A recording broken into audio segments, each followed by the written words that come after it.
Dr.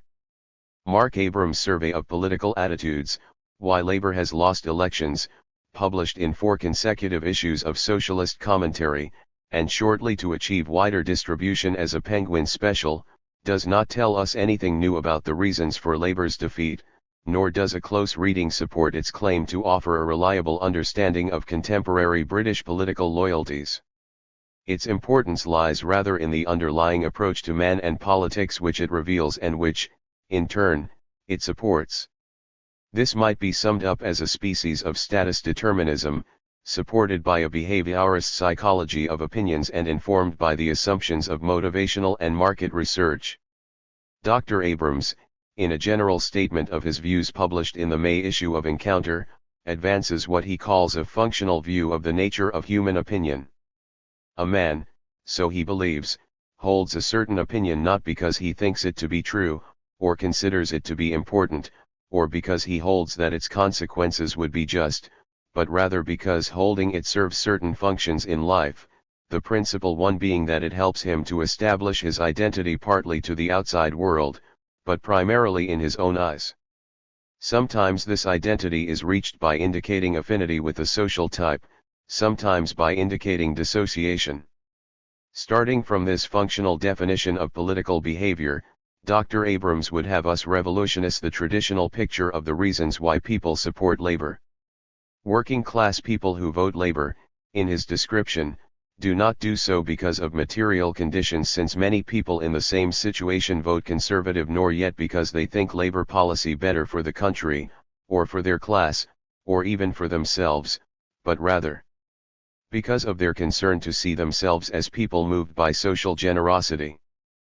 Prosperous working class adults vote labor because in this mirror they can see themselves as humanitarians beyond the reach of conservative selfishness.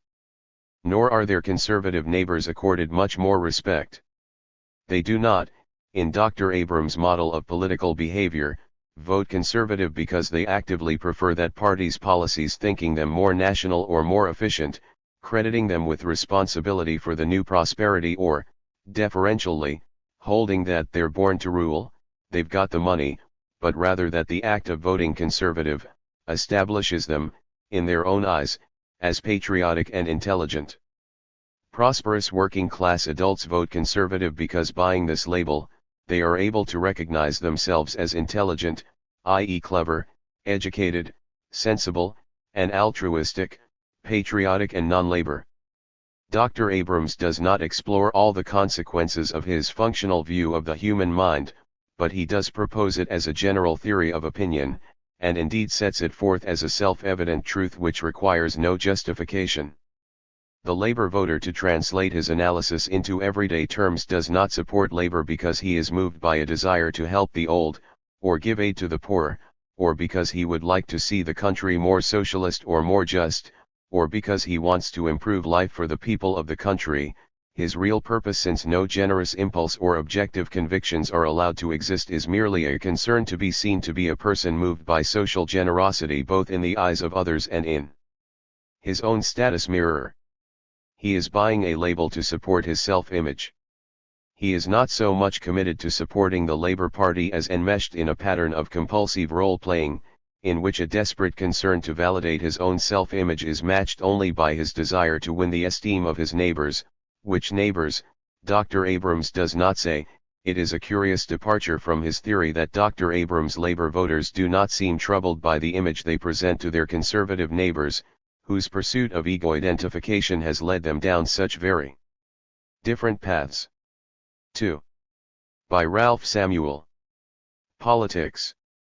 In Dr. Abrams' description of man, there are no substantive emotions left at all, neither generosity nor selfishness, altruism nor self-seeking, kindness nor cruelty, but only their pallid reflections which flicker in the universal mirror of status. If we were to follow him, we should have utterly to revise our view of history, for so low a view of human behavior would allow none of the great passions to have any independent existence of the structure of prestige. History, on this view, could not be seen as the product of human reason, human will, or human passion. It would have to be rewritten as a commentary on the changing patterns of prestige ranking, a giant superstructure erected around the edifice of esteem. No movement would be large enough, no conviction powerful enough, no purpose transcendent enough, to escape the dictates of the status mechanism. When Latimer and Ridley were burning in St. Giles, so the argument would run, they were sustained not, as they appeared to believe, by the conviction that we shall light this day such a candle, by God's grace, in England as shall never be put out, but rather by an overwhelming desire to secure approval according to the culturally approved mores of early Tudor England, in which martyrology occupied so disproportionate and distressingly prominent a position. The ringing declaration of the Norfolk peasants in 1549 that Christ made all men equal, with his precious blood shedding, would be seen as no more than conformity to the norms of a plebeian subculture which validated egalitarianism as a label it was approvable to buy. And, faced with Colonel Ranborough's famous declaration in the Putney debates of 1647 that the poorest he that is in England hath as much right to a life as the greatest he, it would no doubt insinuate that he was not so much moved by this belief, as by the desire to see himself, and be seen by his fellow leveller officers to be, a person moved by social generosity. The status mirror. Nor are these conjectures entirely fanciful, for, although Dr. Abrams does not speak of the past, how could he, since his is a view which denies the very spirit of man, and debases the meaning of history? It is clear that this is how he expects us to judge the present and envisage the unfolding of the future. In post-war Britain, he asserts, intelligence and higher education have achieved a social prestige which overrides almost all other day-to-day values, and, in consequence, a net herd of prosperous working-class people prefer to think of themselves as intelligent rather than generous. The heart of the problem facing Transport House, he concludes from this, is that the Labour Party must offer an image and an object of identification which will be, for its supporters, a mirror which shows them to be intelligent as well as generous, in this way giving them the assurance that, in voting Labour, they will not automatically rob their self-image of one of these traits at the expense of the others. It is a gloomy characterization of contemporary British man, one which allows him no core of conviction or steady centre, but only a moral vacuum in which the fast-flowing streams of status deposit their sediment.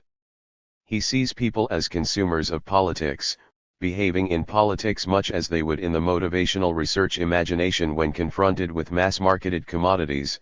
They buy political labels and allegiances as they would any brand image because of the pleasurable associations it promises to afford. Thus Dr. Abrams leaves no standard by which to judge the relationship between Labour and its supporters, beyond the injunction that they must stand as Mr. Crossland expresses it in rapport with each other. Labour, on Dr. Abrams' view, should renounce its historical role as a party changing the ways in which people look at their society and giving form and voice to the demands they make of it. Instead, its principal concern, it seems, should be to give off a favorable pattern of associations. These associations may have an organic or only an accidental connection with people's desires, they may bear a real or only a fancied relation to people's genuine needs, but for this political philosophy, it does not matter at all. It is enough that, as in subliminal advertising, the associations should connect in people's minds, and that the image they give off be assimilated into the pattern of self-identification. Dr. Abrams is not, therefore, concerned with the real nature of people's needs and desires, since on his view they cannot be said to have any that are truly autonomous, nor with the quality of Labour policies, since these have no validity independent of the identifications they offer but solely with associations, both personal, ego identification, and political, party image and leader personality, and it is with these that his survey is principally concerned. It would be pedantic to dwell at length on the more obvious deficiencies of Dr. Abrams' sociological methods. But since his survey purports, large claim, to reveal the underlying attitudes determining political allegiances, and carries an unmerited aura of objectivity, objectified, something at least needs to be said of its limitation. 3. For one thing, his sample of 724 people, while it would pass muster for the study of a local community, can scarcely stand as representative for the country as a whole. It is, in fact, 9 times smaller than that used by the Gallup poll on their election survey. What is more, it is a quota sample, which is generally recognized to be a less reliable way of choosing respondents because it leaves this to the whim of the interviewers. Moreover, his results suggest that the survey has in fact suffered from the biases this could be expected to induce. Dr. Abrams has never satisfactorily explained why his statistics show only a 35% labor vote compared with 43% in the October election and the only slightly lower level than that which the Gallup poll has shown throughout this year. Nor does he attempt to explain the startling discrepancy between a survey he conducted in the months preceding the October election which showed prosperous workers dividing 2-1 in favor of labor and the present survey which shows the upper half of the working class dividing 6-4 against labor. These doubts about the authority of the survey are intensified by Dr. Abrams' readiness to base important assertions upon the most minuscule of subsamples.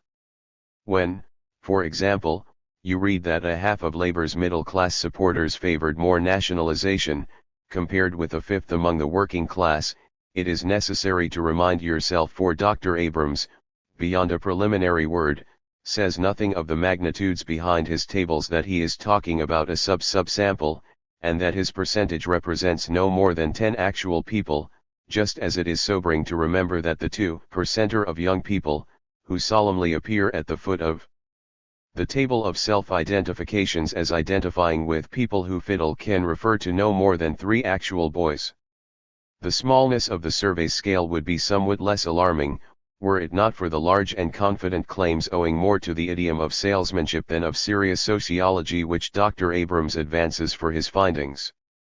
Not one single doubt is permitted to disturb the symmetry of his analysis, nor any hesitation to interrupt a relentless progression from statistic to conclusion which gives the series the stupefying quality of a prolonged demonstration of geometrical theorems. Even when he is making novel assertions about absolutely fundamental attitudes and values, he is burdened by none of the uncertainties which afflict sociologists covering much less ambitious themes, and offers the reader neither caution nor qualification. Conjuring up majorities. What is worse, Dr. Abrams shows a facility for conjuring majorities out of minorities which, while no doubt the envy of every constituency agent who reads him for guidance, suggests a rather less than complete candor. To take one example of the illegitimate extensions he finds for his statistics, it is enough that 25% of his young people pick middle class on his card of identities, for Dr. Abrams to infer that young people identify themselves in the main with the middle class. In the main, like its opposite only, is a phrase which, in Dr. Abrams' vocabulary, is capable of considerable manipulation.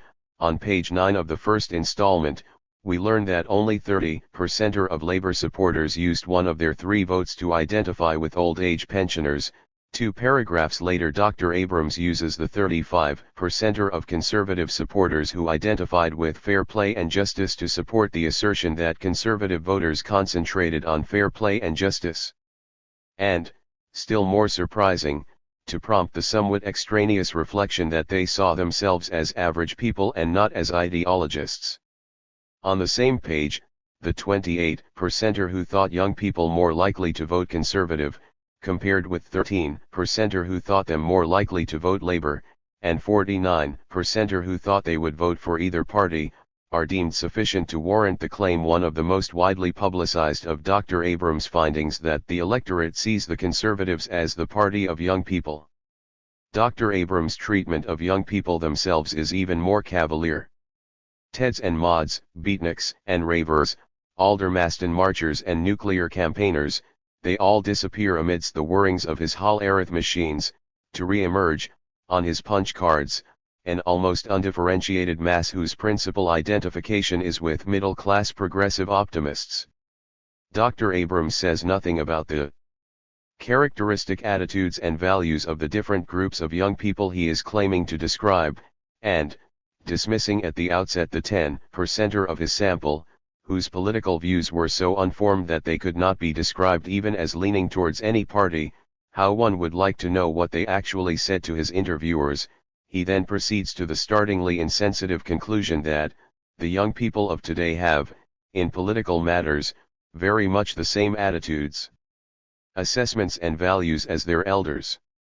Dr. Abrams seems intent on proving against such weight as his own statistics may be allowed to possess that young people see themselves as middle class in values and conservative in sympathies. Only when answering criticism on this, has he shown any respect for his own percentile scores. It is true, he wrote in reply to a correspondent in Socialist Commentary, that a slightly higher proportion of young people, according to the survey, believe that Labour is the party that will benefit young people most, but does this really bring much consolation when in fact young people holding this view amount to only 27% of the total sample? This is almost the only time, on this subject, when he is prepared to admit that a minority is, in fact, only a minority. Elsewhere he allows nothing to impede the monotonous predictability of his conclusions. In face of statistics which show that young people attach very little importance to a party standing mainly for the middle class, this actually came bottom in the party attributes his young people thought important, and that only 1 in 4 identified themselves with middle class people, though if the magnitudes were the same as in the adult survey 1/3 must themselves have been middle class, he nevertheless advances, undismayed, to the proposition that tomorrow's voters identify mainly with middle class people. Confronted by such strained interpretations as these, the reader would do well to bear constantly in mind Disraeli's still relevant typology of the 3 kinds of lies, damned lies, and statistics. Nor is the conversion of minorities into majorities the only kind of glossing in which Dr. Abrams indulges. Less obvious, but no less important, is his habit of projecting living sentiments predictably akin, however, to his own onto statistics which will scarcely bear the emotional weight he so freely thrusts upon them. The 91% affirmative replies by the young on job satisfaction enable him to discern, from the fastness of St. Martin's Lane, a picture of solid contentment. The 29% of young people who, on income leveling, chose the sobriquet strongly disagree, in preference to disagree, but not strongly, agree, but not strongly agree, are thought, such is the sensitivity with which he endows his attitude scales, to have displayed considerable intensity on this subject, just as the small number of people spontaneously mentioning nationalization as a hoped-for outcome of a Labour victory are judged sufficient for him to declare that nationalization bores Labour voters. Bewildering set of choices. In this sense Dr. Abrams is probably right to suggest that had he used a much larger sample his results would not have been very different. It is not only his remarkable dexterity in handling statistics which makes one suspect that, whatever they had shown, his conclusions would hardly have altered. It is also that many of the answers were plainly determined by the questions themselves. Dr. Abrams ponderously reminds us that the statements offered respondents were systematically rotated to eliminate all possible bias, and insists that their choice was, in consequence, entirely free. But there is a threshold after which choices can be so numerous and so trivialized as to be meaningless, and Dr. Abrams' questionnaire must have passed well beyond it.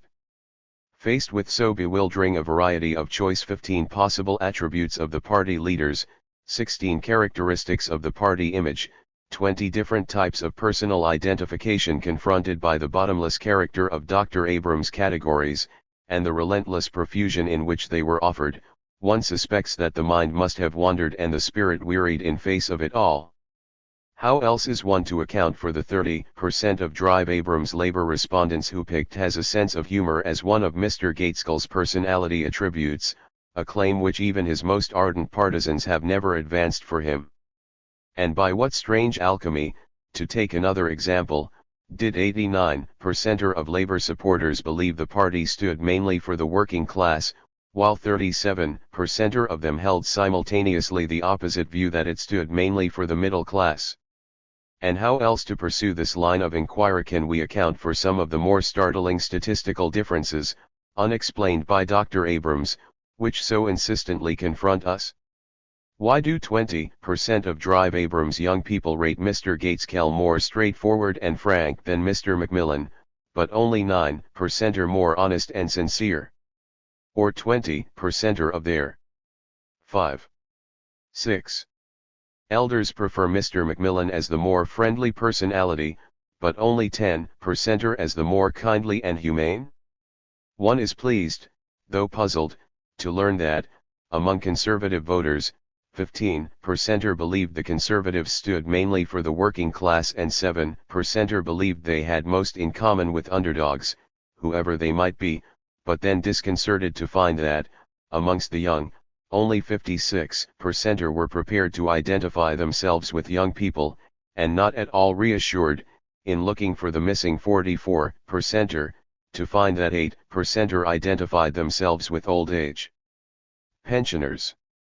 It is, of course, possible that these statistical variations represent subtle and deeply personal discriminations on the part of Dr. Abrams' respondents, but it seems more reasonable, if uncharitable, to assume that they were determined by the emptiness of the choices made available in such paralyzing multiplicity. Where the replies do not obviously support one of his hypotheses, and above all where they make nonsense of the whole method, Dr. Abrams does not feel obliged to evaluate their meaning, for he seems hardly aware that his survey is about attitudes.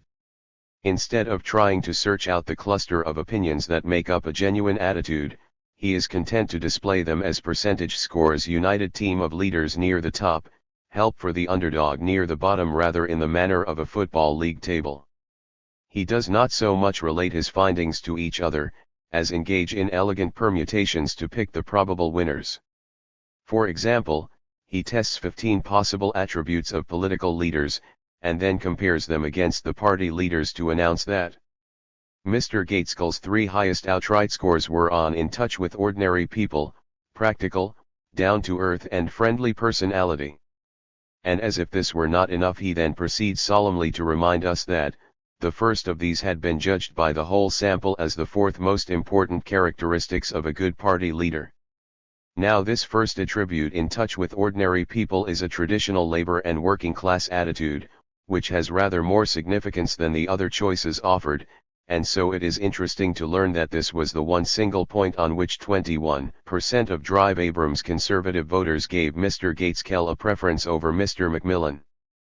Perhaps, behind this statistic, lie those working-class conservatives who, like the Coventry motor worker described by Dennis Butt in NLR3, are really labor men at heart. But when Dr. Abrams pauses, it is not to consider their possible significance but only to dismiss them rapidly from mind. It should be remembered that only 30% of all conservatives nominated this when asked to name the 4 most important characteristics of a good party leader. But if the 21% were drawn from the 30%, something Dr. Abrams does not examine, then we might have here 2 scores which had at last actually gelled into something that could, recognizably, deserve the name of an attitude. The reader is not allowed to consider this, for Dr. Abrams intervenes rapidly again, recalling that judged on the whole sample, the quality of being in touch with ordinary people had been rated only the 4th most important characteristic for a good party leader. No room for greatness. If it is possible to talk seriously of the 4th most important characteristic of party leaders, we must wonder whether we have not, unwittingly, been translated into the realm of some higher irrationality. For what are we going to say about the 13th most important characteristic for a good party leader, having some qualities of greatness? No place here, evidently, since it rates a mere 12% for Mr. Bevan, or for Mr. Churchill, or for that matter since a united team of top leaders is rated second on the scorecard of party attributes for Mr. Fox or Mr. Gladstone or Sir Robert Peel.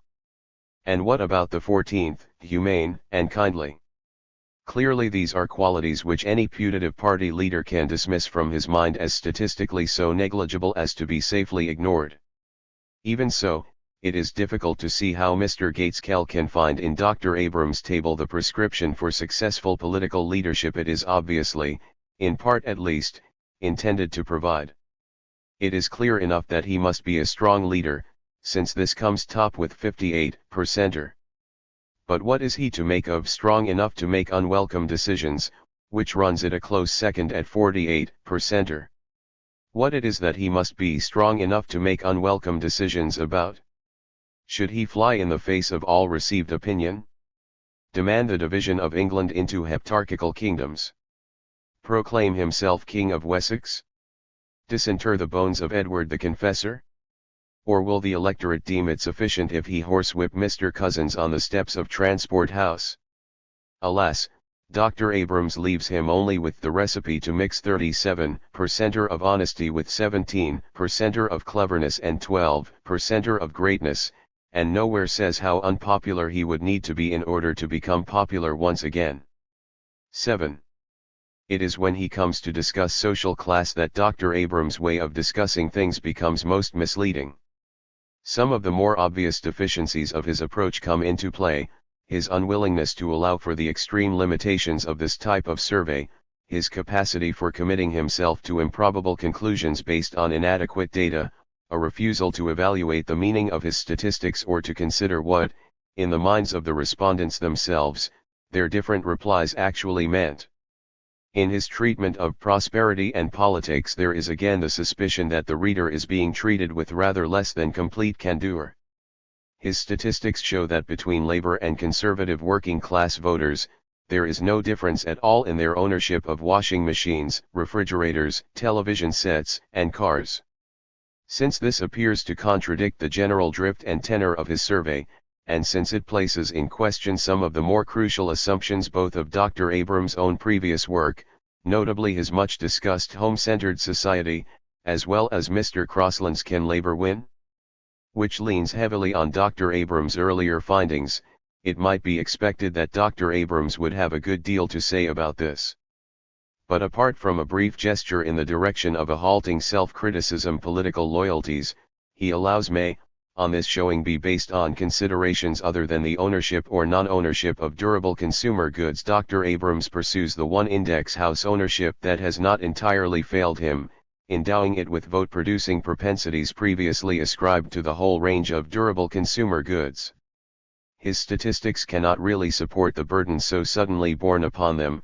The differential of 30% or 20% which separates conservative from labor working class homeowners, scarcely explains the political allegiances of even the 25% of his working class respondents who own their own home, and tells us nothing at all about the remaining 75% or 3, nor is it easy to understand the support for his thesis Dr. Abrams affects to discern in differential ownership of the telephone, since here the gap, a ratio of 14/7%, dividing conservative and labor voter, is still narrower. None of this, perhaps, should be very surprising, since neither houses nor telephones nor, for that matter, as his statistics prove, refrigerators, or washing machines, or vacuum cleaners, or spin dryers, or even cars, but, in the end, only people have the vote. In discussing class identification more directly than this, Dr. Abrams introduces a characteristic confusion by projecting on his respondents distinctions and meanings which are entirely his own, forcing them to assign themselves to laboring working class or skilled working class, and then foisting on them the responsibility for making it, to triumphantly observe that 1/4 of labor supporters, while admitting their working class general status, distinguish themselves clearly from the laboring working class. 4. Self-assignment. This does not exhaust, however, Dr. Abrams' adeptness at discovering crucial divisions in the working class, nor his capacity to confuse sociological referents with political determinants. He seems quite unaware that self-assignment to a class, even in answer to an open-ended question, let alone in so circumscribed and rigidly pre-coded a questionnaire as he offers, provides no more than a clue to the whole complex of values and opinions which go into the making of class attitudes. Thus it is sufficient for him, that many of his working class respondents picked a middle-class self-assignment, and that a statistically significant difference separated conservative and labor, 50% or 30%, for him to argue that upgrading oneself is one of the most important characteristics which in the working class separates labor from non-labor supporters. Now, if there is one thing his statistics do not show, it is surely this. For, though it is true that there have always been, among working class Tories, people whose vote was influenced by the desire to upgrade themselves, there is no evidence that this group have notably increased in number. Self-assignment may have nothing to do with self-upgrading.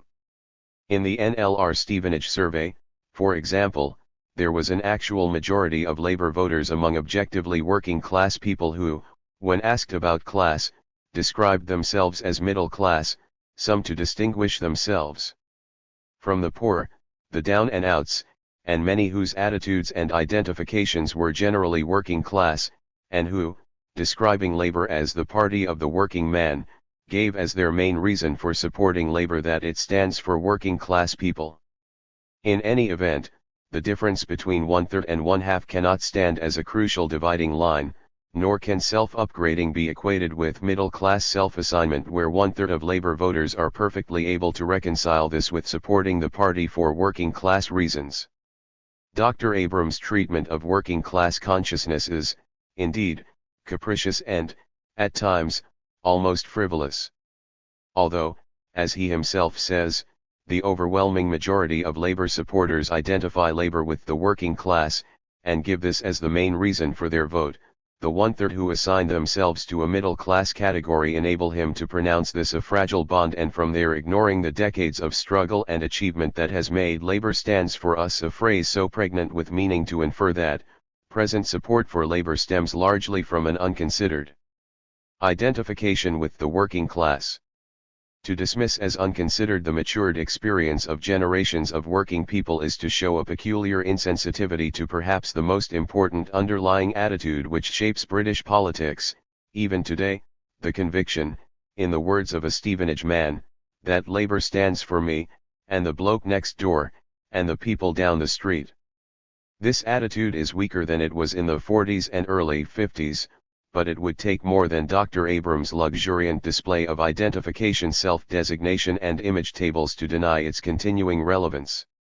These weaknesses are the more unfortunate in that Dr. Abrams is touching on important problems and genuine issues which the Labour Party has not yet been willing seriously to face: the changing composition of the working class, the expansion of white-collar and service occupations, the changed outlook of the younger generation, the growth of classlessness. There are attitudes here at once fundamental and changing, the matrix of values where politics are formed.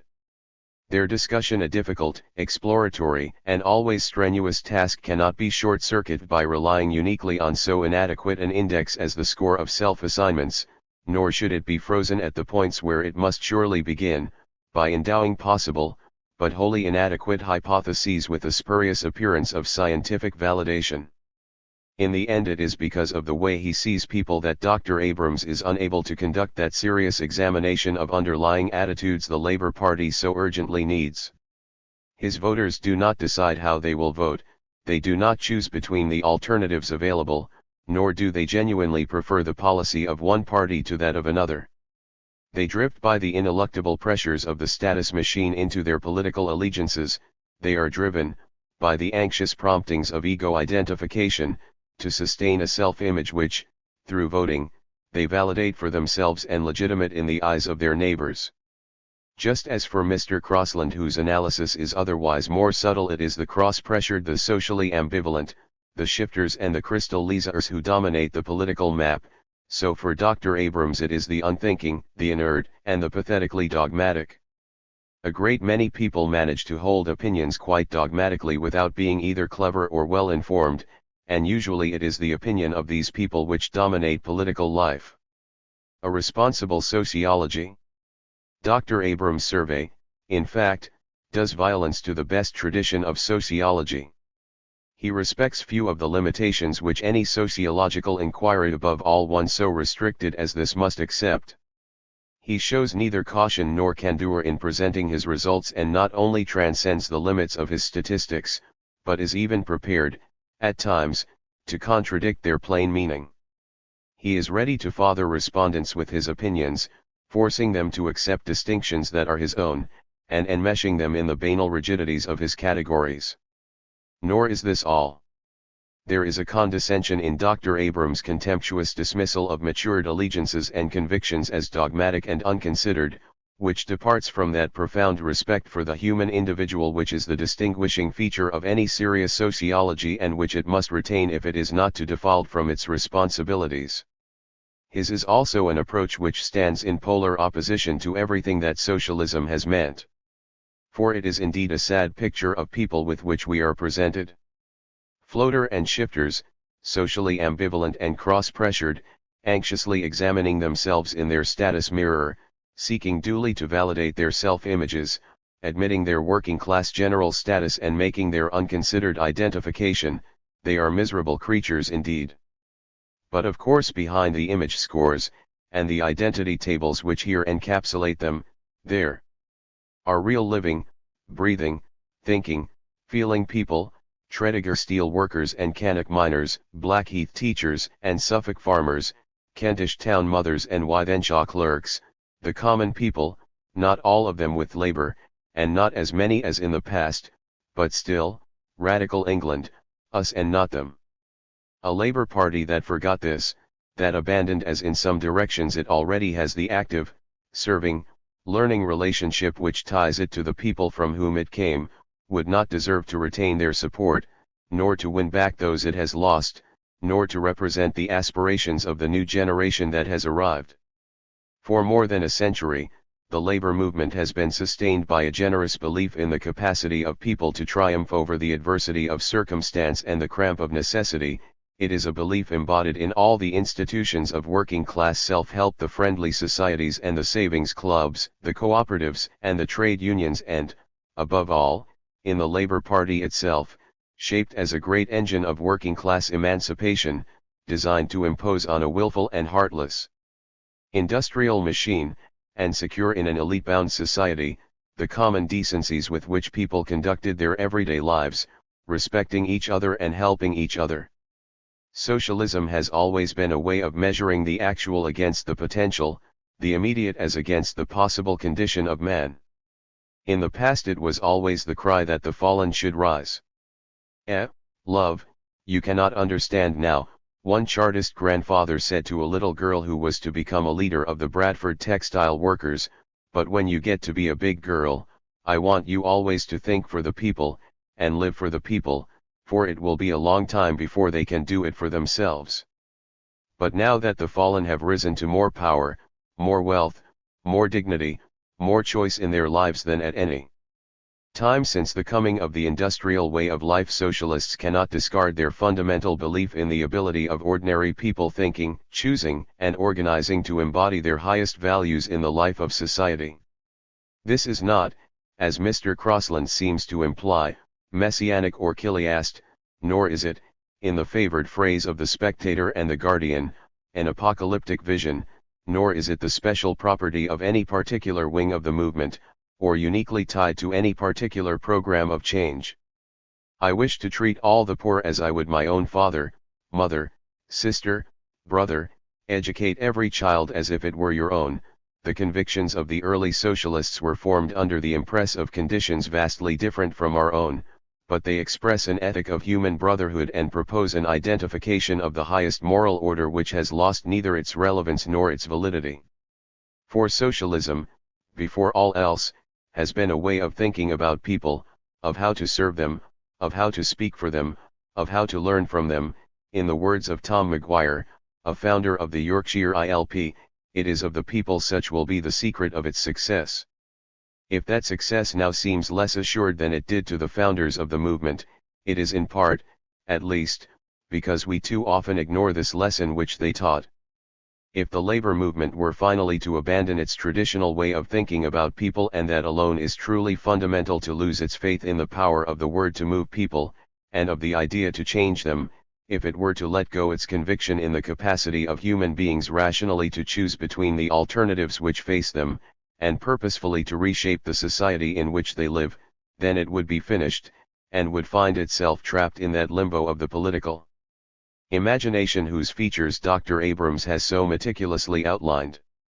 As traditionally, and I think correctly understood, the purpose of socialism may be defined as follows: that the government, democratically responsible to the electorate, should assume ownership of the commanding heights of the economy and, in association with subsidiary agencies of a democratic character, take effective control of the economy as a whole, that it should use the power thus obtained, a. to ensure a rapid development of total productivity in accordance with certain centrally decided priorities, b. to redistribute both income and leisure in favor of the underprivileged, and c. to place greater emphasis than is possible in a society where the main criterion of economic decision is private profit on the provision of communal facilities designed to raise the general level of material and cultural well-being. The adaptation of these principles to mid-20th century conditions can be either of two kinds: 1. Adaptation to the needs of our time, 2. Adaptation to the views, existing or predicted, of the electorate. These two kinds of adaptation do not necessarily coincide. In fact, their coincidence is now becoming not more but less close. Up to quite recently there was at least no glaring contradiction between vigorous campaigning for socialism, as thus defined, and the winning of electoral victories. Today, as a result of the very real achievements of welfare capitalism, that contradiction is obvious. Ultimately, people judge political policies and programs on the basis of experience, and to an ever-increasing extent the significant and politically decisive experience is of the prosperous 50s, not of the hungry 30s. Where comparisons are consciously made, they are between the free flow of consumer goods characteristic of the recent period of Tory rule and the restrictionism characteristic of the immediate post-war years when Labour was in office. Both, of course, were periods of almost full employment, but the first was one of full employment plus rationing, the second one of full employment plus higher purchase. This is not to suggest that satisfaction with the record of welfare capitalism is almost universal. Clearly, there are many groups of people, such as old age pensioners and families on the waiting list for municipal housing, who have the most obvious reasons for dissatisfaction. The so-called consumer revolution, moreover, cannot develop its full ideological impact in areas where unemployment is well above the national average. Marginal dissatisfactions, however, are a very poor bag of electoral assets. 10. Socialism and Affluence by Harry Hansen. 11. But if Labour cannot mark these up on the credit side, nor can it count on the much more serious contrast between private opulence and public squalor. This offends some of the people, e.g. the radical intellectuals, all of the time, and all of the people, e.g. when they are being educated, hospitalized, or mechanically transported, some of the time. But the frustrated plans of educationists, public health experts, town planners, and road builders can all too easily be dismissed as utopian. The flood of consumer durables is real, and the consumer revolution, as the authors of Out of Apathy have emphasized, is tending to produce an atomized society, peopled by competitively acquisitive individuals who have ceased to feel a sense of responsibility for communally provided services. Hence, although they grumble freely about deficiencies of all kinds, they no longer think in terms of collective action to effect or demand improvements, particularly if these would involve higher taxation. But what of equality? The question almost answers itself. You can choose equality, as socialists understand it, or you can choose the acquisitive society. You cannot choose both. This is not to say that there is no real demand for equality in the sense of the career open to talents, nor resentment at obstacles to personal advancement built into our social system. But such obstacles are not all part of the essential nature of capitalism. Capitalist institutions, in fact, might benefit considerably if the public schools were abolished, the 11+ discarded, secondary education made comprehensive, and the narrow bottleneck of university entrance widened. We should be more like America, that is all, i.e. less backward by 20th century capitalist standards. It is far otherwise with the conception of social equality. Of all ideas, this can become the most potent of anti-capitalist forces, once it has gripped the masses, for from it flows nearly everything else that is distinctively socialistic: the abolition of private ownership, the extinction of unearned income, and the extension of freely available communal facilities. Yet it is precisely this idea that today has almost no electoral appeal. Equality has fared perhaps worse than any other socialist principle in the prevalent Jack climate of opinion. The current attitude towards the rich and comfortable is one that combines envy with admiration. And the rich themselves, confident that the leveling sentiments of earlier years have now evaporated, can again safely flaunt their wealth. This new self-confidence among the rich is the best evidence of the decline of egalitarian aspirations. Every socialist knows, to his cost, that these tendencies are growing stronger rather than weaker. Indeed, in a society which has both affluence and the bomb, it is surprising that they are not still more marked. For, while the nuclear threat stimulates the spirit of carpe diem, the consumer revolution provides us with an unprecedented number of aids to more or less blissful oblivion. To talk of adjusting socialism to this climate of opinion is plainly nonsensical. It cannot be brought into line with an acquisitive, class-dominated, inegalitarian, bomb-threatened society. Hence the force behind the accusation that Gaitskell, J. and Crossland are in point of fact abandoning socialism. Yet few of their left critics seem sufficiently aware of the dilemma that these political leaders face. They are concerned, as professional politicians are bound to be, with the winning of office. To succeed, at least in the short run, they must simultaneously attract a mass of prosperity-corrupted electors by giving labor a new and essentially unsocialist face, and retain the support of the many who still call themselves socialists. This is a difficult assignment. From their point of view, it is the old-fashioned type of socialist that currently constitutes the main problem. Some kind of satisfaction has to be given to the rank-and-file electioneer, who is not unnaturally suspicious of the new look, and also to the active trade unionist, who may have the vaguest ideas about what socialism is, but associates a vigorous socialist language with industrial militancy. The trouble is, obviously, that the more attractive the new face becomes to militants and traditionalists, the less attractive it seems to the rest of the electorate. Political arithmetic. The revisionists calculate, no doubt, that old guard socialism is a waning force, and that their victory is therefore guaranteed by the passage of time. The premise of this calculation is almost certainly correct, but the conclusion does not necessarily follow. For side by side with the old left and, at the present moment, objectively reinforcing it is a new left, growing in strength. Young, vigorous and intelligent, its members have already completed their initial and basic task of restating socialism in mid-20th century terms, and are now beginning to organize themselves. For them, the Gaitskellian and Crosslandian political arithmetic is irrelevant. The more realistic are thinking far beyond the next election. It would be wrong to say that they 12. Do not care whether Labour wins in 1964, but they do not regard this as of decisive importance.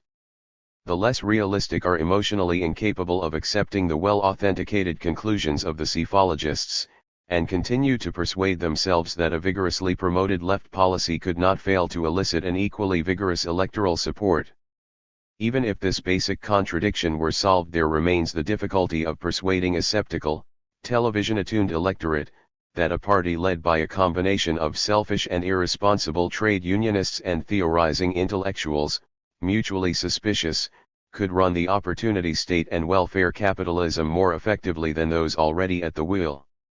Tory freedom works, don't let Labour ruin it was a brilliantly conceived and exceptionally effective slogan of which we are likely to hear more. It is for these reasons that the Labour Party is now displaying signs of decay. How can that decay be arrested? It is no answer at all to say that everything would be all right if the leadership adopted leftist policies and became inspired with a vigorous, crusading spirit. To capture the commanding heights of the economy, to impose sensible and humane economic and social priorities, to refurbish and use the machinery of economic planning, to replace state capitalist industries with genuinely socialized ones, to slash unearned and undeserved rewards, to cut the arms bill and abandon the deterrent, all are essential socialist measures. But they are not going to cut much electoral ice, so long as Tory freedom works. Nor is it an answer to say that a new leadership could do the trick, for the assumption that such a leadership could simultaneously unite the party and give it a more attractive image is unrealistic, depending as it does on the false belief that the Gateskels, Jays, and Crosslands represent no one but themselves, and retain their power simply by controlling and manipulating the party machine. It is true, of course, that they are skilled in the arts of political manipulation.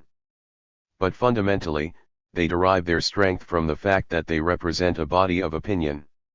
Such alternative leadership as one can see is no more firmly rooted in inter-party and much less firmly rooted in extra-party opinion.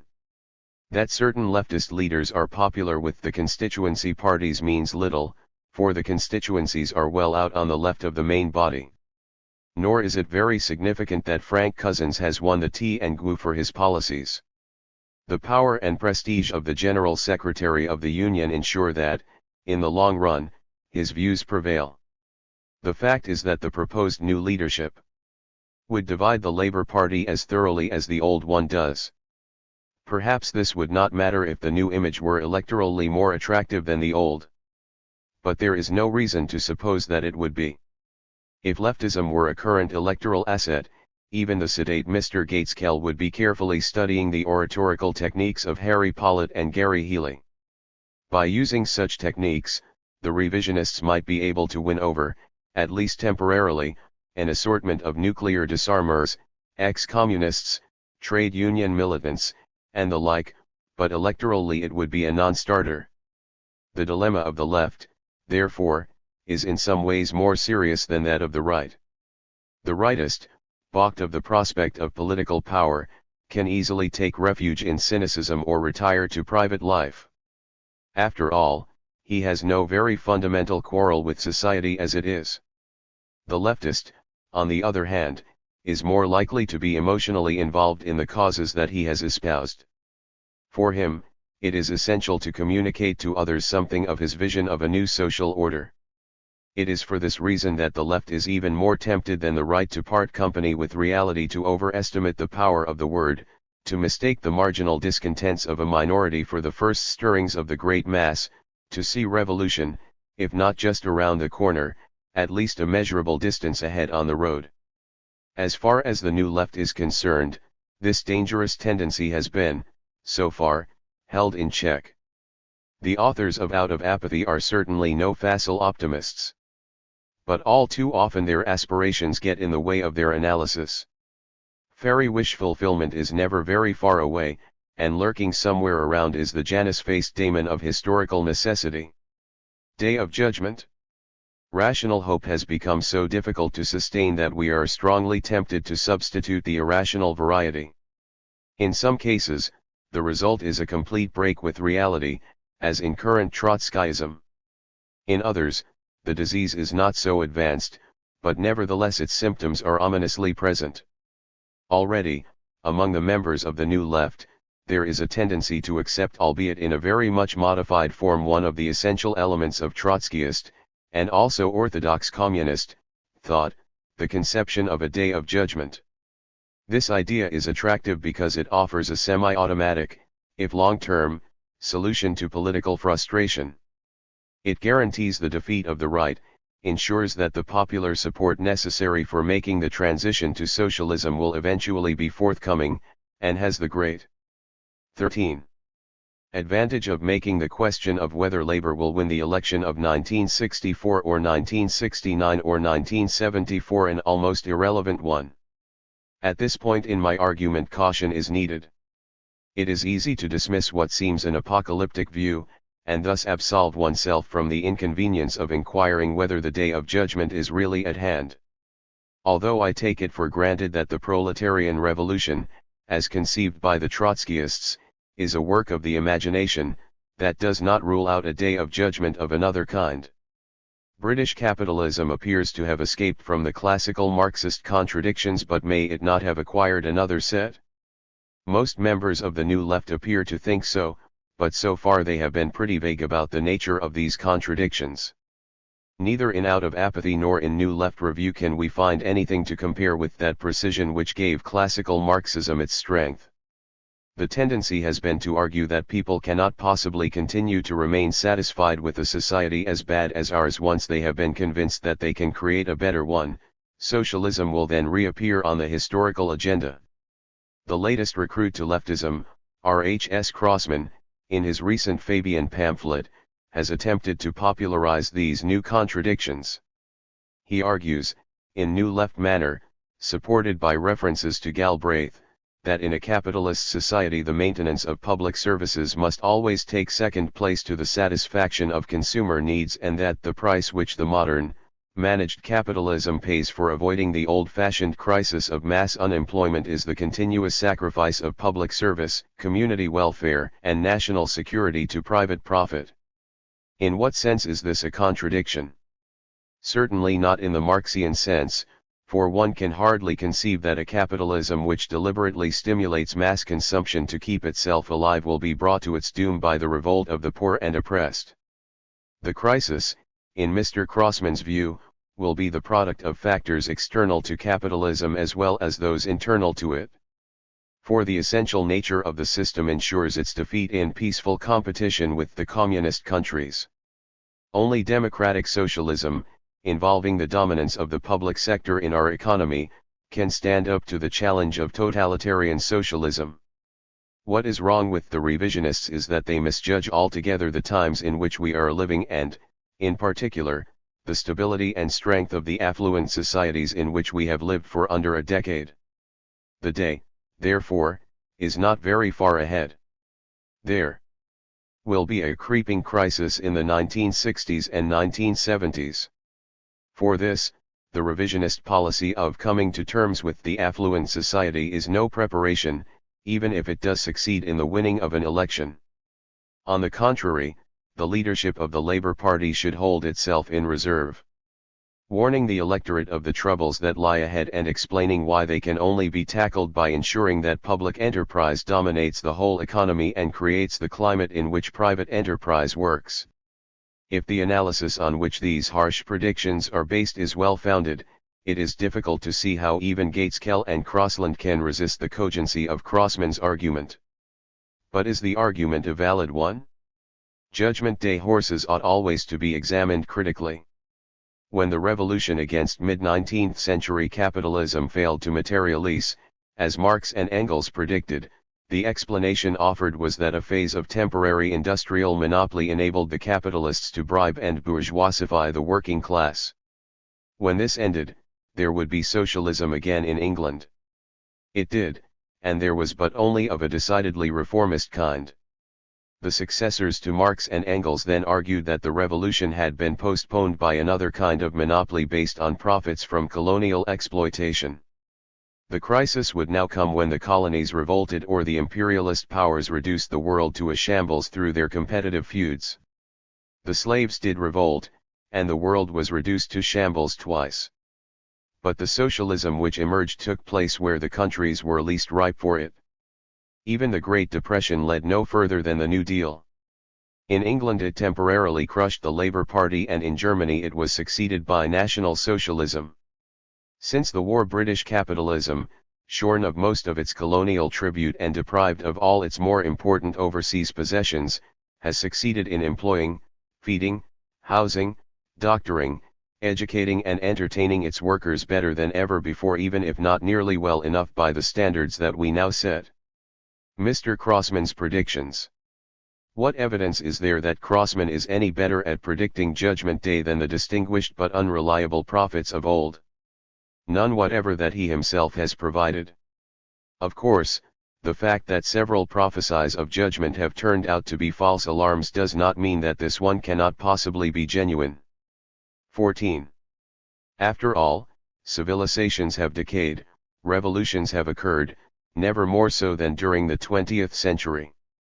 That British democracy has an unusually high assimilative capacity is undoubted. But there are limits. As the authors of Out of Apathy emphasize, it would be very strange if Britain and a few other countries of advanced disorderly and menacing forces of political change that are sweeping the mid-century world. However, this type of broad speculation is no substitute for serious analysis. One must carefully examine the forces that are supposed to be propelling us towards the crisis.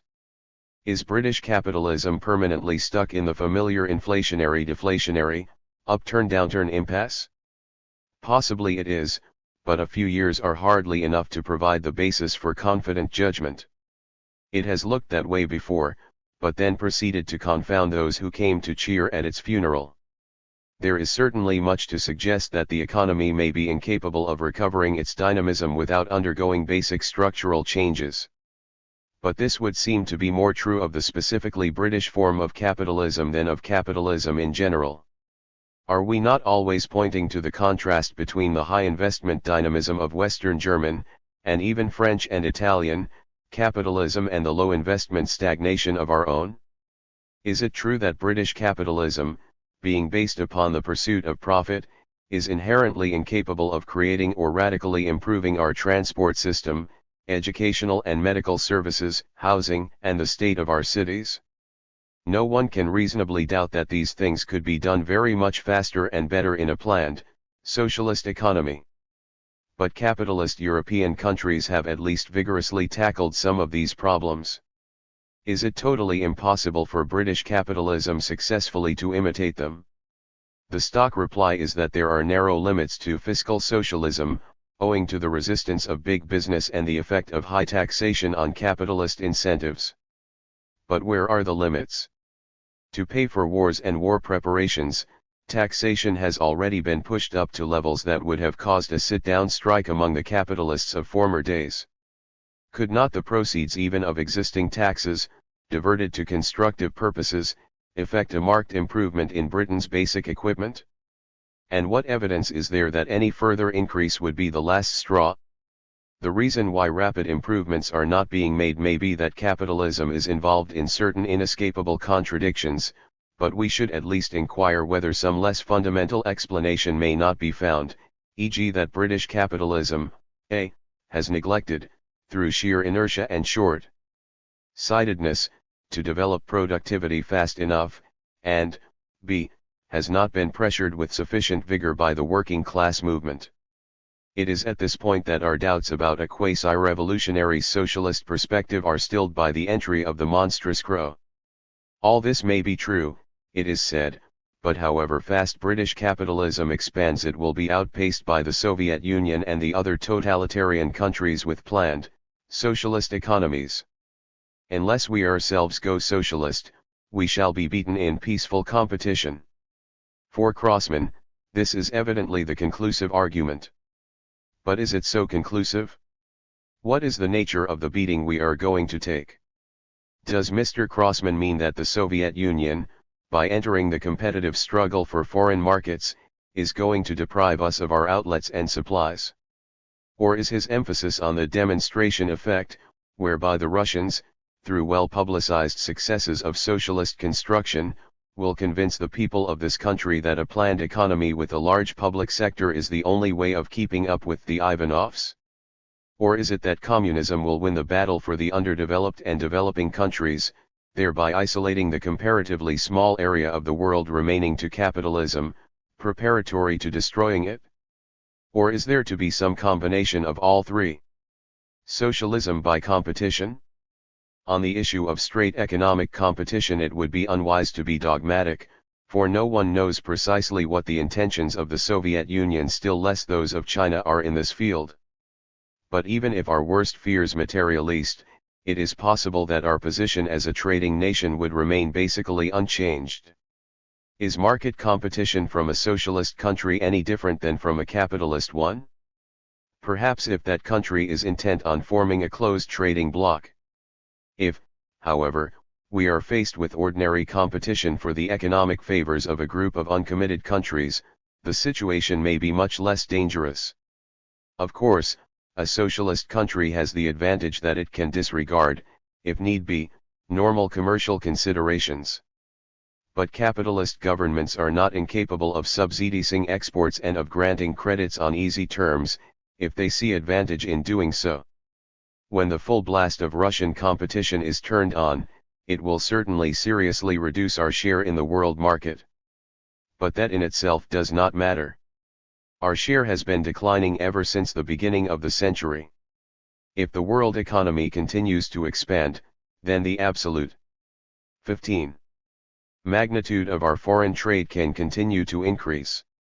The effect of Russian trading competition, therefore, cannot be clearly foreseen.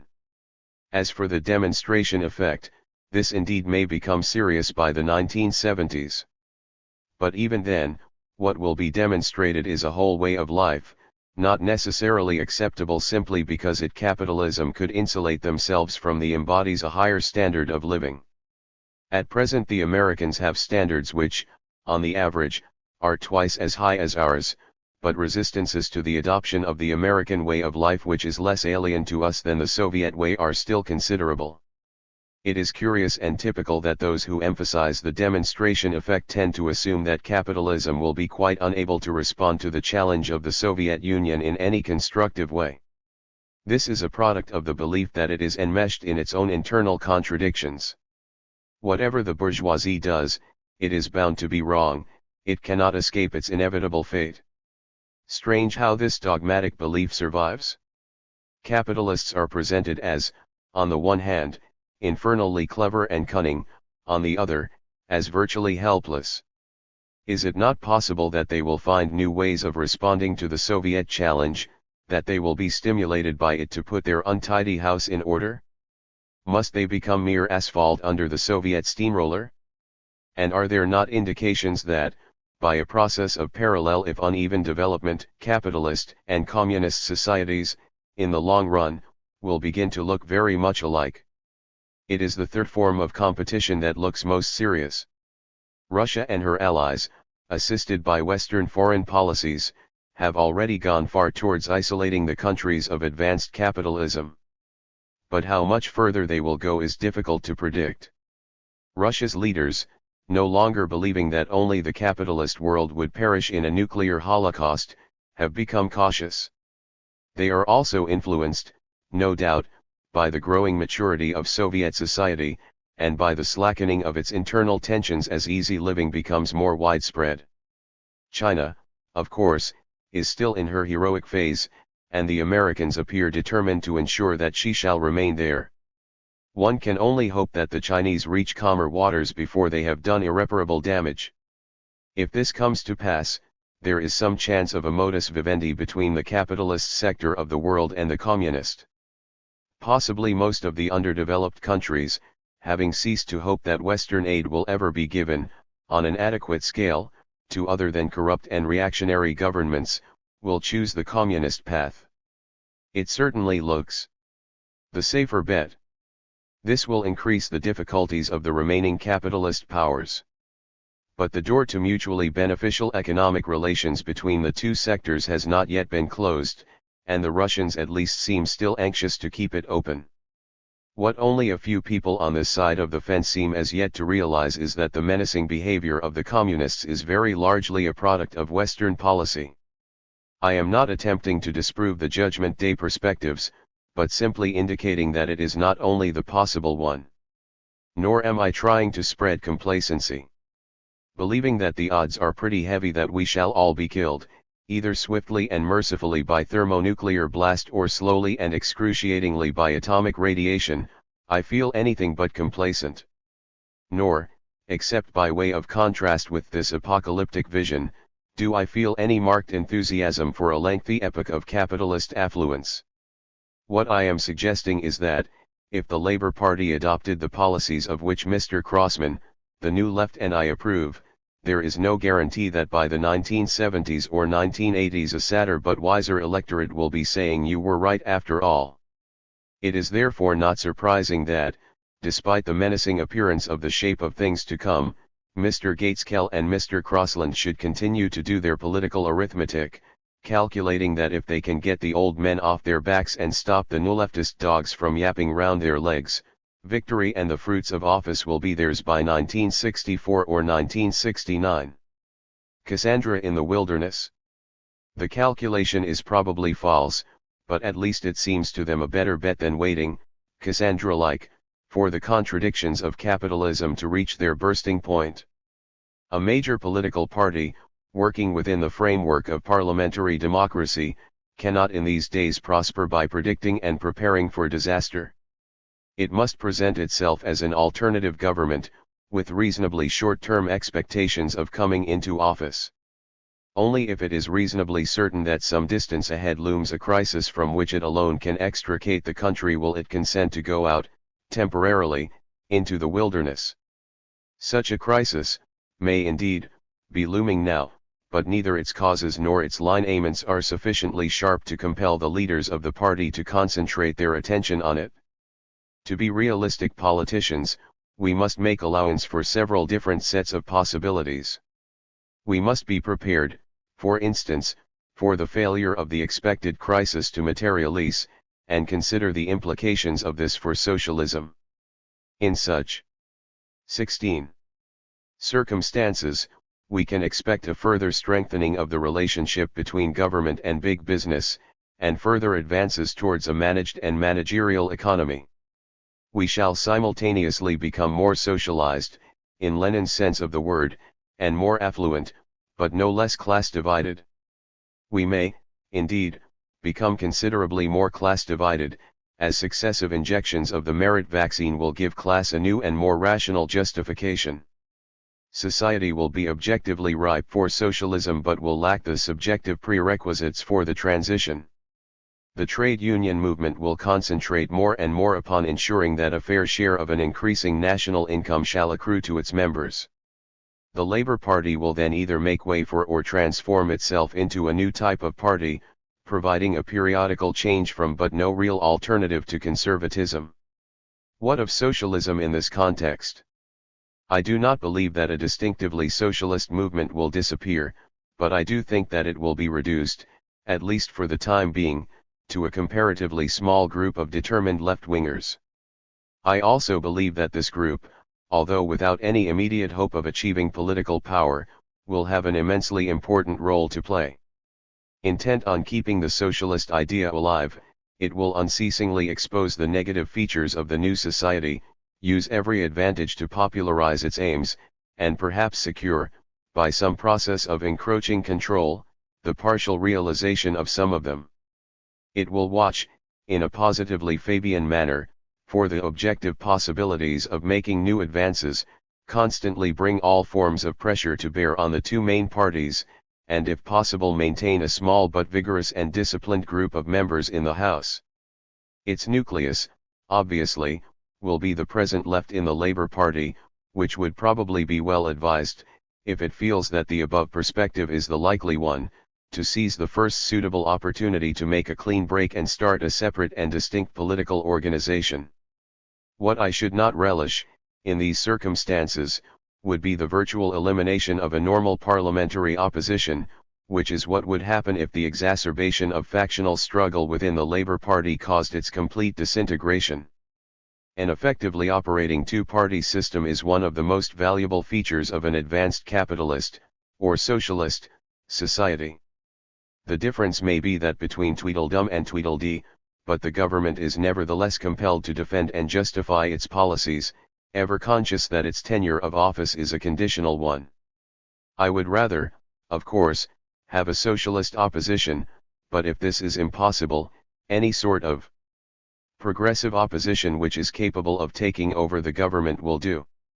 In such an opposition, our right-wing friends in the Labour Party could play a useful if unspectacular role. I myself would prefer to remain with the left. If, however, the prospect is that in the near future the capitalist world is going to undergo a deep crisis, socialists may find it desirable to adopt a different strategy. In such circumstances, one need not worry about the normal working of the two-party system. The important thing will then be to get the socialist movement in the best possible shape to cope with the crisis when it comes. Boldness and resolution should therefore be the watchwords of the left. It must make a bid to capture power in the labor movement, irrespective of whether, in doing so, it splits the party and destroys the possibility of any immediate appeal to a majority of the electorate. I do not know whether this is the course of action that Mr. Crossman is now advocating, but I am sure that, if he maintains his present position, he will be driven to advocate it sooner or later. I must admit that the alternative here presented is a schematic one. It implies the existence of a coherent left capable of making up its collective mind about perspectives and adjusting its strategy accordingly. But the left is in fact an amorphous and disorderly assortment of groups. One can hardly conceive of the taking of any decision by this miscellaneous collection, even if the data on which it ought to be based were a good deal clearer than they are. The Labour Party, I believe, will split, but how and with what result will not be determined by anyone's precise and far-seeing political decision. What I am fundamentally interested in is the formation of a more coherent socialist group, which can either come to the rescue of Britain during a crisis or keep alive the cause of socialism during a long period of affluent apathy. The left, I believe, must keep both tasks in mind. It may be, of course, that Labour will not split, but will continue to lurch along an erratic course, holding together the rival factions by means of a series of semi-intelligible verbal compromises. But this, surely, is a situation which no one can want. Moreover, it does not seem to me likely. Admittedly, the party has tended to behave like this in the past. But the tensions were then less serious, and the party showed a remarkable capacity to recover from its electoral defeats. Nothing like the losing of 3 successive elections, by steadily increasing margins, has happened before. This, like affluence itself, is a new situation. Socialists have only just begun to wake up to what it means. 18.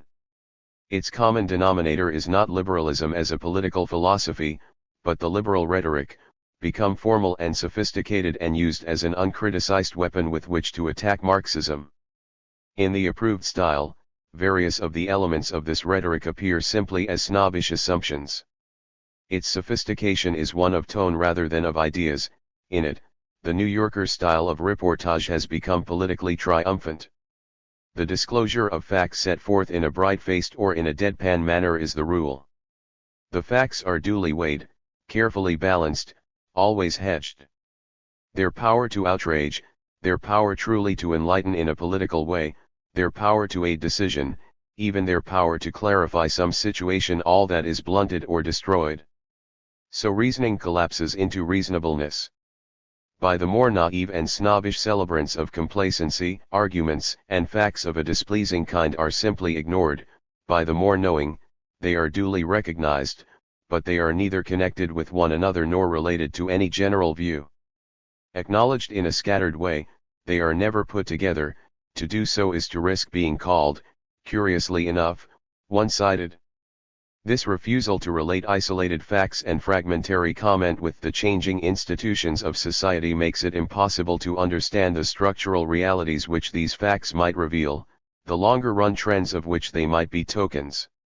In brief, fact and idea are isolated, so the real questions are not even raised, analysis of the meanings of fact not even begun. Practitioners of the no more ideology school do of course smuggle in general ideas under the guise of reportage, by intellectual gossip, and by their selection of the notions they handle. Ultimately, the end of ideology is based upon a letter to the new left. When I settle down to write to you, I feel somehow freer than usual. The reason, I suppose, is that most of the time I am writing for people whose ambiguities and values I imagine to be rather different from mine, but with you, I feel enough in common to allow us to get on with it in more positive ways. Reading your book, out of apathy, prompts me to write to you about several problems I think we now face. On none of these can I hope to be definitive, I only want to raise a few questions. It is no exaggeration to say that since the end of World War II in Britain and the United States, smug conservatives, tired liberals, and disillusioned radicals have carried on a weary discourse in which issues are blurred and potential debate muted.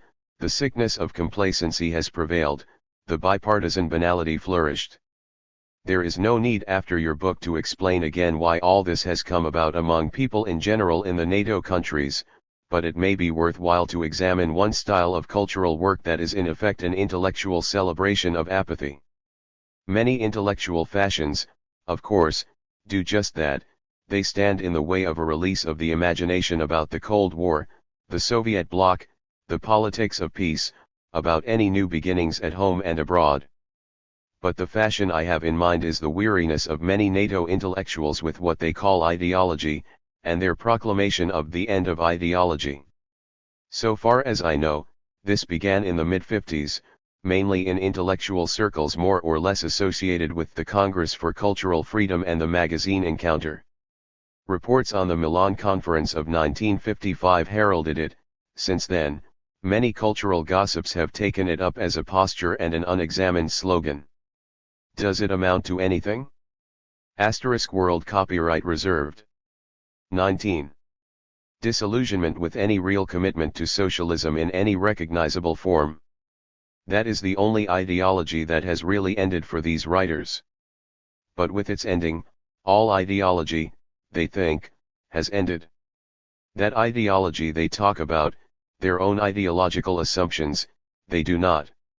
Underneath this style of observation and comment there is the assumption that in the West there are no more real issues or even problems of great seriousness. The mixed economy plus the welfare state plus prosperity, that is the formula. U.S. capitalism will continue to be workable, the welfare state will continue along the road to ever greater justice. In the meantime, things everywhere are very complex, let us not be careless, there are great risks. This posture, one of false consciousness if there ever was one, stands in the way, I think, of considering with any chances of success what may be happening in the world. First and above all, it does rest upon a simple provincialism. If the phrase "the end of ideology" has any meaning at all, it pertains to self-selected circles of intellectuals in the richer countries. It is in fact merely their own self-image. The total population of these countries is a fraction of mankind. The period during which such a posture has been assumed is very short indeed. To speak in such terms of much of Latin America, Africa, Asia, the Soviet bloc is merely ludicrous. Anyone who stands in front of audiences, intellectual or mass, in any of these places and talks in such terms will merely be shrugged off, if the audience is polite, or laughed at out loud, if the audience is more candid and knowledgeable. The end of ideology is a slogan of complacency, circulating among the prematurely middle-aged, centered in the present, and in the rich Western societies. In the final analysis, it also rests upon a disbelief in the shaping by men of their own futures as history and as biography. It is a consensus of a few provincials about their own immediate and provincial position. Second, the end of ideology is of course itself an ideology, a fragmentary one, to be sure, and perhaps more a mood. The end of ideology is in reality the ideology of an ending, the ending of political reflection itself as a public fact. It is a weary know-it-all justification by tone of voice rather than by explicit argument of the cultural and political default of the NATO intellectuals. All this is just the sort of thing that I at least have always objected to, and do object to, in the socialist realism of the Soviet Union. There too, criticism of milieu are of course permitted, but they are not to be connected with criticism of the structure itself. One may not question the system. There are no antagonistic contradictions. There too, in novels and plays, criticisms of characters, even of party members, are permitted, but they must be displayed as shocking exceptions, they must be seen as survivals from the old order, not as systematic products of the new. There too, pessimism is permitted, but only episodically and only within the context of the big optimism. The tendency is to confuse any systematic or structural criticism with pessimism itself. So they admit criticisms, first of this and then of that, but engulf them all by the long-run historical optimism about the system as a whole and the goals proclaimed by its leaders. I neither want nor need to overstress the parallel, yet in a recent series of interviews in the Soviet Union concerning socialist realism I was very much struck by it. In Uzbekistan and Georgia as well as in Russia, I kept writing notes to myself. At the end of recorded interviews, this man talks in a style just like Arthur Schlesinger Jr. Surely this fellow's the counterpart of Daniel Bell, except not so, what shall I say, so gossipy, and certainly neither so petty nor so vulgar as the more envious status climbers. Perhaps this is because here they are not thrown into such a competitive status panic about the ancient and obfuscating British models of prestige. The would-be enders of ideology, I kept thinking, are they not the self-coordinated, or better the fashion-coordinated, socialist realists of the NATO world? And, check this carefully with the files of Encounter and the Reporter. I have now done so, it's the same kind of thing. Certainly there are many differences, above all, the fact that socialist realism is part of an official line, the end of ideology is self-managed. But the differences one knows. It is more useful to stress the parallels and the generic fact that both of these postures stand opposed to radical criticisms of their respective societies. In the Soviet Union, only political authorities at the top or securely on their way up there can seriously tamper with structural questions and ideological lines. These authorities, of course, are much more likely to be intellectuals, in one or another sense of the word, say a man who actually writes his own speeches, than are American politicians. About the British, you would know better than I.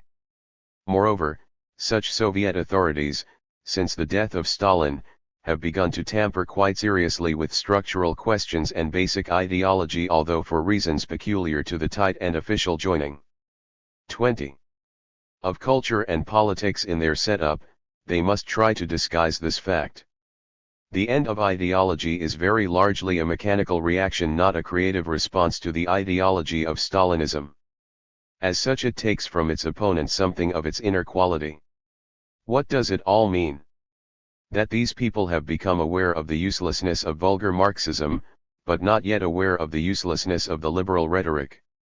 But the most immediately important thing about the end of ideology is that it is merely a fashion, and fashions change. Already this one is on its way out. Even a few die-hard anti-Stalinists are showing signs of a reappraisal of their own past views. Some are even beginning to recognize publicly that Stalin himself no longer runs the Soviet party and state. They begin to see the poverty of their comfortable ideas as they come to confront Khrushchev's Russia. We who have been consistently radical in the moral terms of our work throughout the post-war period are often amused nowadays that various writers, sensing another shift in fashion, begin to call upon intellectuals to work once more in ways that are politically explicit. But we shouldn't be merely amused, we ought to try to make their shift more than a fashion change. The end of ideology is on the way out because it stands for the refusal to work out an explicit political philosophy. And alert men everywhere today do feel the need of such a philosophy. What we should do is to continue directly to confront this need. In doing so, it may be useful to keep in mind that to have a working political philosophy means to have a philosophy that enables you to work.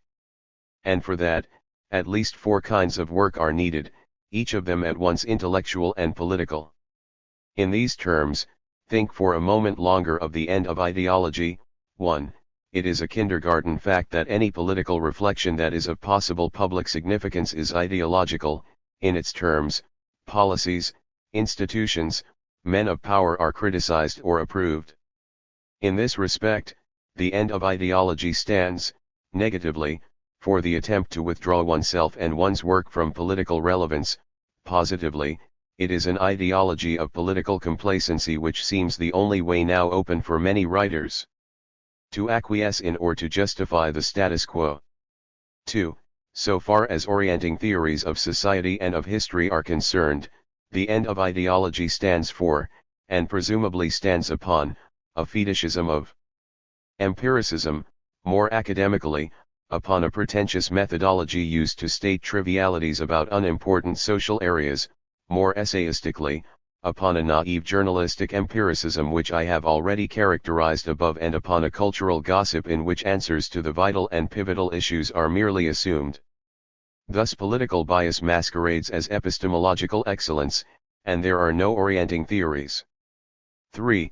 So far as the historic agency of change is concerned, the end of ideology stands upon the identification of such agencies with going institutions, perhaps upon their piecemeal reform, but never upon the search for agencies that might be used or that might themselves make for a structural change of society. The problem of agency is never posed as a problem to solve, as our problem. Instead there is talk of the need to be pragmatic, flexible, open. Surely all this has already been adequately dealt with. Such a view makes sense politically only if the blind drift of human affairs is in general beneficent. For, so far as political and human ideals are concerned, the end of ideology stands for a denial of their relevance except as abstract icons. Merely to hold such ideals seriously is in this view utopian. But enough. Where do we stand on each of these four aspects of political philosophy? Various of us are of course at work on each of them, and all of us are generally aware of our needs in regard to each. As for the articulation of ideals, there I think your magazines have done their best work so far. That is your meaning, is it not? Of the emphasis upon cultural affairs. As for ideological analysis, and the rhetoric with which to carry it out, I don't think any of us are nearly good enough, but that will come with further advance on the two fronts where we are weakest: theories of society, history, human nature, and the major problem ideas about the historical agencies of structural change.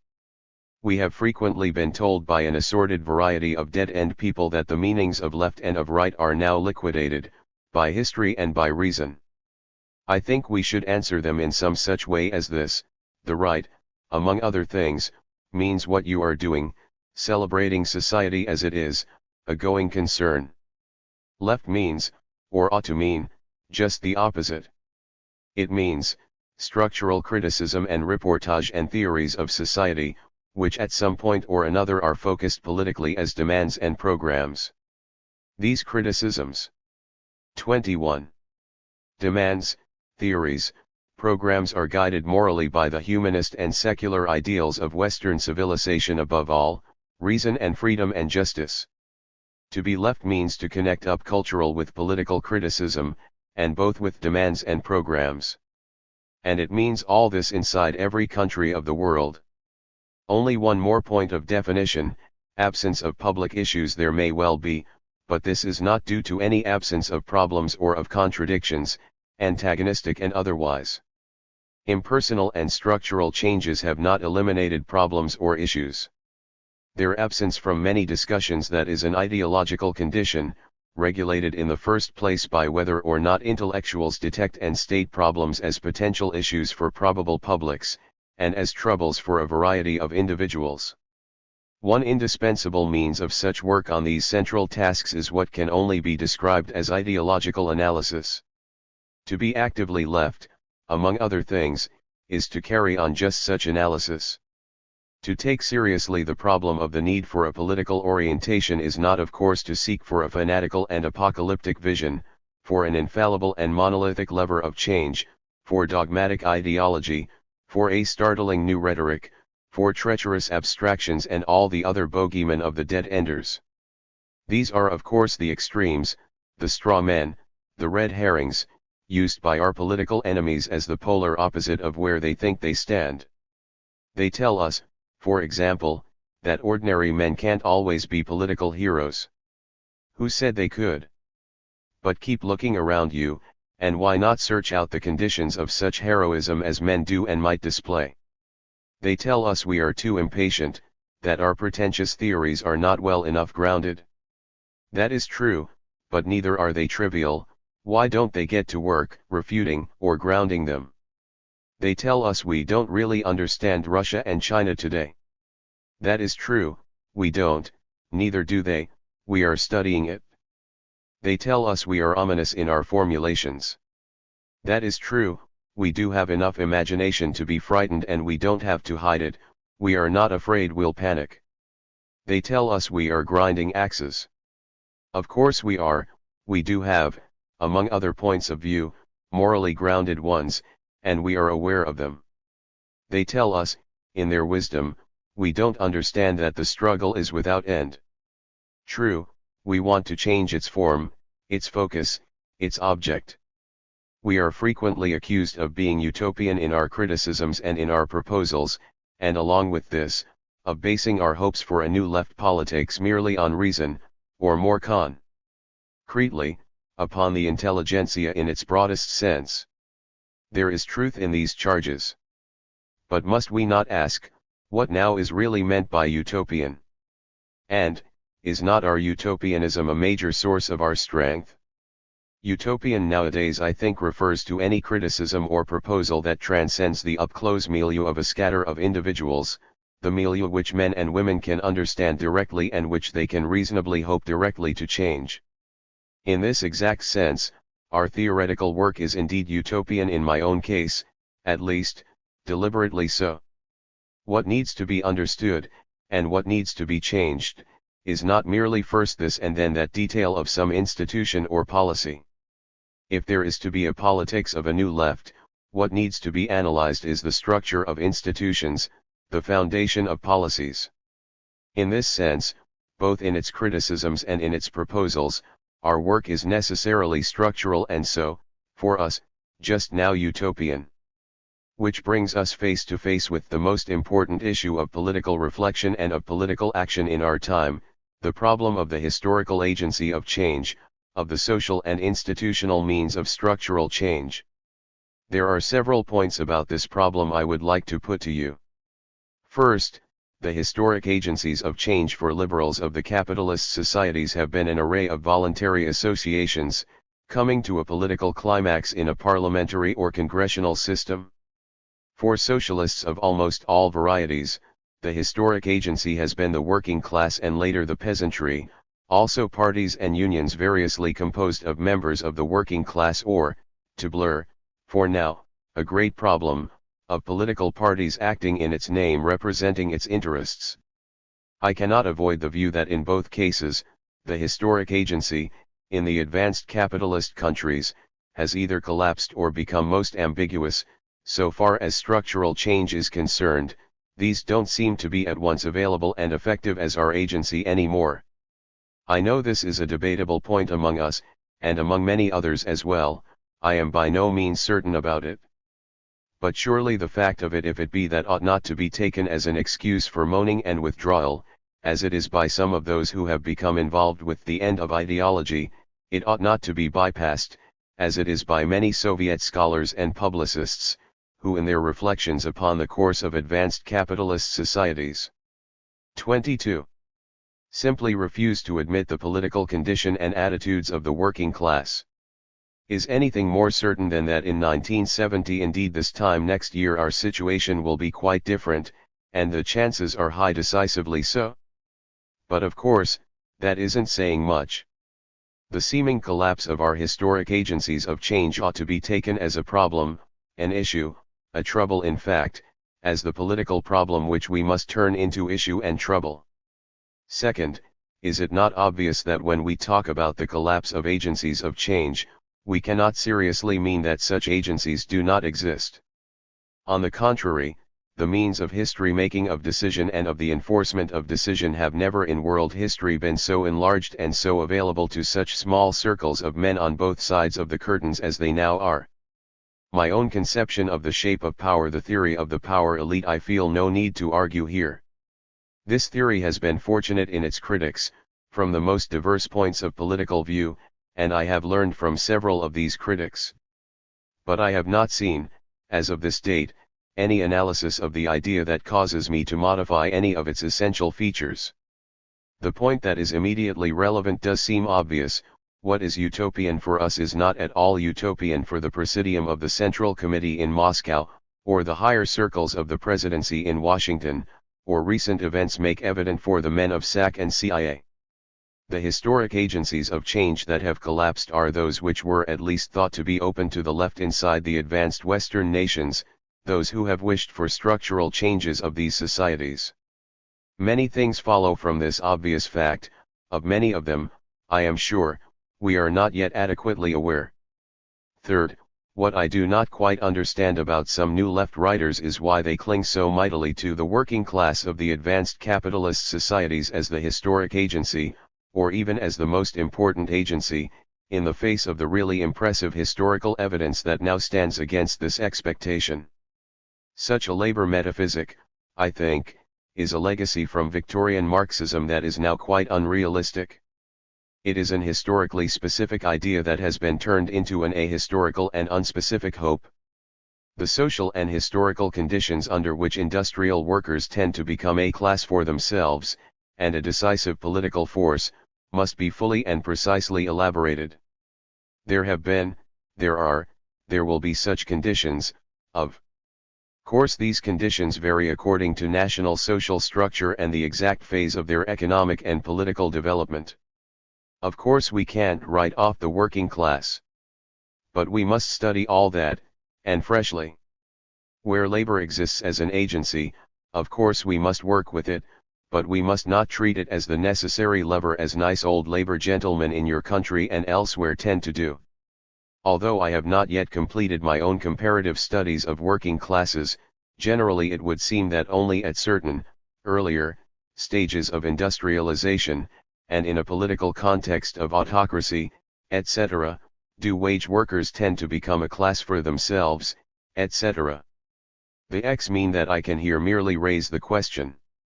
It is with this problem of agency in mind that I have been studying, for several years now, the cultural apparatus, the intellectuals as a possible, immediate, radical agency of change. For a long time, I was not much happier with this idea than were many of you, but it turns out now, in the spring of 1960, that it may be a very relevant idea indeed. In the first place, is it not clear that if we try to be realistic in our utopianism, and that is no fruitless contradiction, a writer in our countries on the left today must begin there? For that is what we are, that is where we stand. In the second place, the problem of the intelligentsia is an extremely complicated set of problems on which rather little factual work has been done. In doing this work, we must above all not confuse the problems of the intellectuals of West Europe and North America with those of the Soviet bloc or with those of the underdeveloped worlds. In each of the three major components of the world's social structure today, the character and the role of the intelligentsia is distinct and historically specific. Only by detailed comparative studies of them in all their human variety can we hope to understand any one of them. In the third place, who is it that is getting fed up? Who is it that is getting disgusted with what Marx called all the old crap?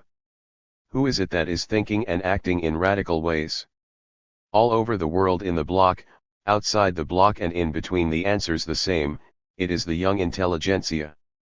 I cannot resist copying out for you, with a few changes, some materials I've just prepared for a 1960 paperback edition of a book of mine on war.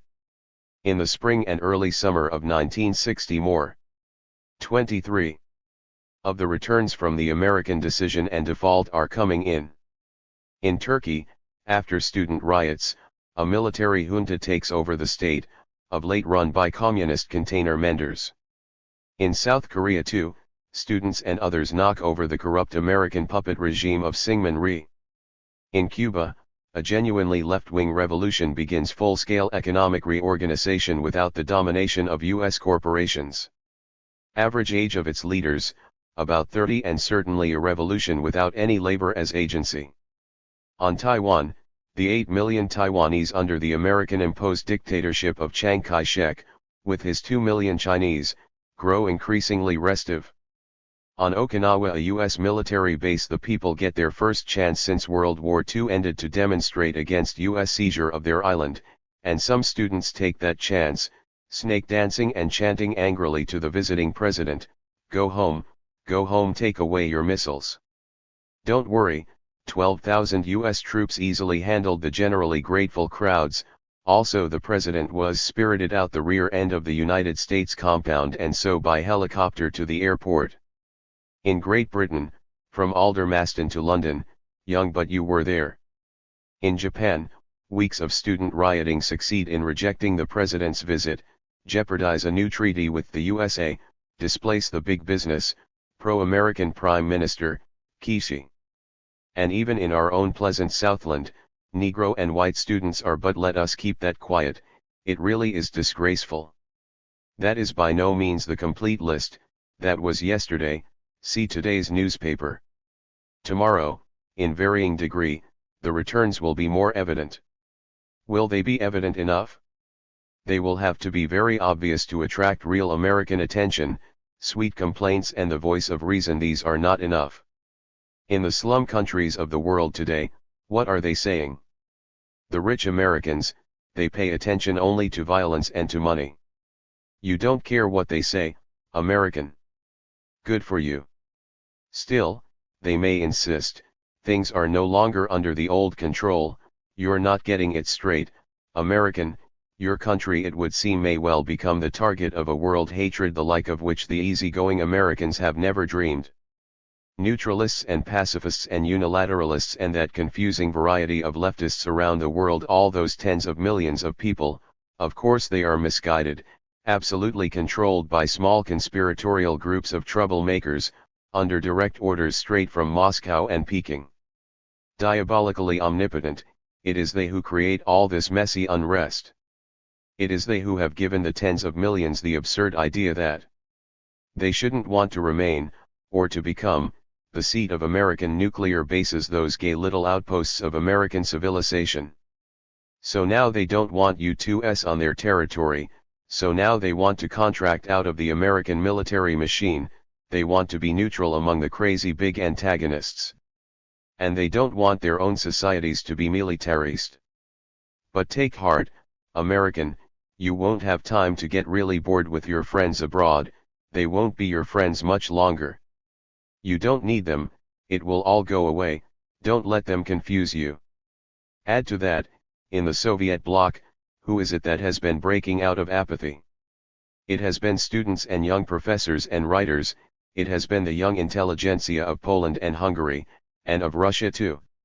Never mind that they've not won, never mind that there are other social and moral types among them. First of all, it has been these types. But the point is clear, isn't it? That's why we've got to study these new generations of intellectuals around the world as real live agencies of historic change. Forget Victorian Marxism, except whenever you need it, and read Lenin again, be careful, Rosa Luxemburg, too. But it's just some kind of moral upsurge, isn't it? Correct. But under it, no apathy. Much of it is direct nonviolent action, and it seems to be working, here and there. Now we must learn from their practice and work out with them new forms of action. But it's all so ambiguous. Turkey, for instance. Cuba, for instance. Of course it is, history making is always ambiguous. Wait a bit, in the meantime, help them to focus their moral upsurge in less ambiguous political ways, work out with them the ideologies, the strategies, the theories that will help them consolidate their efforts. New theories of structural changes of and by human societies in our epoch. But it's utopian, after all, isn't it? No, not in the sense you mean. Whatever else it may be, it's not that, tell it to the students of Japan. Isn't all this, isn't it something of what we are trying to mean by the phrase, the new left? Let the old men ask sourly, out of apathy. Into what? The age of complacency is ending. Let the old women complain wisely about the end of ideology. We are beginning to move again. Yours truly. C. Wright Mills. 24. By David Reisman and Michael Maccabee. There has never been in American life anything comparable to the Fabian Society. Woodrow Wilson and Franklin Roosevelt gathered around them an ad hoc team of advisors who included a number of bright lawyers, economists, and political scientists, but neither these nor their journalistic and academic allies created anything like an ethos or a basis for interpreting the relation between specific pragmatic measures and overall social and political change. Moreover, both the Wilson and Roosevelt administrations soon ran dry of ideas for domestic reform, and were, so to speak, rescued by world wars from the necessity of demonstrating their weakness. Although in part thanks to them Washington, D.C., has become somewhat less of a cultural and intellectual colony, it still remains a city dominated by middle-level civil servants, the military, the lobbyists, and the service trades dependent on all of these, and not a city tied into avant-garde ideas in American life. Several of the state governments have been in this respect somewhat less badly off in recent history. The University of Wisconsin has been a kind of unofficial Fabian society for the state government, or at least this was the case during the Progressive era, and the state government and State University of Minnesota have had somewhat analogous relations. But neither locally nor nationally has there been a disinterested intellectual stratum tied in any systematic way to government activity. In the congressional elections of the fall of 1958, however, a group of Democrats were elected to the House of Representatives who have banded together as the Liberal Project in an effort to change the state of affairs. Some of them had in fact attended the University of Wisconsin, or fallen under the influence of men trained there. They were frustrated to discover that the Democratic victory in the elections was not to be translated into public policy, but they also realized that, even if they were to have a larger voice in affairs, there was no substantial seedbed of ideas on which they could draw for measures that went beyond what might be regarded as the mopping up operation of the New Deal. While these men were sensitive to the large residual areas of deprivation in American life, they did not believe that a policy could be based on this alone. For one thing, they had a concern, unusual for members of the House of Representatives who are supposed to leave foreign policy to senators. With foreign policy, they were, for instance, among the small group of congressmen who opposed the sending of nuclear information to the Adenauer government, in spite of the fact that some of them came from districts with a heavy German population. Others were concerned with the lack of preparation, either economic or psychological, for possible disarmament. At one discussion the question came up, for example, as to what redeployment there could be for ex-Air Force generals when they could no longer go into the business of weapons making, and when they had filled all the posts in the military academies and secondary schools that might still be looking for tough headmasters. Plainly, the members of the Liberal Project were out of sympathy with the Truman-Atchison wing of their own party, which has still not given up the effort to prove, over the dead body of Senator McCarthy, that it is even more ferociously anti-communist than any Republican. Such dissatisfactions, however, did not constitute a new policy, and for this the Congressman. The American Crisis 25 turned to a group of university professors and writers whose books and articles they had read, and who they thought might furnish them, not only with specific proposals that would point in a new direction, but also with a philosophy of liberalism that would locate the specific measures in an ideological context. In seeking such contact, the members of the Liberal Project had to overcome the characteristic attitude of American scholars and intellectuals towards congressmen and towards politicians in general, who tend to be regarded either as cynical opportunists or as stupid windbags. The Liberal Project at work. Now that these exchanges have been going on for a year or so, we have talked to a number of intellectuals who are astonished to discover how academic in the best sense is the intelligence of the group of congressmen and with what integrity and dedication they approach their work. Except for James Roosevelt of California, who is in his third term in the House, none of the members of the Liberal Project is well known outside his home state in the United States, let alone abroad. A scattering of people are familiar with Charles Porter of Oregon, who has been a notable critic of the Atomic Energy Commission and of American policy vis-a-vis Latin America. There are a few congressmen, of whom Chester Bowles is best known, who are close to the Liberal Project, although not active members, and who possess a wider reputation and influence. The majority of the dozen or so congressmen who make up the Liberal Project, including William Meyer, the first Democratic congressman from Vermont since the Civil War, hold their seats by the barest majority and face close contests for re-election in the fall of 1960. All of them have been told by Sagerheads that there is no political mileage in what they are doing. Certainly the intellectuals they have recruited to meet with them and to write papers on assigned topics for a volume to be modeled in some measure after conviction, coming as they very largely do from New York, Boston, and Chicago, cannot help the election campaigns of men scattered over the congressional districts of the North. And it should be remembered by British readers that American congressmen are virtually on their own a better example of free enterprise than is to be found in most businesses dependent on local support rather than on any overall party effort on their behalf, though to be sure they can be greatly helped or hurt by the way the national presidential campaign goes down in their home districts. Moreover, the inevitably bureaucratic management of this flock of 535 independent Entrepreneurs in the House makes it very difficult for any one member to attract attention comparable to that of a senator. Hence, few Americans realize that the congressmen of the Liberal Project, as well as a number of others who are potential recruits, are on many specific issues and in general outlook far to the left of well-known Democratic senators such as Humphrey. Indeed, the congressman would probably feel that the tag, left, is one of those dated legacies they hope to surmount. The essay that follows was prepared for the Liberal Project, and reflects the concern of the congressmen with an American political climate that makes it difficult for them to develop a coherent program, far more difficult, we would gather, even than for the Labour Party after 3 successive defeats.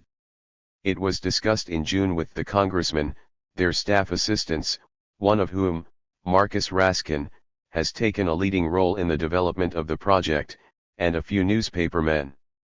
In addition, our essay reflects the preoccupations of an organization which is at the moment even more embryonic and powerless than the Liberal Project itself, namely, the Committees of Correspondence, a small group which hopes to enlist intellectuals in realizing an inventive and radical response to the problem of war and its implications for American culture.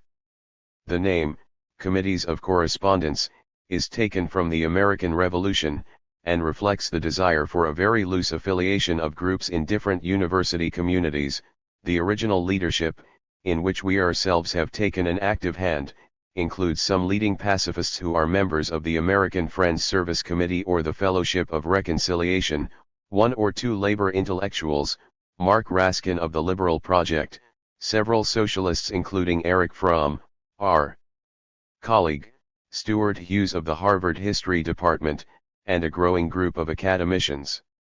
A number of us who founded the Committees of Correspondence have also been active in the Committee for a Sane Nuclear Policy, but this American equivalent of the Campaign for Nuclear Disarmament, confined as it has primarily been to asking for the cessation of nuclear tests and a successful summit, has provided no adequate basis for a critique of American foreign policy, let alone of the domestic consequences and concomitants of that policy. 2. The Committees of Correspondence have begun operation only in the last few weeks. They have 1. For a fuller description of the group, its membership, and its plans, see Harris Dienst Frey, Fabianism in Washington, Commentary, Volume XXX, July, 1960, pages 22 to 28. 2. Cf. André, Schifrin Protest in America, Socialist Commentary, July, 1960, page 13. 26. Held seminars in Cambridge, Massachusetts to discuss the consequences of disarmament, and American policy vis-a-vis Cuba at the University of Illinois. They are issuing a political correspondence by various hands that might be compared to the excellent newsletter issued by Sir Stephen King Hall. The paper that follows has grown out of such discussions, and has in turn been an effort to contribute to them. Although America has been for much of its history a belligerent and expansionist country, it has not been a militaristic one, and up until the present, it has resisted military control of political policy. While this encapsulation of the military might have been a protection for the peacetime life of the country, for only rarely did generals as such get involved in politics, one consequence has been that during wartime America has lacked a politically sagacious military elite. With a few famous exceptions, our generals have considered destruction of the enemy at the least immediate cost in American lives, or even the least budgetary cost, to be their sole concern. In the Second World War, this outlook gave a mindless justification for the mass bombings of German cities, also participated in by the British, and for the terrible and unnecessary destruction of Hiroshima and Nagasaki, when in fact the Japanese had given much evidence that they were prepared to surrender. Only as the Second World War progressed, did the American military begin to enlist advisors from civilian life, and a large number of intellectuals, a number of them ex-New Dealers, became involved in its planning and execution, while the physical scientists were of course heavily engaged. At the end of the war, in order to maintain this link, the Air Force set up the RAND, Research and Development, Corporation. The Army has a similar brains trust in the Operations Research Office of Johns Hopkins University, and the Central Intelligence Agency, while not outside the government in an exchequer sense, has a somewhat similar immunity from immediate federal supervision. Science and social science departments in a number of major universities have close personal and professional ties with these agencies. It would not be accurate to say that all these men have been mobilized on behalf of the policy of deterrence through the threat of mass destruction. Indeed, there are probably men working for Rand who have done as much to subject that policy to rational scrutiny as have men who are known to be dedicated workers for peace. 3. Nevertheless, these agencies and their ancillary groups, along with the armed services themselves and the Atomic Energy Commission, have recruited many exceptionally intelligent men whose full-time task it is, not only to maintain the deterrence policy, but to find objections to any limitations on it. From this group of men have come many of the scientific efforts to discover holes in any possibility of a test ban which could be negotiated with the Russians. Recruits for the deterrent. Take, for example, the fantastic idea, developed in Edward Teller's Livermore laboratory, that deep holes might be dug in salt mines and bombs exploded therein without anybody's noticing, a notion that is fantastic, not because the Russians couldn't do it, but because it would take a long time, require immense commotion of men and machines, and would therefore be very hard to keep secret, if not from us, then from the Russian people themselves. Moreover, there are numerous indications that the Soviet Union has little interest in testing small or clean nuclear weapons, and that many Soviet citizens have a better sense of the dangers of a spread of nuclear weapons than is often found on the American side.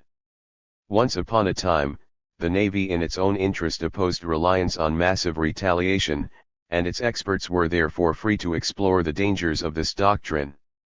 But then, faced with a declining strategic role, the Navy traded doctrine for budget, reaping a harvest in big carriers and atomic submarines, and joined the Air Force in alliance against the remaining Army men, such as Generals Ridgway, Gavin, and Taylor, whose recurrent protests have usually led to their leaving the intra-service battlefield altogether.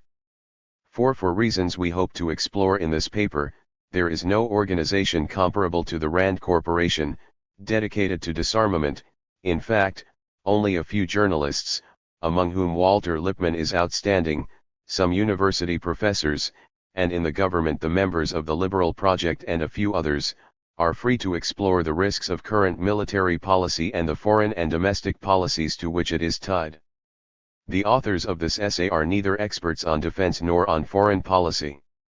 At the same time, we have had some experience in seeing the experts make mistakes by virtue of their expertise.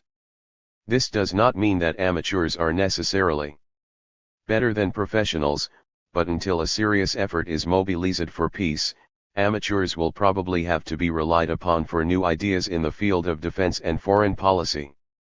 Among the most important and interesting problems of education is that of exploring the means by which people can learn to make a proper judgment of expert opinion. One way is to become expert in a particular field oneself. Another approach is to gain some sense of the kind of perspective or style of perception that the experts use, as a basis for seeing what might be the possible limitations of their view in a given instance. Thus one can find experts privy to discussions concerning deterrence who talk about the American ability to accept, let us say, 10 or 30 million casualties, experts who are familiar with the post-World War II disaster studies but who fail to ask what sort of backwoods reactionaries would take over whatever would be left of America if our major urban centers were destroyed in a nuclear, or biological or other mass, war. Nuclear speculations. So, too, there are other men, intelligent enough to grasp some of the inherent weaknesses in the strategy of deterrence, who have speculated about an automatic deterrent, protected from the possibility of human frailty on our side. One mechanism that has been proposed for achieving this is a cobalt bomb, aimed at all countries having nuclear power themselves and primed to go off without reference to a human chain of command the moment any nuclear weapon is fired at us.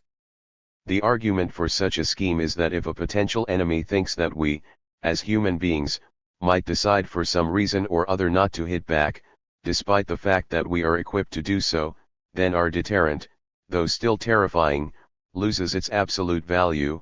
Therefore we must try to set up a system over which none of us has any control. This reasoning, logical as far as it goes, typically leaves other variables out of account altogether, like the fact that becoming the prisoners of our own mechanisms would intensify the dangerous feelings of helplessness which the policy of deterrence has already succeeded in producing. It would mean surrendering the hope that the human race can get control of the arms race, even though it has been argued that once the automatic cobalt bomb was known to exist, no one would tempt fate. One further point about experts: they have fended off outsiders, including many intelligent congressmen, by establishing as a condition of entering the debate on armaments a knowledge of highly technical matters, frequently classified, and the possession of a polished rationality of the game theory sort. Many of the traditional pacifist groups can make no headway in this situation. They are regarded, if not as un-American, then as all heart and no head. Especially perhaps for a British audience, such a complaint about the role of experts may sound snobbish, as if we supposed that the gentlemanly amateur was really better at these things, and that one could still muddle through, without taking disciplined thought. This is not our point, nor are we contending that the experts have purposely maintained a monopoly on discussion. Indeed, if we had to choose, we would surely prefer to trust our fate to the experts of Rand than to some of the blustering generals, or senators, who have enjoyed talking tough, a great help, no doubt, to their opposite numbers in China and the USSR. Our hope is that the practicality of ethical considerations may become more widely understood, and that discussion of deterrence and its alternatives can be enlarged, and more differentiated modes of thought encouraged. Intellectuals in Britain are certainly not happy with their nation's political life after the recent Conservative electoral victory, and the journals of the left, including the New Left Review, have been full of re-examinations. As it looks to Americans, however, the situation in Britain appears much healthier. For example, George Kennan's BBC lectures of a few years ago excited much greater response than any comparable talks he has given in this country. While the British government in power has been somewhat less effective as a restraining force on the Americans and the Soviets than would have been salutary for both, and while the Suez adventure showed that the British blimps had enough air left for another flotation, the Americans can indeed envy the ease with which Englishmen discuss alternatives to nuclear war, ranging from unilateral disarmament to diplomatic maneuvers aimed at easing particular points of tension in the Cold War, whether in China or in Germany. As against the tiny handful of American university students who feel anything can be done about the bomb, a far larger number are concerned with the struggle for racial integration. Americans look on the Aldermaston marchers as something quite inconceivable at present in this country. What accounts for this difference between Britain and America? The problem of dealing with experts is the same in both countries, although in Britain, which is smaller and still partially aristocratic in nature, political leaders are less cut off than ours are from intellectuals, literary men, and scientists. It may be that people feel 28. Safer in this country because it is big and powerful and seemingly remote from the traditional areas of danger. This is an irrational feeling in the modern world of deterrence, since our fearful power and our weapons themselves become a lightning rod inviting attack. Nevertheless, the feeling does seem to exist. A Gallup poll in January roughly mirrored the results of a poll taken by Samuel Stauffer a few years ago. When people in a national cross-section are questioned about their worries, a large proportion of them mention health and family troubles, and another fraction money troubles, but only 1 in 14 allude to the international situation.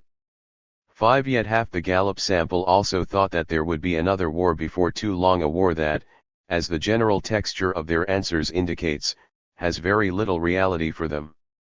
Mothers, for instance, said that they didn't want their sons to serve overseas, evidently still unaware, despite the headlines, that in effect there is no overseas in modern war. Another, and related difference between this country and Britain, is that on the whole Americans have not suffered much from recent history. Whatever suffering the Second World War involved for a few was more than matched, for millions, by the fact that the war brought the Great Depression to an end. Besides, the war left a legacy of wild Keynesianism that continues in a new war economy to sustain prosperity, as Gerard Peel points out in the current, April, issue of the Bulletin of the Atomic Scientists. it is the war economy which during the last 15 years has brought a full third of the population into relative affluence. Americans are famously generous. There is great and admirable concern for individual life, as when somebody falls down a well or into the sea, or is captured by the enemy. In recent decades, Americans have become less cruel, enjoying less barbaric sports and appreciating gentleness in personal relations. Still, the lack of suffering leads to a certain callous lack of sympathy for the suffering of others, particularly when this can be rationalized in terms of American ideals and explained as not the result of visible injustice. There is still another difference which Edward Shills has noted in his book, The Torment of Secrecy. The British, protecting their privacy better, fear spies, secrets, and invaders less than we do, and have never been as hysterical about communism. Even after the Klaus Fuchs case, they in effect decided that they would rather risk losing a few secrets to a few spies than turn the country upside down in the alleged hope of flushing all enemy agents out. One result is that the ex-communists in Britain are not nearly so eager to prove their virtue as the ex-communists in this country, and it is perhaps the ex-communists in this country who above all justify Ceylon's remark that the next war would be fought between the communists and the ex-communists. Not only does much of the brains trust of anti-communism in America consist of ex-communists, but a number of them are refugees who have perhaps grown hysterical in their effort to make an impact on their new country, a country so big and unmanageable that it often seems to drive people into fits of shouting, while providing in its political life room for the entrepreneurially minded who could not move so rapidly in the managerial world of the large corporations. The fear of unmanliness, though McCarthy is dead, the fear of invasion by spies and secret agents on which he played is endemic in American life and operates locally even when it is quiescent nationally. In the last decade, for example, a great many municipalities have been aroused against the chimerical and imaginary dangers of fluoridation in their water supplies. Chlorination as a safeguard against the pollution of American streams and subsurface waters is already an accomplished fact. The doctors and dentists and local civil servants who have proposed fluoridation have met a barrage of suspiciousness and have been regarded as poisoners, alternately puppets of the aluminium company, which manufactures fluorides, or the Communist Party. Of course it is safe and even patriotic to attack these men, who have no great vested interests behind them, either contractual or ideological, and correspondingly it has been extraordinarily difficult to rally people in America against the real poisons of fallout or the dangers of chemical and biological warfare. For in the latter case, fear of realistic dangers, if openly expressed, might invite the accusation we ourselves have often met from student audiences when we have discussed these matters, as to whether we would rather live on our knees, as appeasers of world communism, than die on our feet. The trailblazer attitude behind this rhetoric was well expressed a few months ago in a conversation with a 9-year-old and very bright little boy. We had been talking with his parents about the news that day in the paper that Khrushchev would come to America, and were expressing our hope that perhaps there would be a détente in the Cold War. The boy piped up to say, "They're both chicken," meaning by this that both the US and the USSR were afraid. We asked him if it was chicken to fear the end of 29. The world, and he said, "Well, we all have to die sometime," and then after a moment added, "Anyway, I'll go live on the moon." It is along just this line that we see perhaps the deepest difference between ourselves and the British, namely that American men seem constantly pursued by the fear of unmanliness, and therefore feel the need to present themselves as hard and realistic. This way of being realistic may have nothing to do with reality. Often, realism becomes no more than the opposite of idealism, reasonableness, or morality. Many men of an older generation, having witnessed the excesses to which sentimentality and self-righteousness can take us, and completely sure of their own morality and dedication, are sometimes unwitting heralds for what is only a seemingly similar realism in others, a pseudo-realism that springs from fear about masculinity. The British seem less obsessed than we are on this score. Nor do they have a proponent of tragic realism so brilliant as Reinhold Niebuhr. What produces the difference? What is the aim which in America has been distorted into a need to feel tough? End of the frontier? One possibility is that for those to whom being American means being a pioneer, a trailblazer and producer, the lack of new frontiers creates a fear, felt within and reinforced from outside, that the country is going soft. Perhaps, having escaped the bombing and much of the suffering of the Second World War, many Americans have never established their courage in their own eyes, and this may be another reason why the fears of being soft on communism, or just soft, are far stronger here than in Great Britain. 6. To recognize and admit the enormous dangers that grow every day the Cold War continues would feel like weakness to these people. It would seem but another step leading to a retreat from the heroic stand against nature, a stand that makes sense when, in order to survive physically, man must fight, but which now becomes merely a posture, a term that is increasingly and symptomatically coming into use in describing American policy, along with the somewhat analogous word, position. This posture, which so many people insist upon, becomes self-destructive in a world of fantastically rapid change, where survival depends on flexibility and on willingness to accept some responsibility for what is happening in the world as a whole. Such people have been brought up to feel that worthwhile national action is to be defined mainly in terms of military or semi-military attacks on obstacles, either physical or human. They view with horror their countrymen who, captured by the ideology of consumption, have none of the Spartan virtues, and in fact seem drones heralding the collapse of the state. A number of these men are the American analogues of Tory patricians, or in some cases, would-be patricians, who since Theodore Roosevelt's day have seen war and preparation for war as the condition of national health. 7. Having no goals for America in its own terms and, like most of us, more attuned to what they despise in their countrymen than to what they hope for, they cannot help being preoccupied with the communists as a possible barbarian threat, often failing to realize how necessary we in turn are in the Soviet Union as a model for emulation, frequently for our worst Victorian excesses.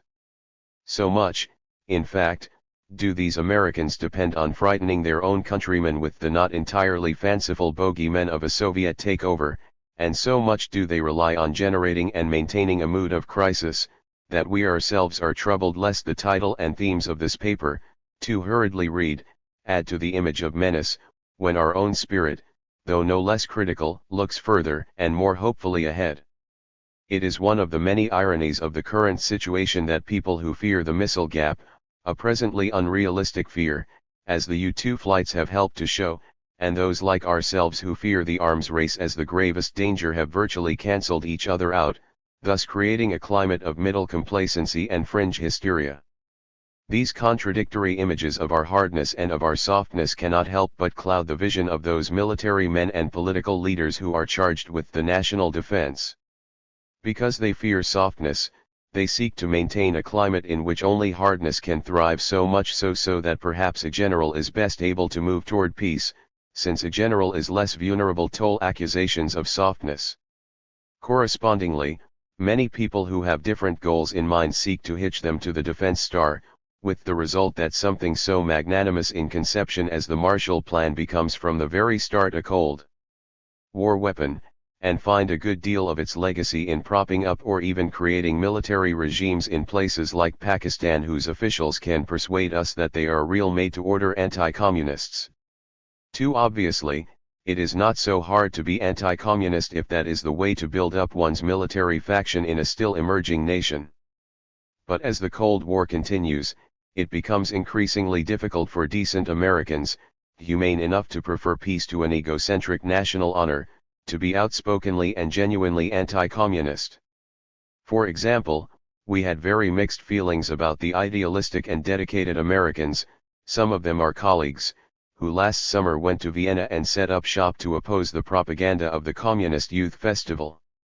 We had misgivings because it was impossible to escape the fact that, whatever their personal motives, these students became, in effect, emissaries of our State Department and our national Cold War line. While this is the last thing many of these students wanted, the Iron Curtain creates just such ironies. And the problem is equally grave for the radical opposition. As Margaret Mead observed in an address last year, a student in this country a generation ago who had radical ideas had the advantage of being powerless, of being on the side of a future which did not yet exist. Today, however, such a student may find that his particular idea happens at the moment also to be part of the Communist Party line, in which case he is not in alliance with a non-existent and therefore uncontaminated future, but with an extremely menacing, and totally unwelcome power. On the reverse side, someone like Pasternak, or many young Polish writers who are acclaimed in this country, may feel themselves betrayed by their very courage and virtue. Thus, as long as the Cold War goes on, we lack an uncorrupted political debate. Under such conditions, it is not surprising that so many people prefer to withdraw from the field altogether. Although they are willing to countenance arms spending, a large number of Americans cannot bring themselves to contemplate the true horror of war, and so they simply go to sleep when they are asked to wake up to the dangers that face them. They have learned that the thing to do with anxiety, whether based on real danger or not, is to rid oneself of it through drink, drugs, or canned fantasies. There are other Americans, however, whose anxiety and escape take more productive forms. Like many of the Soviet intelligentsia who hate the system but feel powerless to change it, certain American elite groups have chosen the road of inner emigration, retreating from social responsibilities into, at best, a concern with their immediate surroundings, family, and friends. Though such people are often aroused by issues like education, urban renewal, or mental health, they are estranged from the system because it seems to them run for political motives in the narrowest rather than in the best sense. Unlike the escapist security seekers, they are not alienated from themselves as human beings, yet the fact that they remain without political purpose beyond their small civic circles limits their vision and hence their growth. It is for this reason that they may today be ready to give enthusiastic support to a far-reaching idealistic political movement that will provide them with a way of reasserting their faith in democracy. Still others who are intelligent enough to be concerned with the world have escaped into cynicism, considering the system as corrupt and finding a sense of purpose in expertise, even if this means selling themselves to the highest bidder. Such people, amorally working for personal gain within the system, have in fact supported many of its worst elements. But perhaps support is too strong a word, for one often finds in talking to them that they have a streak of buried idealism hidden as much from themselves as from others by this mask of cynicism. Whereas the hypocrisy of the Victorians consisted of concealing mean motives under noble rhetoric, our own hypocrisy often conceals a cankered decency beneath a cloak of realpolitik. Sometimes the decency manifests itself only in the family and in intimate relations, sometimes in the restlessness that underlies the purposive exterior, sometimes merely in the aggressive defense that is put up by these people against any suggestion that their public and private selves need not always remain so completely at odds. Inadequate alternatives. Whether in foreign policy, or in personal life, Americans appear today to suffer from an inadequate formulation of their alternatives. It has become extremely common among the well-educated to denounce blind conformity and mass society, often symbolized by such minor irritants as tail fins, TV, or gray flannel suits. But the only alternatives many people see to the organization man is the nostalgic image of the cowboy or the rebellious artist. Hard-shelled individualism and a rejection of human solidarity are mistaken as signs of strength and independence. Even the best students in our colleges tend to assume that they must eventually make their peace with the system which they see as even more monolithic than in fact it is, and they 31. Will then often become vicarious fellow travelers of the beats whose passive and almost entirely non-progressive defiance serves to publicize a private helplessness. Students in recent years have frequently said that helplessness is realistic. What can you do about nuclear war? Searching for a guarantee that life never provides, a guarantee not only that action will be effective but that all its consequences will be good. Such young people never get started and therefore never gain the realistic political experience necessary to make them less helpless. Again, there is a tendency to jump to extreme alternatives, either total control of the total weapons, or total inaction.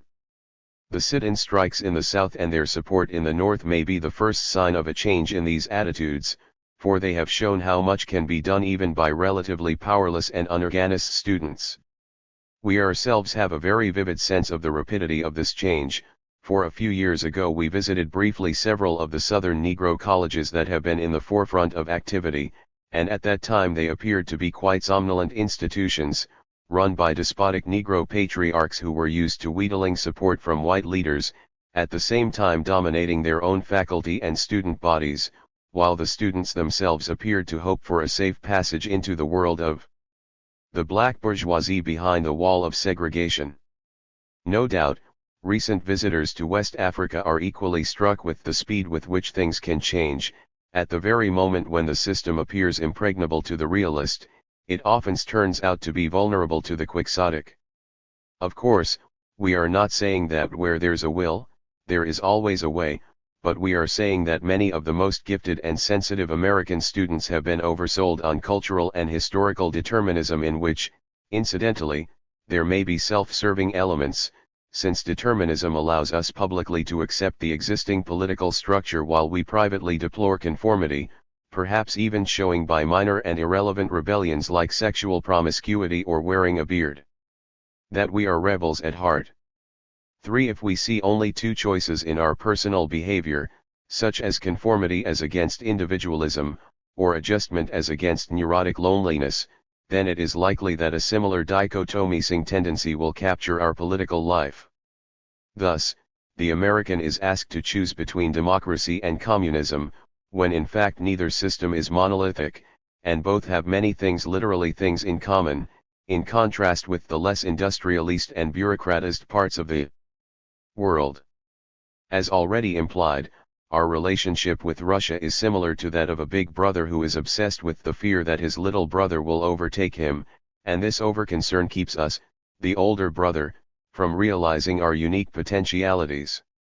In this case, the sibling rivalry runs both ways, for the Russians gear their system to show that they are as good or better than we in those areas we most prize: technology, sports, and education. The tragedy is not only that because of our obsession we are rejecting utopian possibilities and ignoring more pressing problems, at the lowest level the much greater threat of Red China, but also that we are missing a chance to provide a better goal for Soviet growth. We may hope that the Russians will get rich enough to be preoccupied by the problem of national purpose which currently plagues us, and in the American-like desires of the Soviet elite, we find signs of this development. Conceivably, if we were to show that our system can be mobilized to produce a better life, drawing its meaning from activity rather than from consumption per se or from national might, we would eventually shift the emphasis of Soviet emulation. In fairness, it should be added that a surrender to apocalyptic alternatives is sometimes found on the more humane side of current American debates concerning deterrence. It would be surprising if this were not the case, for the dominant ways of perceiving in a culture generally turn up, sometimes in a disguised form, in the very models of opposing such ways. Thus, there are some pacifists, among the many different schools of pacifist thought, who see the present situation as demanding either preparation for total destruction or a complete cessation of all military measures through unilateral action. We believe that if the world survives these next critical years and becomes less uncivilized, we shall move away from the anarchy of nationalism, reducing arms to the level of police forces and handling as imaginatively as we can the problem of coping with despotic governments, in part by the remarkable invention of Gandhian nonviolent resistance, a manlier and far more difficult political weapon than trading blow for blow. Naturally, it is hard to see how the transition from the fully armed nation-state to the fully disarmed nation-state can be accomplished. It is easier to envisage a diplomatic give and take between ourselves and the Soviet Union that, without complete disarmament, would settle outstanding conflicts of interest in Europe and Asia, even though attempts at such a settlement would encounter the opposition of Adenauer and Ulbricht, Chiang and Mao, American Cold Warriors and their Stalinist opposite numbers in Russia. Efforts at disarmament not coupled with 32. Diplomatic moves to settle the Cold War will make Americans as uneasy as high-flying spy planes must make the Russian people, and hence may boomerang. In our judgment, one must work simultaneously on both fronts, diplomacy and disarmament, keeping in mind the long-run pacifist goal of a world in which conflict is settled without weapons and war. What we wish to emphasize here, however, is not the details of the various positions, but rather the way in which the American style of thinking has suffered from a tendency to oversimplify alternatives and to leap always to absolute positions. It is wrong to insist that one must choose between conformity and individualism, slavery or freedom, absolute toughness or unilateral disarmament. Our need to plan distant as well as short-run goals, to work out the full implications of alternative actions, is confused with simplistic self-definitions, and thus we militate against graduated approaches. Where the arms race is concerned, a graduated approach would start with a definition of the goal as disarmament and would continue with a step-by-step attempt to find ways of overcoming our fears on the one hand and Russia's distrust of inspectors on the other. A good illustration of the kind of imaginative plan that is needed is Leo Szilard's idea of an inspection game. 8. Recognizing the reality both of our fear of secret Soviet operations, and of the unreliability of any government's promise, including our own, and theirs of foreigners poking around, Szilard would allow inspection in detail any time that either party suspected clandestine atomic activity or decided that a tremor might not merely be an earthquake. However, if we turned out to be wrong, we would have to pay the Soviets a huge indemnity and vice versa. The goal of such a game is greater trust through experience rather than an idea of security through armaments which suggests either a statuesque posture or a swaddled, unrealistic existence, perhaps lived underground in concrete shelters. For how does one begin the effort to change this pattern of thinking about security through armament? Because different people in the United States are at different stages of alertness and health or flight and cynicism, the answer will vary depending on which group in the population one addresses. When a man is being over-manipulated to the point where his very existence has become unreal, he cannot be made human by more and better manipulation from the right direction, by mere 8. Bulletin of the Atomic Scientists, April, 1960. Bombardment with pressures and appeals. It is this very habit of ignoring the human qualities of men in order to get them to run smoothly that has caused much of our trouble. Manipulation downward, from the elites to the public, inevitably intensifies apathy and saps the strength of an alert public just when it is most needed. Thus, to return to an earlier point, by a propaganda campaign which persuaded people to view the Marshall Plan as a semi-military stroke against communism rather than as an idealistic and ultimately practical acknowledgement of our New World responsibility, we increased the chances of a quick acceptance of the program at the expense of setting a pattern in which all economic development of underdeveloped countries would carry the imprimatur of our particular sort of idealism. By reinforcing the ideology of caginess, we have been killing the very quality in ourselves which might save us from a moral disintegration that armaments can never arrest. Lobbying from below, however, while manipulation downward or sideways leads to dysfunctional precedents which narrow future alternatives, lobbying upward is necessary and in the best traditions of keeping our leaders responsible.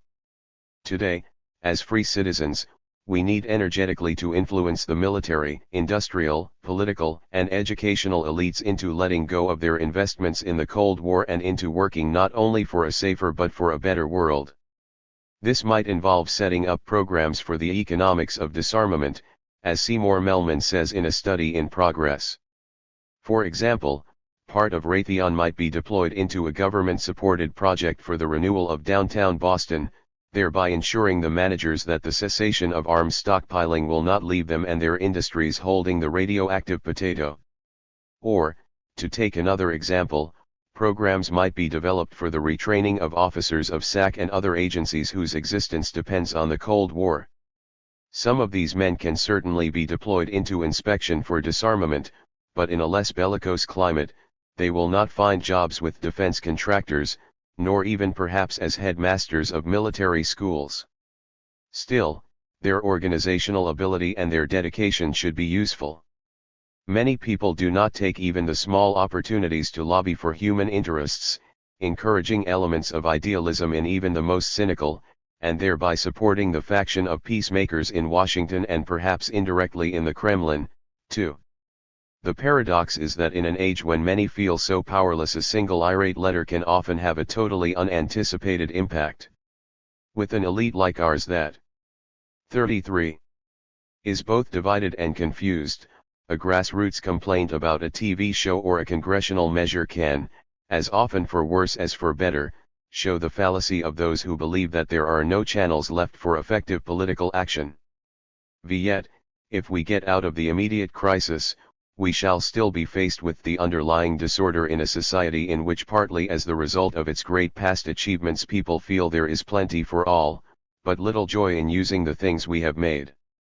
In order to assuage the managerial fears, often less than conscious, that the end of the Cold War would bring us face to face with a problem quite unlike that of 1945, when the demand for consumer goods had not yet been fulfilled, we need a program which would provide alternatives both to spending for defense and spending for spending's sake. For the Russians, a decrease in defense spending means the beginning of television and toasters for all, and perhaps a slight loosening of despotic controls. For us, much more is involved, and more difficult problems, those of abundance for what? 9. Indeed, no society has ever been in the American position before or anywhere near it, although the Scandinavians and West Germans are close, and the British not too far away, and thus the dream of plenty until our time has remained unsullied. We cannot look to the experience of other times and other countries for models for the American future. Neither can we discover much relevant wisdom in earlier prophets of abundance. Very few of these prophets foresaw the actual cornucopia of even so modestly efficient an industrial plant as ours, a plant which, if we were not so afraid of productivity or of controlling waste, would produce in a manner truly comparable to the myth of American efficiency. 10. For example, Edward Bellamy's Looking Backward, which had an enormous impact on the Gilded Age, envisaged an industrial utopia whose amiable and genteel standard of living has long since been attained throughout a large American middle-income belt, though the inner peace and spaciousness that was supposed to go along with this prosperity has scarcely been approached.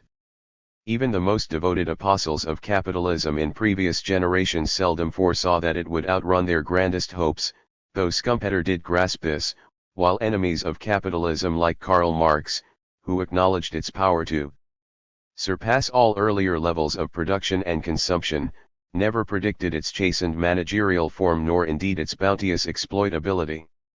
We are a generation who, prepared for paradise lost, are afraid that if we enter paradise regained, we shall deprive ourselves not merely of the incentive to produce but even of the incentive to live.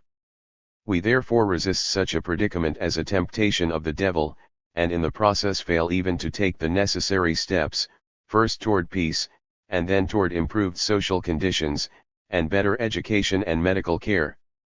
We have been trained for a world of scarcity, and we have developed an image of man under the psychology of scarcity. The maturation of America and correspondingly of world civilization requires that we begin a program for abundance with a new view of man and his potentialities, neither the inherently weak and sinful Puritan nor the self-indulgent consumer, but instead a being whose nature is fulfilled through work that truly engages him, both because it draws upon his creative power and because it gives him the responsibility for helping to decide the form and use of what he makes. In this way we would be able to consider human destructiveness as the manifestation of a thwarted need to create and to initiate a need thwarted by inadequate education and opportunity, as Paul Goodman declares in his forthcoming book, Growing Up Absurd. In Man for Himself and later writings, Erich Fromm argues that man does not live merely for the release of tensions, as Freud's writings often suggest, but that when this is all society asks of him, his passive receptive orientation to life can fill him with a nagging self-doubt which may in turn be exploited in the fantasies of omnipotence that virulent nationalism demands. These conflicting ideas concerning man's nature are dramatized in contemporary American arguments about the educational system. A belief in the spontaneous potentialities of human nature, and in the relevance of schooling to those potentialities, animated some of the original leaders of the progressive education movement, notably, of course, John Dewey.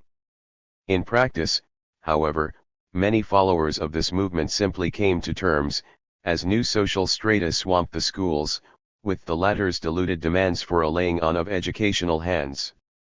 Now, in reaction against this laxity, many American leaders have found in the Cold War an opportunity to tighten up education.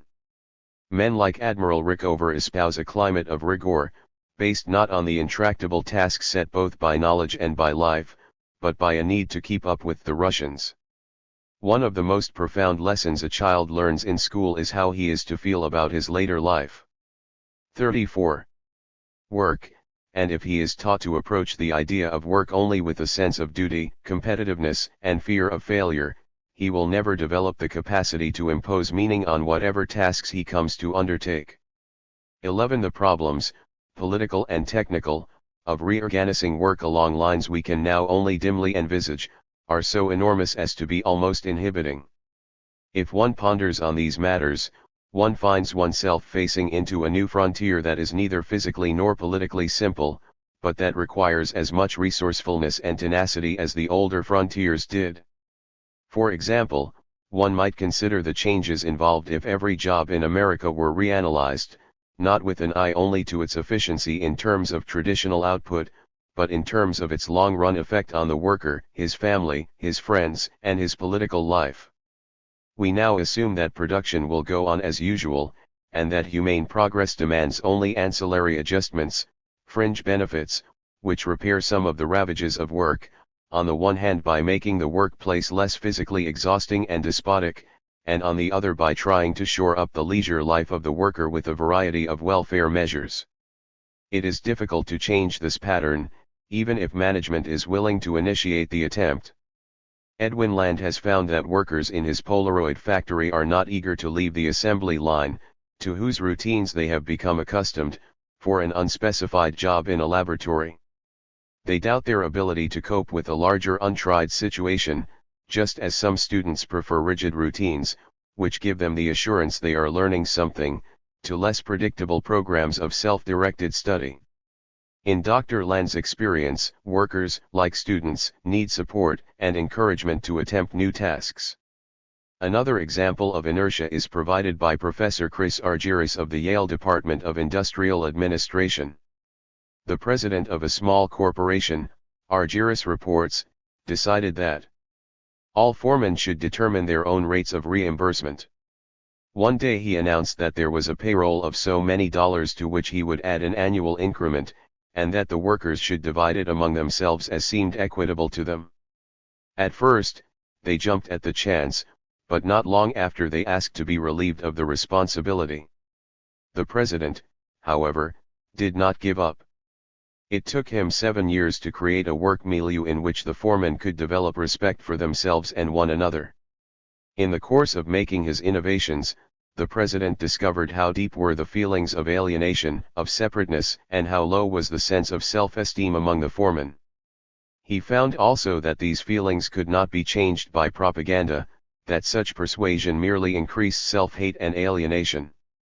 The foremen preferred paternalism until they had developed a confidence in themselves based on an altered work situation in which they made decisions about style and methods of production. And the president was secure enough not to feel that he had to hang on to traditional prerogatives. As the workers took over more activities, he was freed for new ones. 6. When in discussion we have stressed hopeful illustrations like these as models for social change, we have sometimes found them quickly dismissed by people brought up in the shadow of Marxism. Such people believe that the coming of abundance does not change the vested interests, and that political commitments will continue to reflect economic advantage.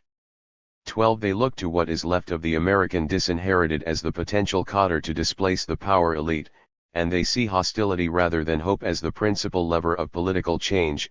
Therefore, they do not even try to move men by rational appeals.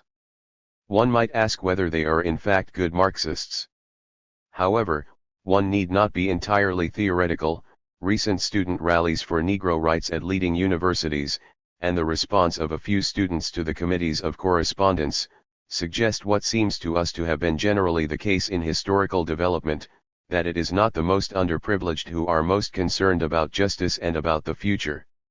Even the hangovers of scarcity psychology, for example, the prevalent notion that, even if there should be enough of the good things of life for all, there would always remain a short supply of status, do not alter the fact that those who worry least about having enough, including enough status, frequently show the clearest sense of responsibility. This is true not only for the Tory patricians referred to. 35. earlier, but also for many of their opponents in politics and in intellectual life. What is lacking today is an audience of restless poor, save among Negroes, awaiting the leadership of the better off. As higher education expands and as blue-collar work gives way to white-collar work, the often denigrated bourgeois idealist, the pilot fish of the Marxian theory of revolution, becomes a member of a class quite as large in number as the factory workers. This group is only residually a class in the traditional sense, for it lacks any sense of identity of interest and any large reservoir of hatred or of solidarity. Unlike the well-to-do of other times, it is not supported by servants. Indeed, its lack of the habit of command is one of its present political weaknesses. On the whole, its members, children of the Industrial Revolution, have thought that any increase in productivity automatically spells progress, but today this has become a tarnished belief, and little as yet exists to take its place. The answer for which many radicals look is the highly unlikely prospect of another depression. In our judgment, a depression is unlikely at present, less because the Keynesian weapons of fiscal and other governmental intervention are well understood and politically available, than because, as we have already argued, an increase in defense expenditures can again be used, as it was in the recession of 1957-58, to maintain the flow of income. But even if such measures should fail and another depression would threaten, the result at best would be another New Deal if one could imagine such coasting on inherited ideals which were barely adequate in their own day, let alone in our era of potential abundance. Another formula, occasionally suggested by the engineering-minded, is to regard the race for outer space as a safety valve for the arms race, furnishing an outlet at once for imperialistic energies and cowboy imaginations. While it goes without saying that this latter solution is preferable to the arms race, it seems to us a fictional frontier, reflecting a nostalgia for a long past day when the West had to be settled, the industries developed, the cities built, the immigrants Americanized. To summarize our argument, many Americans think that the only changes needed in our national life are minor ones, or choices between starkly stated alternatives. In this, they are like patients who come to a psychiatrist and say, "There is nothing basically the matter with me except that I have this ulcer." So it is with the ulcer of the Cold War, which exposes the failure of a style of life. Though the immediate peril demands the beginning of disarmament as one first step toward ending the Cold War, in doing this, we only patch a symptom. Disarmament is not the end of therapy, and true peace is not merely the absence of war but a state in which the quality of existence becomes humane and generous rather than destructive. The analogy goes further. Just as no therapist can cure anyone but merely provides the support for another's steps toward health, so our leadership cannot manipulate us into utopia. In order for us to live with our abundance, there must be greater participation in the political life of the United States and of the world. The traditional American ideology, which is concerned only with equality of economic and political opportunity and freedom from control, in other words with the major problems of scarcity alone, must readjust to face the problems that have suddenly become visible because of abundance, lack of participation in life, and lack of opportunity and education for self-expression. Once these problems can be faced, a people of plenty may be able to use its power for helping other people toward economic prosperity, as an essential step toward further difficult alternatives. When we can overcome our embarrassment of being frankly idealistic in our actions, we will no longer be slaves to an ideology that demands the continual creation of pseudo-needs as a basis for production and continued prosperity, an ideology which leads the American people to doubt the possibility of any growth beyond comfortable survival, protecting the nest egg. Our imagination must focus on other frontiers, work at bringing more people into participation by forming many small groups, by decentralizing industry, by creating better means for continued education not merely for children but for adults throughout life. To be sure, none of the problems of scarcity has been dealt with in a wholly satisfactory way. Not all Americans are affluent, many are destitute, and many of the traditional issues of welfare and social justice markedly, of course, the race issue remain exigent. But a movement of renewal dedicated only to these issues is not conceivable. We shall move faster on these older fronts if they do not usurp all our attention, and if we can invent an American future which is exciting, active, and responsible, but neither murderous nor imperialistic. It is for this that political programs are needed which transcend the details of the present. 36. Based on convention notes from Los Angeles by Emmanuel Decade. No deadlocks, no switches, no southern breakaways, no second ballot. Smooth as a transcontinental express, the Kennedy machine rolled through the Democratic Party's convention, carrying everything, including 806 votes, before it. Its progress marked the rise and triumph of the college-cut button-down collar business technicians in politics. The new men of power, Jack Kennedy's boys, made the old professional machine men look like a crew of provincial hicks. There was something of a self-fulfilling prophecy about the Kennedy success. While he consistently underestimated his strength, appearing hopeful and calm but never overconfident, his team consistently utilized the highest figures of support, to induce a feeling among delegates that whoever wanted to wave from the window when the presidential train rolled in November, had better climb aboard early. They did. While the processions and acclamations for favorite sons went on, the Kennedy professionals could be seen, moving across the floor of the convention, smoothing the way. The headquarters of the convention, the Biltmore Hotel, saw many a wildcat demonstration. At one point, a mob of bigoted segregationists invaded the lobby with placards for Orville Faubus, famous for his stand at Little Rock. Their placards demanded, "A Christian in the White House, Faubus for President, States' Rights vs. Communism." At another time, 2 or 3 Nazis, with swastika armbands, distributed leaflets saying, "A vote for Stevenson is a vote for Khrushchev." But all this was just part of the political Mardi Gras. The only 2 real alternatives to Kennedy were Stevenson and Lyndon Johnson, leader of the Senate and the Southern Hope. Johnson remained confident until the end. With his smile and his studied friendliness, he tried to navigate his way round all the cliffs. Asked about Cuba, he said foreign policy is the prerogative of the president. Pushed by the creeping crisis in Cuba, he retreated behind the Monroe Doctrine and the Caracas Agreement. He failed to find the appropriate tone for the convention, and the South did not feel strongly enough about his allegiance to segregation to threaten to break the party in order to let him through. The Stevenson movement had unsuspected grassroots strength, in New York and California particularly, and enclaves of liberal support around the country, but it lacked organized power. The inner contradiction of Stevenson's position: he remained aloof, unwilling to campaign, and yet was obviously anxious to be drafted, made it difficult for his supporters. Finding themselves largely outside the machines, often in blatant opposition to them, they had to rely upon public demonstrations. In New York alone, more than 500,000 signed the draft Stevenson petitions, and when he appeared at the convention, the demonstrations in favor of his candidature interrupted the proceedings for 20 minutes. Do not leave this prophet without honor in his own party. Do not reject this man. That was precisely what the convention did. The Kennedy team worked tirelessly, promoting the young senator from Massachusetts.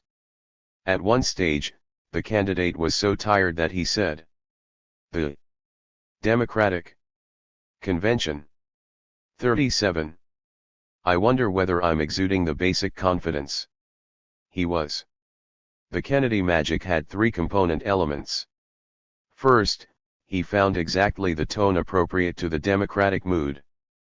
Private opulence and public squalor, of course, within the free enterprise system, national sacrifice and responsibility. The new frontier is not a set of promises, it is a set of challenges. It sums up not what I intend to offer the American people, but what I intend to ask of them. Secondly, he commanded the slickest, youngest, smoothest team of professionals of any recent presidential candidate. Compared with these cultivated but tough operators, even the Nixon Republican machine, which rolled to success a few weeks later, looked a little obsolescent. Thirdly, Kennedy said just enough to distinguish himself as someone with his own slant on affairs, and offer just enough in private to keep warring delegations sweet. There must have been scores of governors, senators, and politicians on the floor who had dangled before them, during the convention, the prospect of key cabinet or convention jobs if Kennedy won. Several of these men bulldozed their delegations into the Kennedy camp in the hope of winning some important post of loyalty, not excluding the vice presidency. Above the most dangerous yawning vacuum in Western policy. Even Mr. Nixon, anxious not to be hit on the head by the president's backswing, has been busy dissociating himself from what has not been going on in the White House. But what would the candidates do, if elected? Both party platforms reflect what must now be a decisive popular swing with history on the subject of segregation. Nixon, supported by Rockefeller, defied the Republican backwoodsmen on the subject, so did Kennedy. On the other hand, the selection of Lyndon Johnson does suggest that Mr. Kennedy in the White House might not be so ardent a crusader against segregation as he appeared previously. On such questions as schooling, housing, and welfare, the Galbraith issues, the Democrats are far more committed than the Republicans to public spending. But the crucial question is defense and foreign policy, and here, the glass is very dark. Nixon forced the Republican convention, including the president, into the Rockefeller camp on the defense issue. The party is committed to intensify, accelerate, and increase defense spending. And the recent tests of Polaris suggest that, armed with this massive new weapon, a Republican administration would take a hard nuclear line against what is now regarded as Soviet intransigence. Kennedy, on the other hand, has taken the more temperate line of increased economic aid, but that is not quite enough. If Symington becomes his Secretary of State, his will undoubtedly be an administration of big bombardiers, for Symington represents the Truman-Atchison wing of the Democratic Party, and they are traditional anti-communist wielders of the massive deterrent. If, however, he chooses Stevenson, that would strengthen the influence of Chester Bowles and George Kennan, who are both strongly ranged behind a policy of disengagement and disarmament. This could have the greatest possible significance for the conduct of American policy and is, therefore, what really interests anyone watching the presidential carnival from afar. If Kennedy were to be elected, it could be either a Truman or Kennan line in foreign policy, and the fate of the world could depend on which it was. What is even more frightening, American politics and parties being what they are, it could easily be both. Yet as soon as the convention closed, the senator proceeded to tie up the loose ends. The loosest of these was the Southern vote, so, with a ruthlessness which left many delegations gasping for breath, Mr. Kennedy chose for his running mate as vice president, Lyndon Johnson, thereby appearing to make nonsense of the liberal noises, particularly on segregation, which he had been making. The problem is that the conventions give little or no indication of what kind of administration we shall have after November. The two candidates, Nixon and Kennedy, are such mass-produced men that very little but their public persona has been permitted to appear. Indeed, the only reason for thinking that something must be done is the fact that, at the moment, there is no policy at all. The caretaker Eisenhower-Herter government has done nothing for months but collect the backwash from the disintegration of Dulles foreign policy. Since the death of the old warrior, the administration has been sitting tight. 38. Not long after the last war, Bayard Rustin got on a bus in Chicago and headed south. When they crossed the Mason-Dixon line, he stayed where he was. The cops took him off. He went limp. They beat him into unconsciousness. They took him to jail and finally to a hospital. When he got out, he got on another bus and continued south. So it went, 4 months, sometimes jail, sometimes the hospital, sometimes they just kicked him into the ditch. Eventually he got to New Orleans. Eventually Jim Crow was abolished on interstate carriers. Individual nonviolent direct action had invaded the South and won. The Southern Negro had been shown the only technique that had any possibility of winning. Things simmered for a while and then, spontaneously, out of nowhere, the Montgomery bus boycott materialized. Every moment of the birth and growth of this historic action has been elaborately documented. Hour by hour we can study the masses acting by themselves. It is my modest, well-considered opinion that Martin Luther King, Jr., is the most remarkable man the South has produced since Thomas Jefferson, since, in other words, it became the South. Now the most remarkable thing about Martin Luther King is that he is not remarkable at all. He is just an ordinary minister of a middle-class Negro church, or what Negroes call middle class, which is pretty poor by white standards. There are thousands of men like him all over Negro America. When the voice called, he was ready. He was ready because he was himself part of that voice. Professional, white-baiting Negroes who thrill millionairesses in nightclubs in the North would call him a square. He was a brave square. He is the best possible demonstration of the tremendous untapped potential of humanity that the white South has thrown away all these years. He helped to focus that potential and exert it. It won. The Montgomery bus boycott not only won where Negroes-Alautism, as well as Uncle Tomism, had always failed, but it demonstrated something that had always sounded like sheer sentimentality. It is better, braver, far more effective and far more pleasurable, to act with love than with hate. When you have won, you have gained an unimpeachable victory. The material ends pass or are passed beyond. Desegregated buses seem natural in many southern cities today. The guiltless moral victory remains, always as powerful as the day it was gained. Furthermore, each moral victory converts or neutralizes another block of the opponent's forces. Before the Montgomery episode was over, Bayard Rustin and Martin Luther King had joined forces. Today they are world statesmen in a shadow cabinet that is slowly forming behind the wielders of power, and the advisors and auxiliary leaders in the councils of Negro Africa. At home in America, the Montgomery achievement has become the source from which has flowed the moral awakening, first, of Negro and, following them, of white youth. Everything seemed to be going along nicely. According to the papers and most of their professors, 99.44/100% of the nation's youth were cautiously preparing for the day when they could offer their young split-level brains to GM, IBM, Oak Ridge, or the Voice of America. Madison Avenue had discovered its own pet minority of revolt and tamed it into an obedient mascot. According to Time, Life, MGM and the editors and publishers of a new, pseudo-avant-garde, all the dear little rebels wanted to do was grow beards, dig jazz, take heroin, and wreck other people's Cadillacs. While the ex-urbanite children sat with the babysitter and thrilled to Wyatt Earp, their parents swooned in the aisles at the Connection or sat up past bedtime reading Switchblade novelists. The Psycho. Students. Take Over by Kenneth Rexroth. Logical mechanisms were the same in both cases, surefire, time-tested, and shop-worn. But as a matter of fact, anyone with any sense traveling about the country lecturing on college campuses during the past 5 years, could tell that something very, very different was cooking. Time and again, hundreds of times, I have been asked by some well-dressed, unassuming, beardless student, "I agree with you completely, but what shall we, my generation, do?"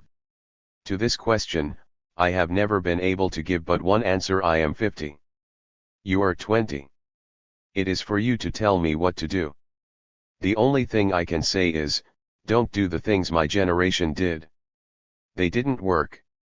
A head of steam was building up, the waters were rising behind the dam itself, the block to action, was the patent exhaustion of the old forms. What was accumulating was not any kind of programmatic radicalization, it was a moral demand. And then one day 4 children walked into a dime store in a small southern city and pulled out the plug. 4 children picked up the massive chain of the social lie and snapped it at its weakest link. Everything broke loose. From the first sit-ins, the young have kept the command in their own hands. No regularly constituted outside authority has been able to catch up with them. The sit-ins swept the South so rapidly that it was impossible to catch up with them physically, but it was even harder for routinist bureaucrats with vested interests in race relations and civil liberties to catch up with them ideologically. The whole spring went by before the professional leaders began to get even a glimmering of what was happening. In the meantime, the old leadership was being pushed aside. Young ministers just out of the seminary, maverick young teachers in Jim Crow colleges, choir mistresses and school marms and Sunday school teachers in all the small cities of the South, pitched in and helped and let the students lead them, without bothering to clear it with Roy. In a couple of months, the NAACP found itself with a whole new cadre sprung up from the grassroots. The only organization which understood what was going on was CORE, the Committee on Racial Equality, organized years ago in an evacuated Japanese flat, Sakai House, in San Francisco, by Bayard Rustin, Caleb Foote, and a few others, as a direct action, race relations offshoot of the Fellowship of Reconciliation, the FOR, and the Friends Service Committee. CORE was still a small group of intellectual enthusiasts. And there simply weren't enough people to go around. To this day, most Negroes know little more of CORE than its name, which they have seen in the Negro press, and the bare fact that its program is direct, nonviolent action. This didn't deter the high school and college students in the Jim Crow high schools and colleges in Raleigh and Durham. They set up their own direct nonviolent action organization and in imitation of CORE gave it a name whose initials spelled a word: COST. Soon there were COST cells in remote hill country high schools, complete with codes, hand signals, couriers, all the apparatus of youthful enthusiasm. Needless to say, the very words frightened the older Negro leadership out of its wits. The police hosed and clubbed the sit-inners, the Uncle Tom presidents of the captive Jim Crow colleges expelled them in droves, white students came south and insisted on being arrested along with the Negroes, sympathy picket lines were thrown in front of almost every chain variety store in almost every college town in the North. Even some stores with no branches in the South, and no lunch counters anywhere, found themselves picketed until they cleared themselves of any implication of Jim Crow. The effect on the civilized white minority in the South was extraordinary. All but a few had gone on accepting the old stereotypes. There were good Negroes, to be sure, but they didn't want to mix. The majority were ignorant, violent, bitter, half-civilist, incapable of planned, organized action, happy in Jim Crow. It would take another 200 years. In a matter of weeks, in thousands of white brains, the old stereotypes exploded. Here were the Negro children of servants, sharecroppers, and garbage men, their servants and sharecroppers and garbage men who had always been content with their place, directly engaged in the greatest controlled moral action the South had ever seen. They were quiet, courteous, full of goodwill to those who abused them, and they sang, softly, all together, under the clubs and fire hoses, "We will not be moved." Long protest walks of silent Negroes, two abreast, filed through the provincial capitals. A major historical moral issue looked into the eyes of thousands of white spectators in southern towns which were so locked in our way of life that they were unaware they lived in a great world. The end of Jim Crow suddenly seemed both near and inevitable. It is a profoundly disturbing thing to find yourself suddenly thrust upon the stage of history. The response on the campuses of the white colleges of the South was immediate. There had always been interracial committees and clubs around, but they had been limited to a handful of eccentrics. These increased tremendously, and involved large numbers of quite normal students. Manifestations of sympathy with the sit-ins and joint activities with nearby Negro schools even came to involve student government and student union bodies. Editorials in college papers, with almost no exceptions, gave enthusiastic support.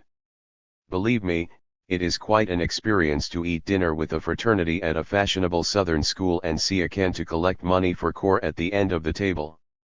More important than sympathy actions for and with the Negroes, the sit-in stimulated a similar burst, a runaway brush fire of activity for all sorts of other aims.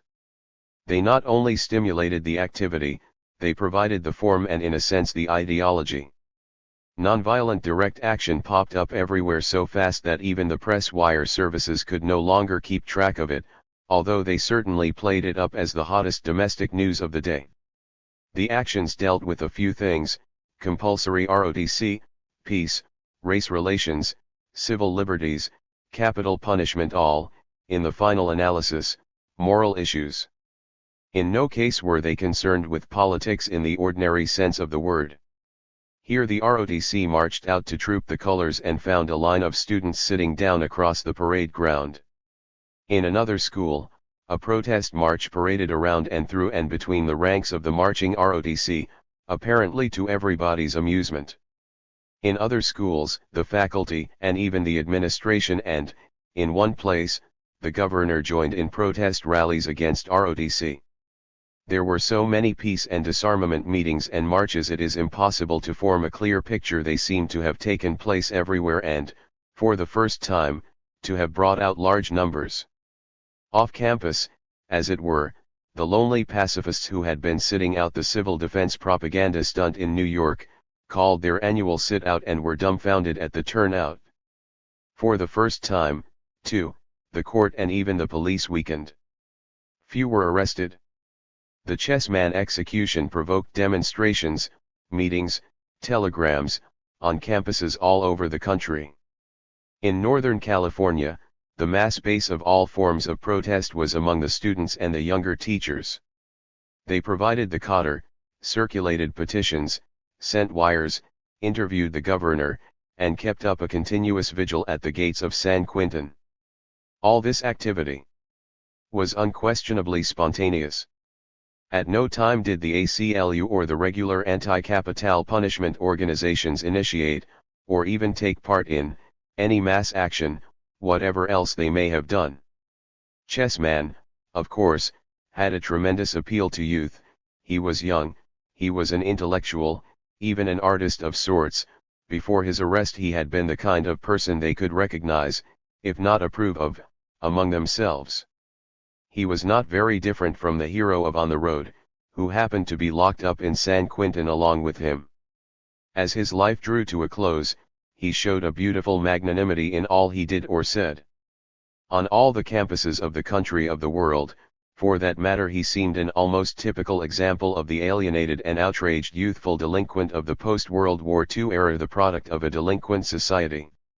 To the young who refused to be demoralized by society, it appeared that that society was killing him only to sweep its own guilt under the rug. I think almost everyone, chessman's supporters included, over 35, seriously underestimates the psychological effect of the chessman case on the young. At all points, the brutal reactionary tendencies in American life were being challenged, not on a political basis, left versus right, but because of their patent dishonesty and moral violence. The most spectacular challenge was the riot at the hearing of the Un-American Activities Committee in San Francisco. There is no question but that this was a completely spontaneous demonstration. The idea that communist agitators provoked it is ludicrous. True, all that were left of the local Bolsheviks turned out, some 30 of them Stalinists and the 2 groups of Trotskyists.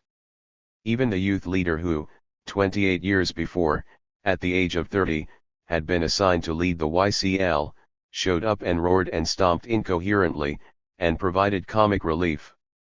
Certainly no one took him seriously. There was one aspect about the whole thing that was not spontaneous. That was the work of the committee. They planned it that way. Over the protests and warnings of the city administration, they deliberately framed up a riot. When the riot came, it was the cops who lost their nerve and rioted, if rioting means uncontrolled mob violence. The kids sat on the floor with their hands in their pockets and sang, "We shall not be moved." Spectacular as it was, there are actions more important than the San Francisco riot.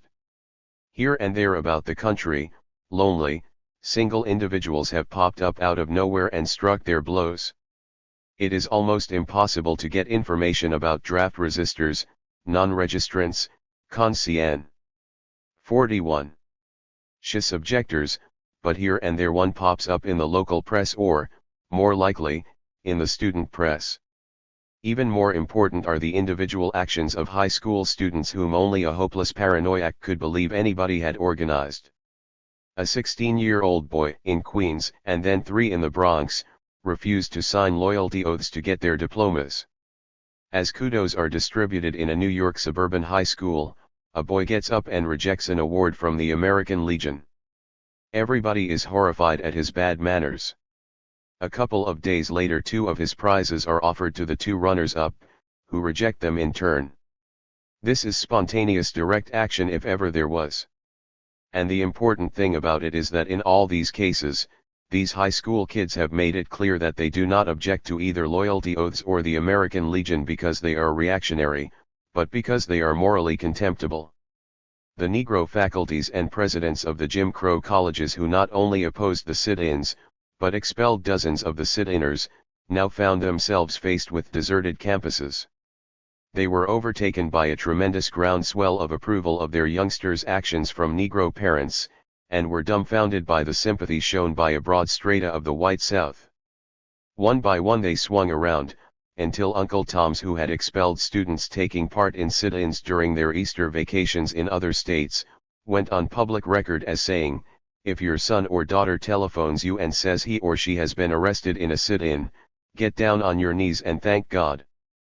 Not only did the new revolt of youth become the hottest domestic copy in years, but it reached the ears of all the retired and semi-retired and comfortably fixed pie-card artists of every lost and every long-since won cause of the labor and radical movements.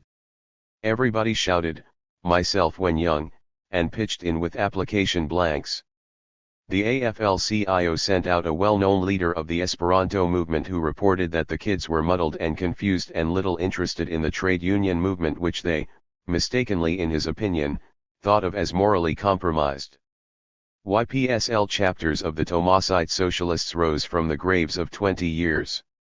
Youth experts with theories about what their grandchildren were talking about went on cross-country tours. Dissent had a subscription drive. The Trotskyites came up with programs.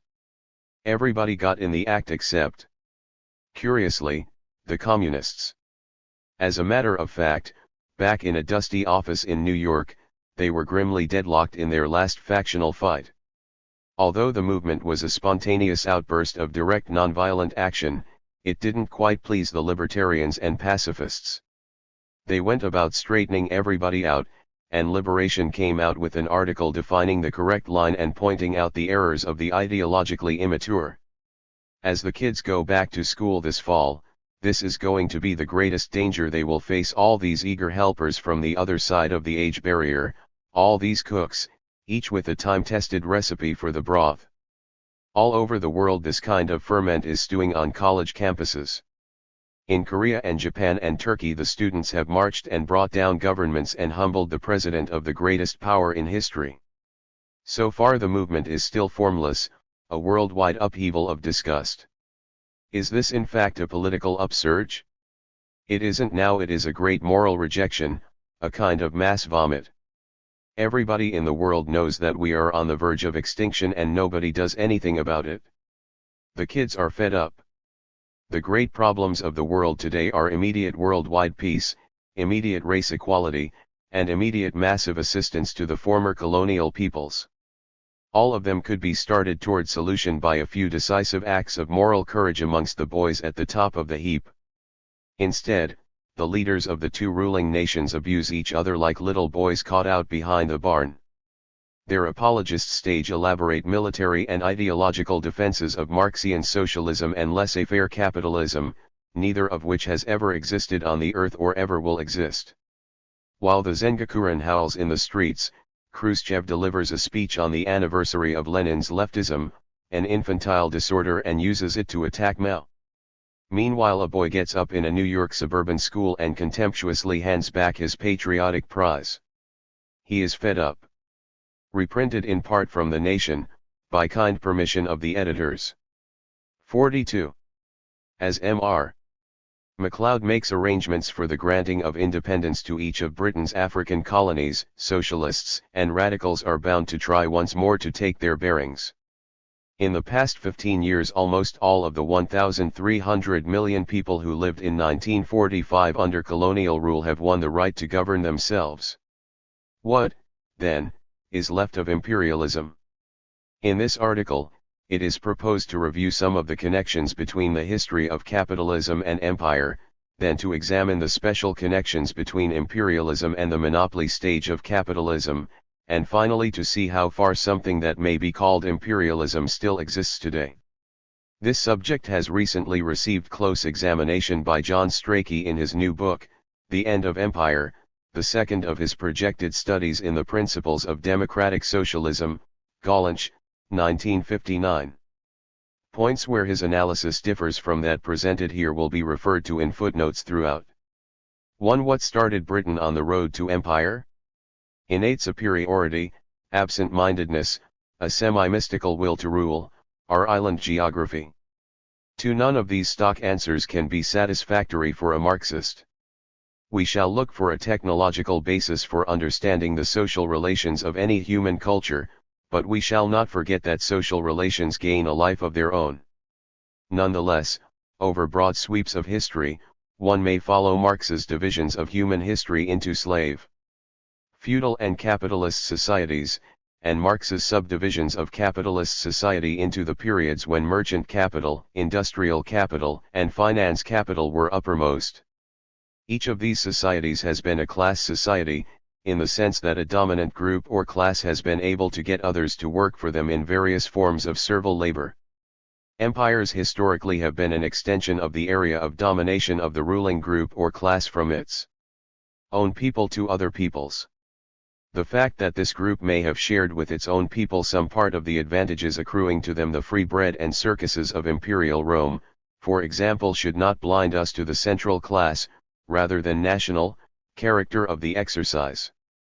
3. Some distinctions must be drawn between the drives to empire of merchant capital, industrial capital, and finance capital.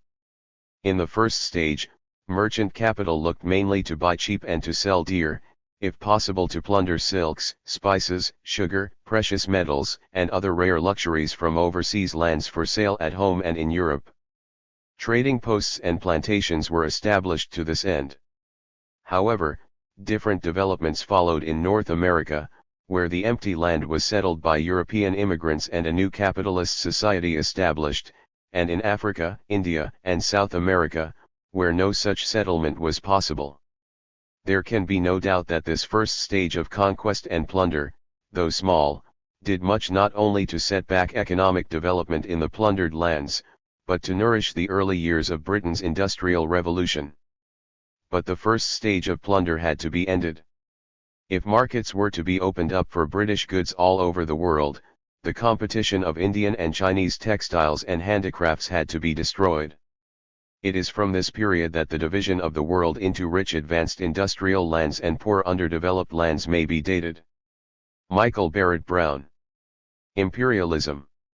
Yesterday and today. But even then, only in India was direct colonial rule extended. In this second stage, so supreme was Britain's naval and military strength after the Napoleonic Wars, and so superior was British industry, that the whole world was Britain's colony. In the first years of British industrial development, the object of foreign trade was to widen the markets for consumer goods. But industrialization led to a large capital goods industry. When the railway boom at home ended, overseas markets for rails, locomotives and wagons became as important as for textiles. But capital equipment cannot be sold, like textiles, through native merchants to individual buyers. Capital goods required overseas loans and investment. Britain's regular and large annual export surplus in the 15 years or so after 1855 provided just such investment funds in Europe, the United States, South America, Australia, and India. Increasingly, the British state became involved in defending the interest of the British overseas bondholder. The major extension of direct rule after 1880 took place because Britain was committed to defend bondholders' interests, and the basis of her world power, against the claims of new industrial competitors. By 1880, both the United States and Germany had overtaken British basic steel production, and had begun to look for overseas colonies. Support therefore grew for Britain to secure herself against competitors in those parts of the world, outside North America, not yet nominally under British rule. This expansion of empire was pushed by empire builders on the spot, like Rhodes, and industrialists at home like Joseph Chamberlain. This period of rivalry and partition, from the scramble for Africa to the First World War and after, was the period of high imperialism, and an important debate raged in the early years of this century on the drives to empire, and the relation of imperialism to capitalism, in this period. Hobson, Lenin, Koski and Hilfreding, among others, were involved. It is to this discussion that we turn next. Hobson and Lenin: how much, and in what ways, was imperialism part of the structure of British capitalism after the turn of the century?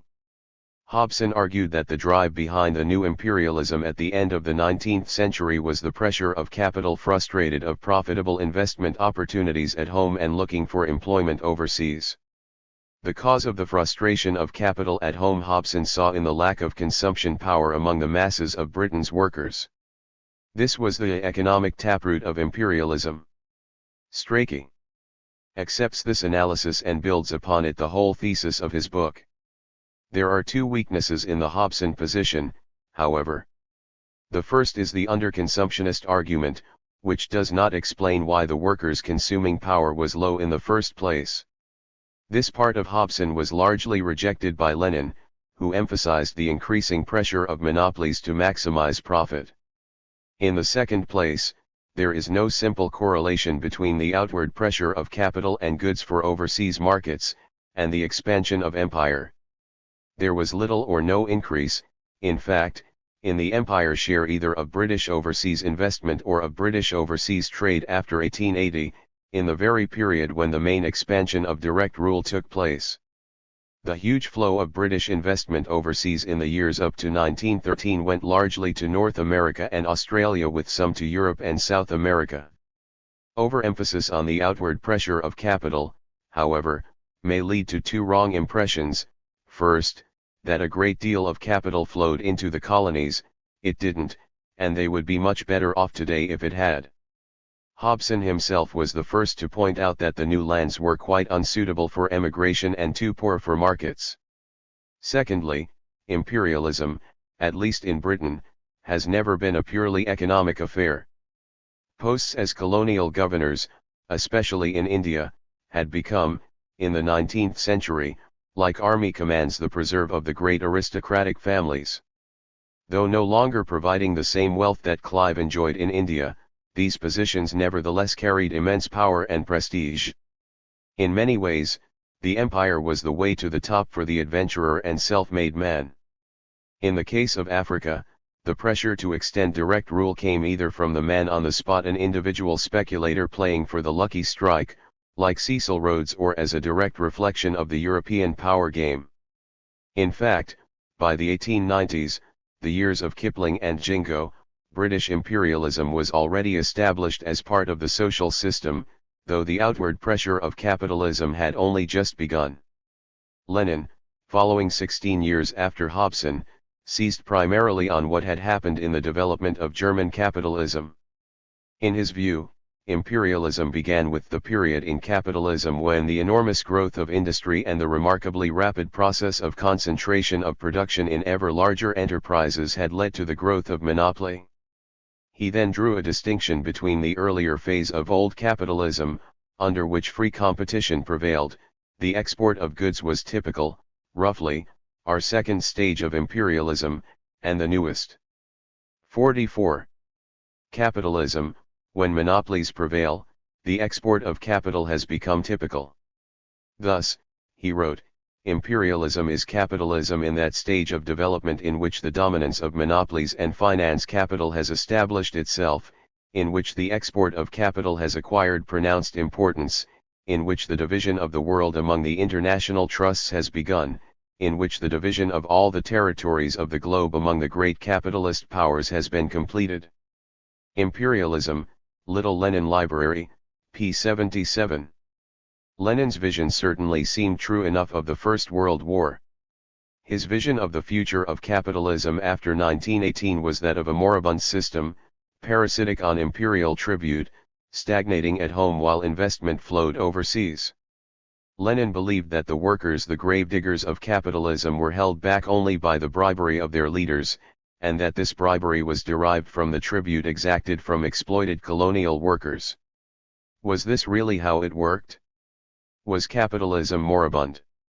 By 1870, the flow of investment overseas had resulted in a great reduction in the cost of imported food, and this, together with increased productivity at home, made for a considerable improvement in the standard of living of the British working class. Defeated in their claim to share fully in the political life of the nation, they began to enjoy at least some of the benefits of industrialization. But this was not due to tribute or colonial exploitation. Before 1900, the tribute, that is, the income from overseas investment, was quite a small proportion of the national income, a little more than 4%. And when it was more than twice as large as that in the years before 1913, it did not obviously hold back the militancy of the working class. The clear correlation between the willingness of the workers to dig capitalism's grave and the size of imperial tribute, is not in fact borne out, as Lenin apparently thought. What was true, was that given the latent jingoism and arrogance of the British people before 1914, it hardly seemed necessary to offer bribes. When the war threatened in 1914, chauvinism easily asserted itself over international working class solidarity. Moreover, the years after 1917 were revolutionary years in Britain, ending only in the debacle of 1926, and although the corruption of empire and bribery too played their part, they were not the whole story. To what extent was capitalism, in this period, as Lenin argued, moribund? The advance of British industry had certainly been halted after 1870, and this was directly related to the orientation of capital towards overseas enterprise. Industrial enterprise at home remained inflexible, manufacturing units small, and technical education almost non-existent. Throughout this period, great industrial opportunities in electricity, chemicals, and the application of the internal combustion engine, were neglected. Savings from rentier incomes were increasingly attracted into further overseas investment. Some part of this neglect and decay in British industry may be associated with the interest in empire. That British industry remained stagnant for so long between the wars certainly can be attributed in good part to the preoccupation of the city with empire and overseas finance. The policies which led up to the re-establishment of the gold standard in 1925 were closely related to this emphasis to give the pound strength to face the dollar. The resulting high prices had a deflationary effect at home and nearly ruined British exports abroad. Nevertheless, real incomes of the employed did grow all through the slump years thanks to cheap imports, and this did finally enable British industry to develop the new techniques that science had been offering so long. But the basis for this was that very concentration of production units, by means of the mergers of the 1920s and the takeover of bankrupt firms in the early 1930s, which Lenin characterized as monopoly capitalism. This process of concentration into giant semi-monopolies took place at home and among the overseas concerns as well. It was the period of the rise of Unilevers, Tate and Lyle, Consolidated Zinc, United Molasses, Brook Bond Tea, London Tin Corporation, Cadbury, Distillers, and the tobacco, rubber and oil companies. The City of London retained its power throughout in its role as bankers, helping to effect the mergers of the giant companies. British capitalism thus came to resemble more the German model which Lenin examined. In that way, despite the inefficiencies and wastages and the desolation of whole regions, British capitalism made the adjustment to the modern world. The changing situation what had saved the system was not direct colonial exploitation or tribute, but the exploitation of the terms of trade the world over between manufactures and primary products. This itself followed from the earlier division which capitalism established between industrial and agricultural countries. The colonial economies showed and, as we shall see, continue to show the extreme form of this relationship because they were least able to climb out of it.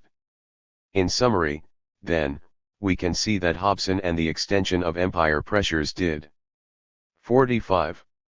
Underpin the whole structure and psychology of empire. Lenin, too, was right in his analysis of the relationship of imperialism to the moribund capitalism.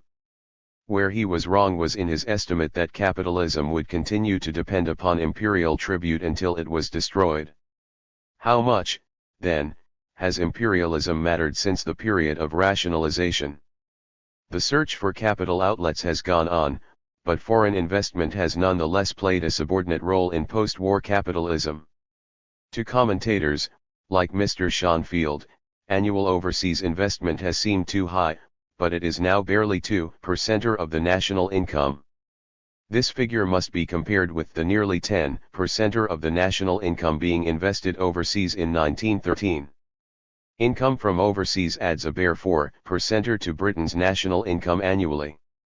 Secondly, modern industry is much less concerned with the price of raw materials.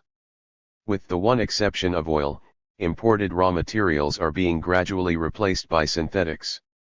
Thirdly, technological changes involved in automation and the scale of state expenditures on transport, power, and welfare, but chiefly on armaments, have made the home market a much more important one for capital equipment than it was. In addition, there is the question of the search for overseas markets. This is an important factor, and more than once in the post-war period a falling away of overseas demand has triggered off or aggravated a recession at home. However, with the remarkable growth in trade between developed industrial countries, Britain has come to rely rather less than previously upon securing markets in developing countries. These are general trends, of course. The imperial connection remains, and it is still very much worthwhile to the city and the overseas corporations. Today, the earnings of the companies operating overseas amount to 1/5 of those of all companies quoted on the stock exchange, more than half of that being accounted for by the two main oil companies alone. This is a tidy sum, bringing a good reward to those directly involved, but it is no longer the crucial factor which Lenin believed. It would be a mistake to believe that capitalism could not survive even the total loss of the present control that it exercises over ex-colonial and less developed lands. For nevertheless, the long historical connection between imperialism and British capitalism had a direct bearing upon its behavior after the end of the Second World War. In a world dominated by the dollar, the city's first concern after 1945 was to re-establish the strength of the pound. With a large American loan to fend off immediate creditors, the major step in the operation was the creation of a tighter sterling area out of the old sterling bloc. This was achieved by continuing the wartime system of banking foreign exchange earnings, dollars in particular, in London. At the same time, currency boards insisted on retaining these balances as pound-for-pound backing for local currency issues. Big dollar earners, e.g. Malaya and Ghana, thus contributed far more dollars than they spent. As Professor Arthur Lewis and Professor Payish emphasized, the colonies were in fact financing Britain. As Mr. Robarts of Fleming's Merchant Bank, chairman of National Provincial, put it, on such small financial foundations, the enormous achievements of the post-war years were built. But today, independence carries the right to spend their own foreign exchange, to make fiduciary issues to expand the economy, and to invest their savings where they choose. The freedom may, for a time, be limited by the continuing influence of central bankers trained by the Bank of England, and by the operation of local banks which are in fact branches of London banks. But in principle, the ex-colonial peoples are out in the open, with the right and duty of standing up to the imperial banks and the imperial companies as best they may. While it lasted, the success of the sterling area operation can scarcely be underestimated. It established the dominant role of the city over British industry and conservative governments since 1951. It induced both Labour and Conservative governments to hold back imports and encourage exports. Indeed, to achieve the annual surplus for overseas investment, each wave of home investment has been cut back by deflationary policies, once again. Overseas investment has been at the expense of development at home. What of imperialism remains? But the attempt to build imperialism back into British capitalism after the war by means of the sterling area was frustrated by the irreversible post-war tide of colonial liberation and independence movements. This process has transformed the picture. The question then is, what now remains of imperialism? This question can only be answered by looking at the relationship which now exists between developed and less developed countries. 46. The first aspect of this relationship is the effect of the terms of trade between them. Though the release of balances will help to finance colonial development plans, the effects of deflation in Britain, and the reduction of the capacity of these territories to purchase British or other exports, are part of a vicious spiral which still remains. An economic dependence between rich and poor countries, maintained at an earlier stage by direct rule, continues today as part of the pattern of trade. The result of the favorable movement since 1951 in the terms of trade for Britain's manufactured exports, compared with the prices Britain has been paying for imports of food and raw materials, has, undoubtedly, been to raise the national income of the British people at the expense of primary producers. And this time, farmers at home have not suffered along with those overseas, because of subsidies which many of them have been enjoying. This movement has certainly worked almost wholly to the detriment of less well-organized primary producers overseas. Of course, the impoverishment of primary producers begins to work back into the more industrialist economies, for poor producers, like poor colonies, make poor markets. For a country that lives as we do by processing raw materials and exporting manufactured goods, this is a dangerous procedure. Nevertheless, so far, British capitalism has solved its problems at the expense of the less favorably placed peoples. The vicious circle. This polarization of wealth and poverty between advanced and underdeveloped lands through the working of the terms of trade, is but one aspect of the general process which Dr. Gunnar Myrdal has seized upon in his recent books. The other aspect of it is the vicious circle of rich lands attracting capital and poor lands repelling it. Dr. Myrdal sums this up in the biblical words, "Unto everyone that hath shall be given, and he shall have abundance, but from him that hath not shall be taken away even that which he hath." In the period before 1913, it was precisely in colonies and underdeveloped lands that investment did not take place, except, as Nurks points out, in enclaves of plantation and mineral exploitation. 5. Similarly, since the war, capital has not gone, as the textbooks would have it, where it was scarcest, but largely to places where development was taking or had already taken place, principally Canada, Australia, and South Africa.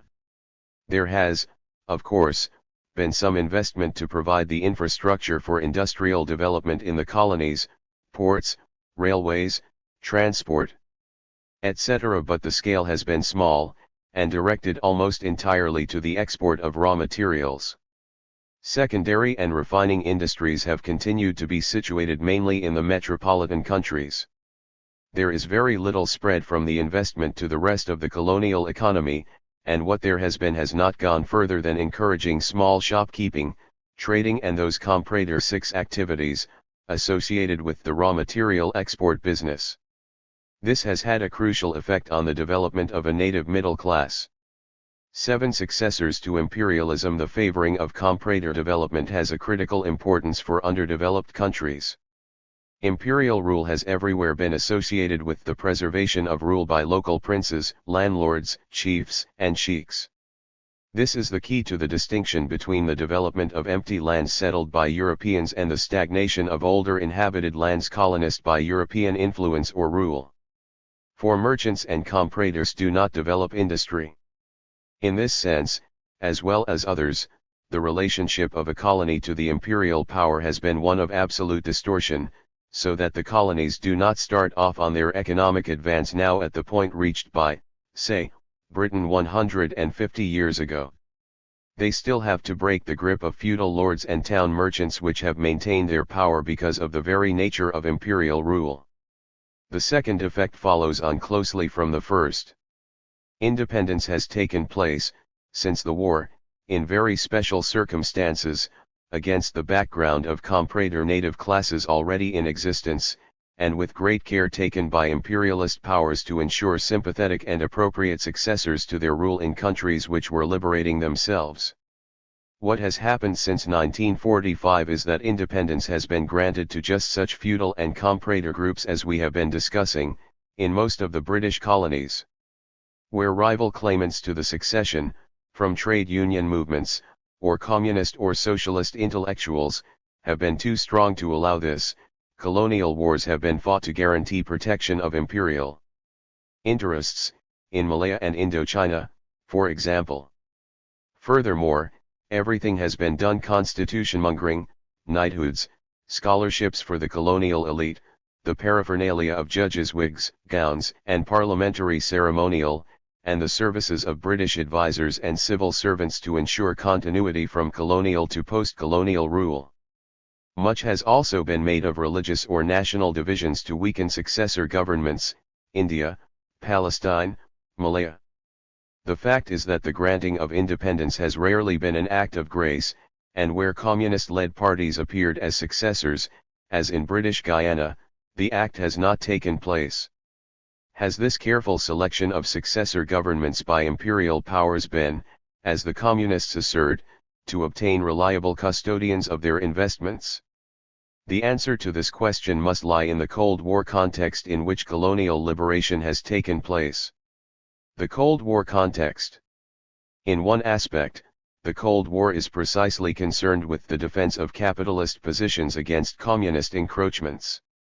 Colonel Nasser, with his jails full of communists, should be enough to prove that colonial liberation and communist encroachment are not the same thing, but the imperial powers have often based their policies on this misapprehension. Moreover, the Cold War is concerned with the overall position of capitalism, the way of life of the so-called free world, and as such falls very much under the leadership of the United States. Thus individual imperialist positions may be abandoned, e.g. in Indonesia or Suez, but the overall strategy of the West must be maintained, e.g. in South Korea, or southern Vietnam. Furthermore, the military moves of the Cold War have developed a logic and momentum of their own, only distantly related to the economic considerations from which they may derive. Thus, the United States continues to defend the Chiang Kai-shek regime in Formosa long after its possible effect upon the economic development of mainland China has ended. It is only in the Cold War context that we can understand the aid granted, mainly by the US, to underdeveloped lands. As much as a quarter of the total British government loans and grants to the Commonwealth between 1954 and 1959 was for the colonial armed and police force. Over half the total US aid between 1945 and 1960 has been military, and it has gone mainly to South Korea, Vietnam, Cambodia, and Laos, Turkey, Pakistan, Formosa, Thailand, Spain and West Berlin in that order. The major part of United States aid has helped to maintain in power just those governments, grouped in the anti-communist alliances NATO, CENTO, and CETO, of a feudal or comprador type which, we saw earlier, had a hampering effect upon economic development. It is not so much, as Barron argues, that the capitalist powers want to check development in order to keep down wages in the mines and plantations. But the general defense of capitalism has kept alive Syngman Nuri es said, Firoz Khan Noon and Adnan Menderes, and other governments of that kind. This special Cold War form of imperialism is another crucial aspect of the relationship between advanced and underdeveloped lands. The Cold War attempt to defend capitalist positions in an overall East-West strategy has, in addition, a hard core of economic interest. This is to be seen in the economic role of the great imperial corporations, functioning within the general Cold War context. In many cases, the influence of the overseas corporations has extended beyond independence. Many emergent economies, after all, are still dependent upon the operation of these companies, particularly during the transition period. For example, the net profits of Unilever's in 1959 was £113 million on a turnover of £1,800 million. The national income of Ghana and Nigeria together are not much more than £1,000 million. Its influence in West Africa is still, clearly, enormous. Offshore imperialism. The case of oil is an instructive example of offshore imperialism. The Middle Eastern countries are nominally independent. But any threat to the oil companies has provoked the sharpest reaction in the area. Dr. Mossadegh's nationalization of Anglo-Iranian was frustrated by boycott and then by military coup from outside. Colonel Nasser only succeeded in taking over the Suez Canal because Anglo-French and American policies were divided. General Qassem's revolt in Iraq provoked the American and British landings in Lebanon and Jordan, and he has not nationalized Iraq oil. Of course, Qassem has used his share of the profits to develop the Iraqi economy. But the effects of foreign exploitation cannot be overcome wholly in this way. Because of the cartelist oil monopolies and their price-fixing power, oil prices to consumers in Europe are bound to be inflated, and huge profits made available for oil companies and the ruling groups who share them in oil-bearing countries. The air-conditioned palaces of the Arab sheiks, banquets delivered from New York by jet plane, and so on, are but a few examples. The result of the continuing interests. 48. Of the overseas corporations is both to exploit the producing country, to support in power those feudal and comprador-based governments, and to oppose any attempts to replace them. Even where overseas corporations have taken a more enlightened attitude towards independence, or been forced to come to terms with it, their priorities still remain opposed to the priorities of the countries where they operate. Where they own mineral resources or large plantations, they will tend to favor single crop or single mineral economies, with high profits from migrant labor, whereas the countries will want to oppose both the extraction of profits, and the exploitation of cheap labor, and favor balanced economic development. This they must do to strengthen their terms of trade position. Apart from the new oil empires, there is one other new development in imperialism, that is the considerable increase in the investment overseas by manufacturing companies. The motor firms, cement companies, electronics manufacturers like AEI and ME, drug companies like Beecham and Glaxo, artificial textile makers like Courtaulds and Turner and Newell, have all been developing overseas subsidiaries, mainly in the old dominions, but also in the new. Metropolitan capitalism is not now so much extending throughout the world its marketing and raw material sources, as spreading its industrial undertakings, even into underdeveloped lands. The imperial companies. The influence of the imperialist companies is, therefore, still very important. And even those progressive firms which support the emergence of local capitalists against the more backward-looking feudal rulers, reach the frontier of their tolerance as soon as there is any threat of the territory being withdrawn from the sphere of capitalism itself. Thus the Cold War alliances, Suez, the Lebanon and Jordan landings, gunboats in the Persian Gulf and off Honduras and British Guyana, economic sanctions against Cuba, these are only the most open demonstrations of a steady pressure that goes on all the time to retain governments throughout the world favorable to capitalism. The effect of the Cold War and the economic interests of the imperial companies have run very close indeed. Empire, as we discussed earlier, is the extension of the power of a class, of an economic and social system, from one country to another. Direct political rule is only one way of achieving this. What, then, is the balance of forces in the post-war period? The old factors are no longer so important as they were, the outward pressure of capital and goods, the reliance upon tribute, the interest in direct colonial rule. But is a similar imperialist effect achieved by the other factors, particularly the imperial companies and the Cold War? Imperialism remains, but we must not forget that new factors have entered the scene, particularly the growth of the Soviet bloc, and the rise of the emergent territories to independence. Pattern of external power. In spite of this, imperialism still remains. It is that vicious circle of poverty to which the underdeveloped territories are bound.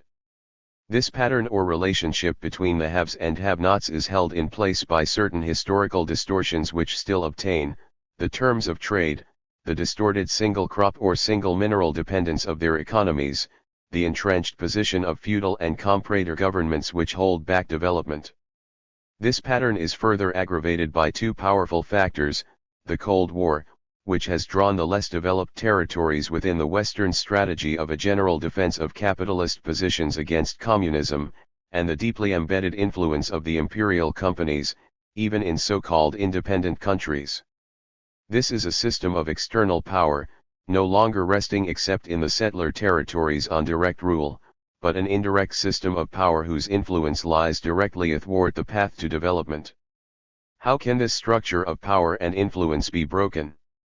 We have to convince the British people that they have every possible reason to encourage the economic development of the poor lands of the world, not only as a moral question to make up for past neglect but from sheer self-interest. We are above all a trading nation, and the greatest amount of trade is carried on between economically developed nations. We have the skills and engineering capacity which the whole world needs to carry through its industrialization. But to do this, the underdeveloped lands will need not only economic aid and long-term agreements on trade exchange and price stabilization, they will need support of every kind for progressive governments, including those that are led by communists, who are trying to modernize their countries. We have to give the United Nations funds to develop as well as power to police. We have nothing to lose from the demise of imperialism and everything to gain from ending the Cold War. It is a smaller and smaller number of people, it was never large, who gain from the remaining imperialist relationships of the great imperial companies. For many years now infinitely greater. 49. Benefits have accrued to ordinary people from the application of man's growing knowledge of how his natural environment may be controlled than ever came from plunder and exploitation. But this control involves man in ever-widening interdependence. The advance of one is conditional upon the advance of all. What men can do by cooperating exceeds by far anything that was won in the past by conquest and war. The possibilities of man's fullest personal development, free from cold and hunger, ill health, insecurity, and heavy toil, unite us together as never before. This is the alternative vision to capitalism that we have to propagate. There is much, however, in our imperialist past that prevents our doing this. It will take a positive act of will, which we each must make, for Europeans to bring themselves to think of Africans, Asians, Arabs, and American Indians as not only deserving of our aid but as comrades with whom to build a new cooperative commonwealth out of the old corrupt and unjust empire of capitalism and its feudal and comprador allies. 8. It will also take a major shift of economic and political power at home.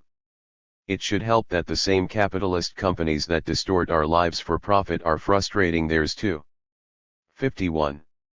As a result of low and illegal tactics by the will of those who rule today, and the weakness on the part of those who judge, here I am in this little room in the civil hospital, where I have been brought up to be judged in secret so that I might not be heard, so that my voice be muffled, and that no one might learn the things I am going to say. Why then not have an imposing palace of justice where the judges, no doubt, would be much more comfortable? It is not wise, I warn you, to impart justice from a room in a hospital surrounded by soldiers with fixed bayonets, because the people might believe that our justice is sick, and that it is a prisoner. I listened to the dictator on Monday, July 27th, while I was in a shack up in the mountains, when there were still 18 of us under arms. Those who have never before lived such moments will never know the meaning of bitterness and scorn. Just as the long-cherished hopes of liberating our people came tumbling down, we saw the despot loom over them haughtier than ever. The flood of stupid, hateful, and repugnant lies and calumnies that gushed from his mouth were only equal to the flood of youthful and clean blood being spilled since the night before, with his full knowledge, complicity, consent, and applause, by the most heartless gang of assassins that a human mind can conceive. To have believed what he said even for 1 second, would have been sinful enough to make a conscientious man lie repentant and ashamed for the rest of his life. With a ring of more than 1,000 men closing in on us, carrying weapons of longer range and greater power than ours, and with orders to return with our bodies, I didn't even have the hope then of ever tattooing on his miserable forehead the truth which would stigmatize him for the rest of his days and unto eternity. But on this day, with the truth beginning to be known, when I finish the mission which I imposed upon myself, I can die a peaceful and happy death. Therefore, I shall withhold no blows against those furious murderers. The prosecutor seemed very interested in knowing what our possibilities of success were. Our possibilities were based on technical, military, and social reasons. Some have tried to establish the myth that modern arms make impossible an open and frontal fight of the people against tyranny. Military parades and pompous exhibition of war equipment have, as a primary objective, the fomenting of this myth, thus creating among the citizens a complex of absolute impotence. But no weapon, no force is capable of overcoming a people who are determined to fight for their rights. When we speak of people, we do not mean the well-to-do, conservative segments of the nation always ready to reap some advantage from any regime of oppression, from any dictatorship, and from despotism, kneeling down, if need be, before each master in turn. When we mention the people in connection with the struggle, we mean the unredeemed masses to whom everything is offered but nothing given except deceit and betrayal, the group that longs for a better and more worthy and just country, the group with ancestral longings for justice, having suffered injustice and mockery for generations untold, the group that desires great and wise changes in all the order of things, being ready to give the last drop of blood in order to attain them once it believes in something or in someone, and, especially, when they believe sufficiently in themselves. When we speak of battle and we refer to the people, we mean the 600,000 Cubans who are out of work and who want to earn an honest living here instead of having to emigrate in search of a better opportunity. We mean the 500,000 farm workers who live in miserable huts, working 4 months and going hungry with their children the rest of the year, with not an inch of land to farm, and whose existence would move us to compassion were it not that we are so stony-hearted. By people we mean the 400,000 industrial workers and laborers whose retirement funds have been robbed, and from whom all benefits are being taken away, whose housing consists of single rooms in tenement houses, whose salaries go from the hands of the employer to those of the money lender, whose future is a cut in wages and dismissal, whose life is one of never-ending work, and whose only hope for rest lies in the grave. By people we mean the 100,000 sharecroppers who live and die working a land that is. Extract from Fidel Castro. At dawn July 26, 1953, Fidel Castro and a small band attacked the military barracks at Santiago, a stronghold of the Batista dictatorship. This attack, though unsuccessful, succeeded in awakening the conscience of the Cuban people. It marked the birth of the revolution. The following is an extract from the speech, "History Will Absolve Me," which Fidel Castro delivered to the military court. 52. Not theirs, contemplating it as Moses did the promised land, only to die before managing to own it, and, like feudal slaves, having to pay for the use of that land with a large part of the crop, and who can neither love that land nor improve it nor beautify it by planting a cedar tree or an orange tree, because they know not when the bailiff will come around with the rural guard to tell them they must leave. By people we mean the 30,000 self-sacrificing teachers and professors, so indispensable for the better destiny of future generations, who are so badly treated and poorly paid. By people we mean the 20,000 debt-ridden small merchants, ruined by the economic crisis and to whom venal public officials are dealing the finishing blow. By people we mean the 10,000 young professionals, doctors, engineers, lawyers, veterinarians, dentists, teachers, pharmacists, journalists, painters, sculptors, etc., who leave the universities with their degrees willing to fight for a living and full of hopes only to find themselves in a dead-end alley, with all doors closed to their clamor and pleas. Those are the ones I call people, those are the ones I mean when I say people, the ones that suffer all the misfortunes and because of it are capable of fighting courageously. To these people, whose road of anguish is paved with deceit and false promises, we would not say, "We are going to give," but rather, "Here you are, now fight with all your might so that you may be happy and free." A revolutionary program. A revolutionary government counting on the support of the people and the respect of the nation, once it makes a complete sweep of all venal and corrupt office holders, would proceed immediately to industrialize the country, to mobilize all inactive capital through the National Bank and the Bank for Industrial and Agricultural Development, submitting that giant task to the study, organization, planning, and final realization of and by technicians and men of absolute capability, free from political meddling. After making the 100,000 small farmers owners of the land for which they now pay rent, a revolutionary government would proceed to end the land problem once and for all time. This would be done first, by establishing, as the Constitution says, a limit to the extent of land a person may own for each type of agricultural undertaking, acquiring any excess by expropriation, by recovering the lands usurped from the state, by drying swamps, by setting aside zones for tree nurseries and reforestation. Secondly, by distributing the rest of the land available among the rural families, preferably to those large in number, by setting up cooperatives for farmers for the common use of costly farm equipment, cold storage, etc., with technical guidance by experts in cultivation of crops and the breeding of livestock. Finally, by making available all resources, equipment, protection, and know-how to farmers. A revolutionary government would solve the problem of housing by lowering rent 50%, by giving tax exemptions to houses inhabited by their owners, by tripling the taxes on houses built to rent, by replacing the ghastly one-room flats with modern multi-story buildings, and by financing a housing project to cover the island on a scale never before seen, which would be based on the principle that if in the rural area the ideal is for each family to own its land, then in the city the ideal would be for each family to own its house or apartment. Finally, and in order to properly prepare the generation who are to live in a happy nation, a revolutionary government would proceed to a total reform of our educational system, placing this reform at the same level of importance as other problems to be solved. Don't forget the words of José Martí: a big error is being committed in Latin America. In nations which live almost completely off the products of their land, the people are educated exclusively for urban life and are not prepared for life on a farm. The happier people are those who educate their children on how to think for themselves and on how to guide their sentiments. An educated people will always be strong and free. Even though this trial, as you have said, is the most important ever held since the establishment of the Republic, what I may say here shall probably get lost within the plot to silence me.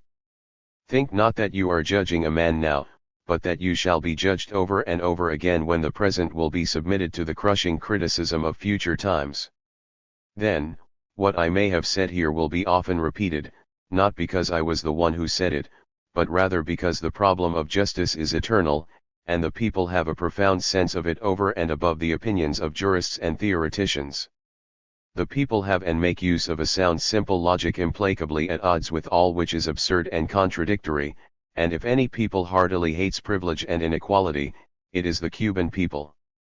They know that justice is represented by a blindfolded woman holding a scale and a sword. If they see her kneeling before some and furiously brandishing the sword against others, they will imagine her a prostitute holding a dagger in her hand. That is the simple logic of the people. 53. The extension of culture has to be considered within the real social context of our economic and political life. All studies of the growth of particular cultural institutions show a real expansion, which of course is continuing, but show also the extent to which this is affected or determined by other facts in the society. In the 1960s, the rate of growth seems promising, and we are busy with plans to maintain and increase it. Yet here, very clearly, is a major contradiction easily overlooked by following a simple rising graph. For while real art and argument are being more widely enjoyed, the distribution of a bewildering variety of bad art and bad argument is increasing even more rapidly. We are reaching the point where the contradiction between these different lines and rates of growth is serious and inescapable, yet even those who see the situation feel particularly uncertain about what can be done. We must look first at a particular and local contradiction which can quickly confuse any such discussion. If someone proposes ways of extending good art and argument, and of diminishing their worst counterparts, someone else usually answers that we mustn't be snobs, that football, after all, is as good as chess, that jazz is a real musical form, that gardening and homemaking are also important. Who exactly is someone like this arguing with, since it is usually obvious that he is not really arguing with the man to whom he replies? Unfortunately, he is arguing with actual people and a familiar way of feeling. It is true that certain cultural forms have been used as a way of asserting social distinction, and that much wholesale condemnation of new forms has been a way of demonstrating the inferiority of those two groups who have regularly to be put in their lower place, the masses and the young. This habit has to be resisted, but there is equal danger in a popular form of demagogy which, by the use of selective examples, succeeds in avoiding the problem of bad culture altogether. Can we agree, perhaps, before passing to the more difficult questions, that football is indeed a wonderful game, that jazz is a real musical form, and that gardening and homemaking are indeed important? Can we also agree, though, that the horror film, the rape novel, the Sunday strip paper and the latest Tin Pan drool are not exactly in the same world, and that the nice magazine romance, the manly adventure story, straight to the point of the jaw, and the pretty, clever television advertisement are not in it either? The argument against these things, and the immense profits gained by their calculated dissemination, cannot afford to be confused by the collateral point that a good living culture is various and changing, that the need for sport and entertainment is as real as the need for art, and that the public display of taste, as a form of social distinction, is merely vulgar. In a rapidly changing and therefore confused society, in which cultural forms will in any case change but in which little is done by way of education to deepen and refine the capacity for significant response, the problems that confront us are inevitably difficult. Two parallel efforts are necessary: on the one hand the maximum encouragement of artists who are seriously trying to create new forms or do significant work in traditional forms, on the other hand, the steady offering and discussion of this work, including real criticism and therefore its distinction at least from calculated and indifferent manipulation. It would be wrong to say that these efforts are not being made. Some help, though still inadequate, is being given to the arts, some responsible offering and discussion are publicly underwritten. These policies fall within the evolutionary conception, a steady encouragement of elements of valuable growth. But while supporting them, and certainly wishing to see them extended, I find it difficult to feel that they go to the root of the problem. For it is usually not recognized that inferior and destructive elements are being much more actively propagated, that more is spent, for example, on advertising a new soap, and imprinting a jingle attached to it, than on supporting an orchestra or a picture gallery, and that in launching two new magazines, one trying to do a serious new job, the other simply competing to capture a share of a known popular market, the ratio of comparative investment is ludicrous, for hardly anything is behind the former, while huge sums of money are poured out on the latter. The condition of cultural growth must be that varying elements are at least equally available, and that new and unfamiliar things must be offered steadily over a long period, if they are to have a Raymond Williams freedom and ownership in the arts. This is part of the final chapter of The Long Revolution, which will be published by Chatto and Windus later this autumn. 54. Reasonable chance of acceptance. Policies of this degree of responsibility seem impossible in our present cultural organization. The encouragement of valuable elements is restricted to what is little more than a defensive holding operation, which of course is better than nothing but which is hardly likely to make any general change. The rest of the field is left to the market, and not even to the free play of the market, for the amounts of capital involved in financing our major cultural institutions restrict entry to a comparatively few powerful groups, so that both production and distribution are effectively in very few hands. The serious new magazine referred to, usually the result of a major voluntary effort by a group of dedicated people, is unlikely to be even available for buying, in the sense of lying ready on the average bookstall where somebody might try it, while the new commercial magazine will be so widely displayed that it can hardly be avoided. It is then stupid and even vicious, when it is clear that no real competition exists, to use the evidence of immediate results as proof of the unalterable vulgarity of the public. Instead of the ritual indignation and despair at the cultural condition of the masses, now increasingly uttered even by their supposed friends, it is necessary to break through to the central fact that most of our cultural institutions are in the hands of speculators, interested not in the health and growth of the society, but in the quick profits that can be made by exploiting inexperience.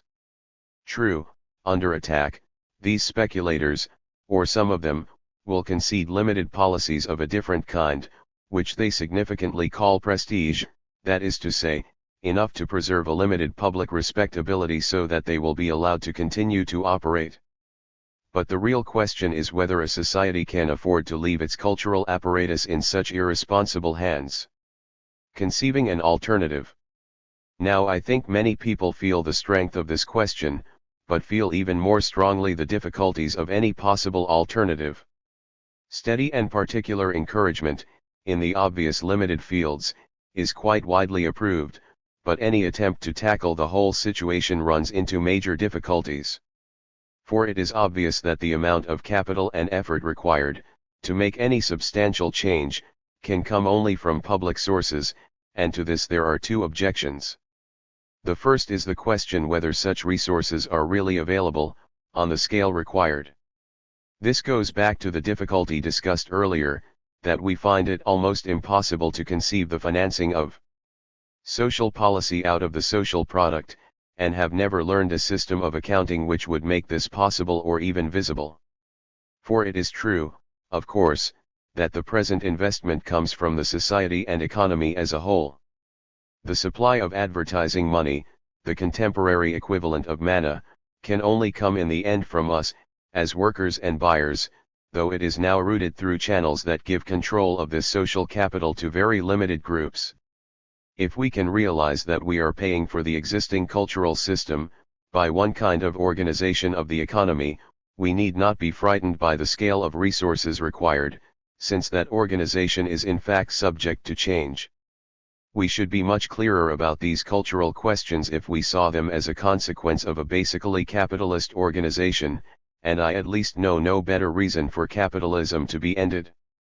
It is significant that the liveliest revolt against the existing system, particularly among the new young generation, is in precisely these cultural terms. But then the second objection is deeply involved with this point. What is the alternative to capitalism? Socialism. What is a socialist culture? State control. There are many good liberals, and many anxious socialists, who draw back if this is the prospect. Better even the speculators, they say, than the inevitable horde of bureaucrats, official bodies, and quite probably censorship. This difficulty has a representative significance. It is not only in cultural questions, but in the whole area of thinking about change in our society, that this knot is tied. Here is the deepest difficulty in the whole development of our democracy, that we seem reduced to a choice between speculator and bureaucrat, and while we do not like the speculator, the bureaucrat is not exactly inviting either. In such a situation, energy is sapped, hope weakens, and of course the present compromise between the speculators and the bureaucrats remains unchallenged. Democratic policies are made by open discussion and open voting. In relatively small bodies, contact between members and policies can be close, though even here some responsibility for decisions will be passed to elected representatives rather than to members as a whole, and where much administrative work is necessary will also be passed to officials. The principle of the official in a democratic organization is quite clear: he administers within an elected policy, and is responsible to the membership for his actions. The practice, we all know, can be otherwise, but given an adequate constitution and genuine equality of membership, it is still the best and most responsible system known. There are strong arguments for the national 55 organization of the means of cultural exchange, but the persistent danger, even in a democratic country, is that too large an organization becomes rigid and in a sense impenetrable. Any adequate cultural organization must be open, flexible, and committed to genuine variety of expression. It would seem simple to say that the best people to run the various cultural organizations are those who use them for the production of their own work, for here is the deepest and most practical interest in keeping the organization flexible and open. Yet it is equally clear that the actual producers of cultural work cannot, from their own resources, command the ownership of any but the simplest means. Where indeed they can do so, no change is necessary. But in the press, in broadcasting and television, in the cinema and theater, it is obvious that this simple cooperative ownership is impossible.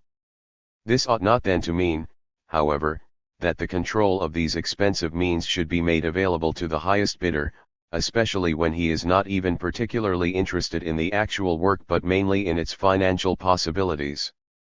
The signs are, in contemporary Britain, that this worst of all arrangements is becoming normal, with a dominant policy criterion of profit and with the producers turned into employees within this emphasis.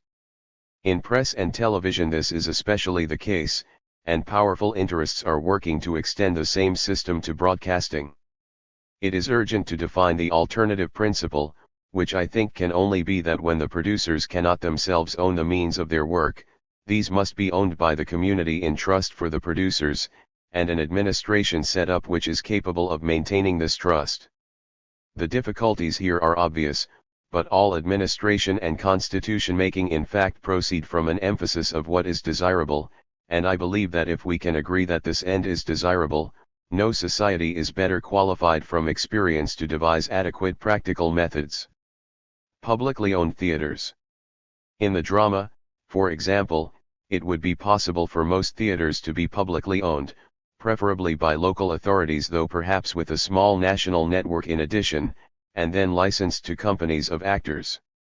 It would then be possible for these companies, through open regional and national organizations which they would be free to join or not as they decided, to pursue reasonably long-term policies by the guarantee that a particular production would go to a series of theaters, when financially necessary.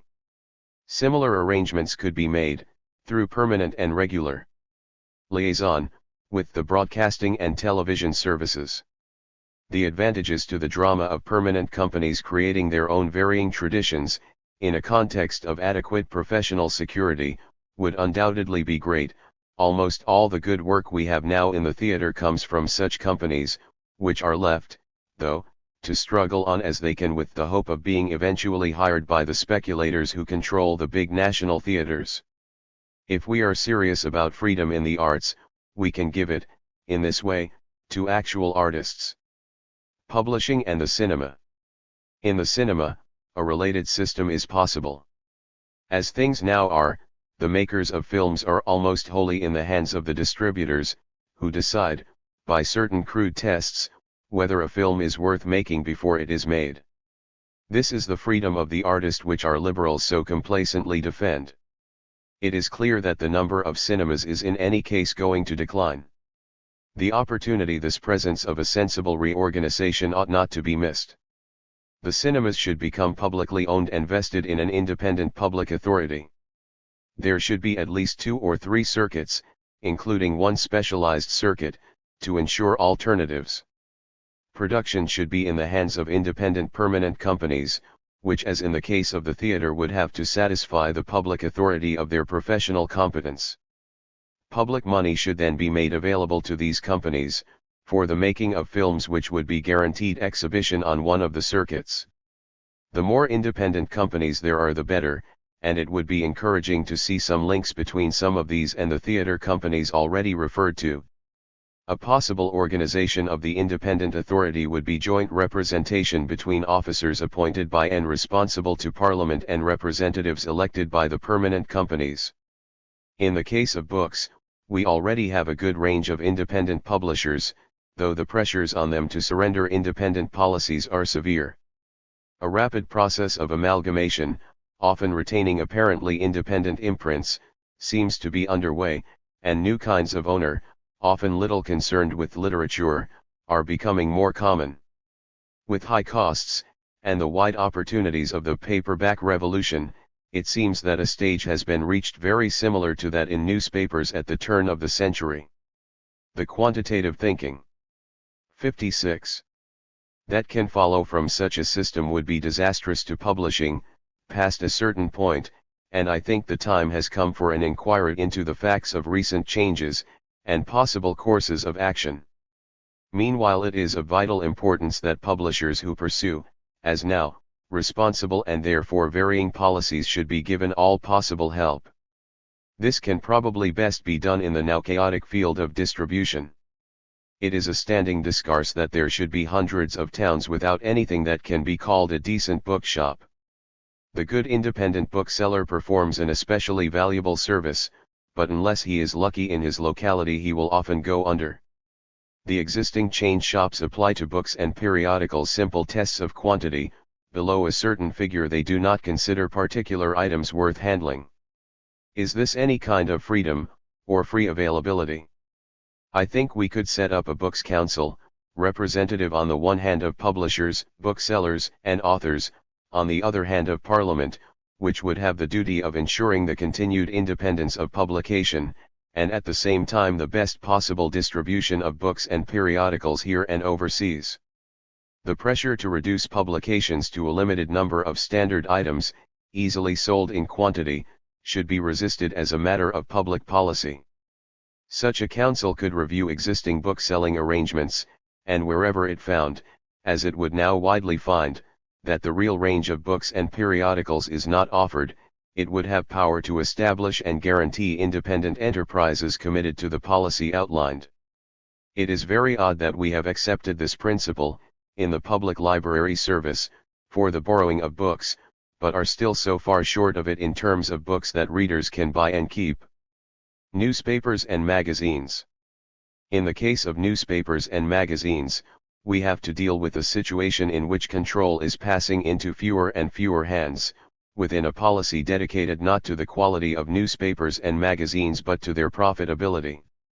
The criterion of profitability is being raised to absurd levels, in which for example a daily newspaper may have to cease publication if less than 1 million people buy it, and in which a steady decline in the number of newspapers and magazines seems assured.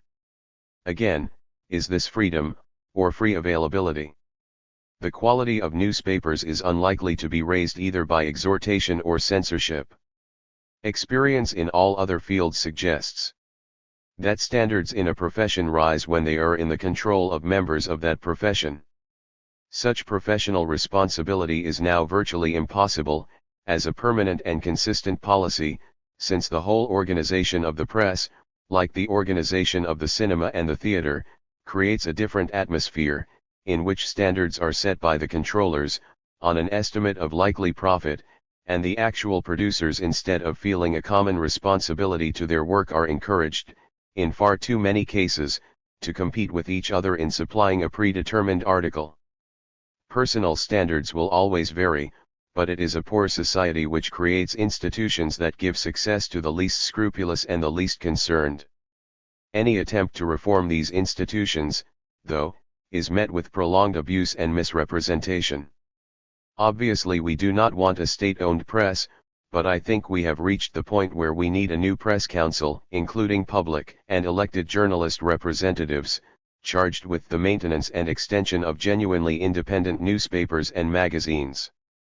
We need in particular to ensure the survival of local newspapers, and I think it is essential that these should become locally owned and managed, as very few of them now are. There are serious objections to involving local authorities in the ownership of local newspapers, though in certain cases this might be done. More generally, the guarantee of independence, and any necessary provision of capital, should be accepted as a public service at national level, through a press council including, as defined, journalist representatives. The same public service principle should be applied to magazines, on terms guaranteeing independence to professionally recognized editorial bodies. With experience, this principle could be extended to the national press. I do not see why the editorial bodies of any newspaper or magazine should not be free, by their own democratic decision, to apply to such a press council to be recognized as an independent enterprise, which would then be guaranteed freedom from any external private financial control. The terms on which this recognition and support would be granted would be the producer's own definition of policy. There might be cases when the council, including public and professional representatives, would be unwilling to underwrite a particular policy proposed, but in such cases we should be no worse off than we are now. Such a policy could be tried on the market, or financed much as now, for of course there can be no question of any newspaper or magazine being forbidden to publish. I think that with experience and goodwill a majority of professionally responsible independent papers could be built up, and 57. Even if we did not achieve a majority, we should at least have ensured that no newspaper or magazine could be killed by a financial organization indifferent to quality and interested only in immediate profit. Reform can only come from within, in such a field, if it is publicly supported. Broadcasting and television. In broadcasting and television we see an imperfect but still generally responsible public authority, the BBC, powerfully challenged by new kinds of organization. It is obvious, as these services extend, that we need the continual extension of choice, but it is doubtful if we shall get this, on any responsible basis, if we construe independence as the possession of working capital from elsewhere, mainly, as now, from advertising. There might well be two or more public authorities owning the technical means of distribution, but the same principle holds as before. Policy can be generally defined by the public authorities, but the provision of actual work must be in the hands of the real producers. Practical networks exist, and their wide use is clearly desirable, but what one would like to see serving them is a variety of independent groups, with genuine local affiliations and alternative policies.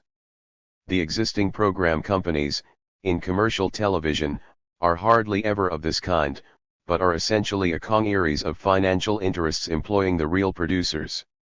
It should be a matter of public policy to encourage the formation of professional companies to whom the technical means of distribution would be made available by the public authorities.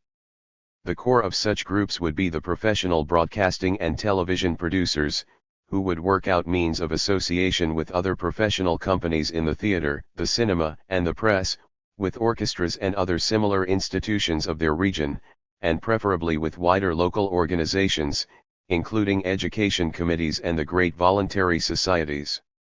In this way the dangers both of a central monopoly and of simple surrender to the speculators could be avoided.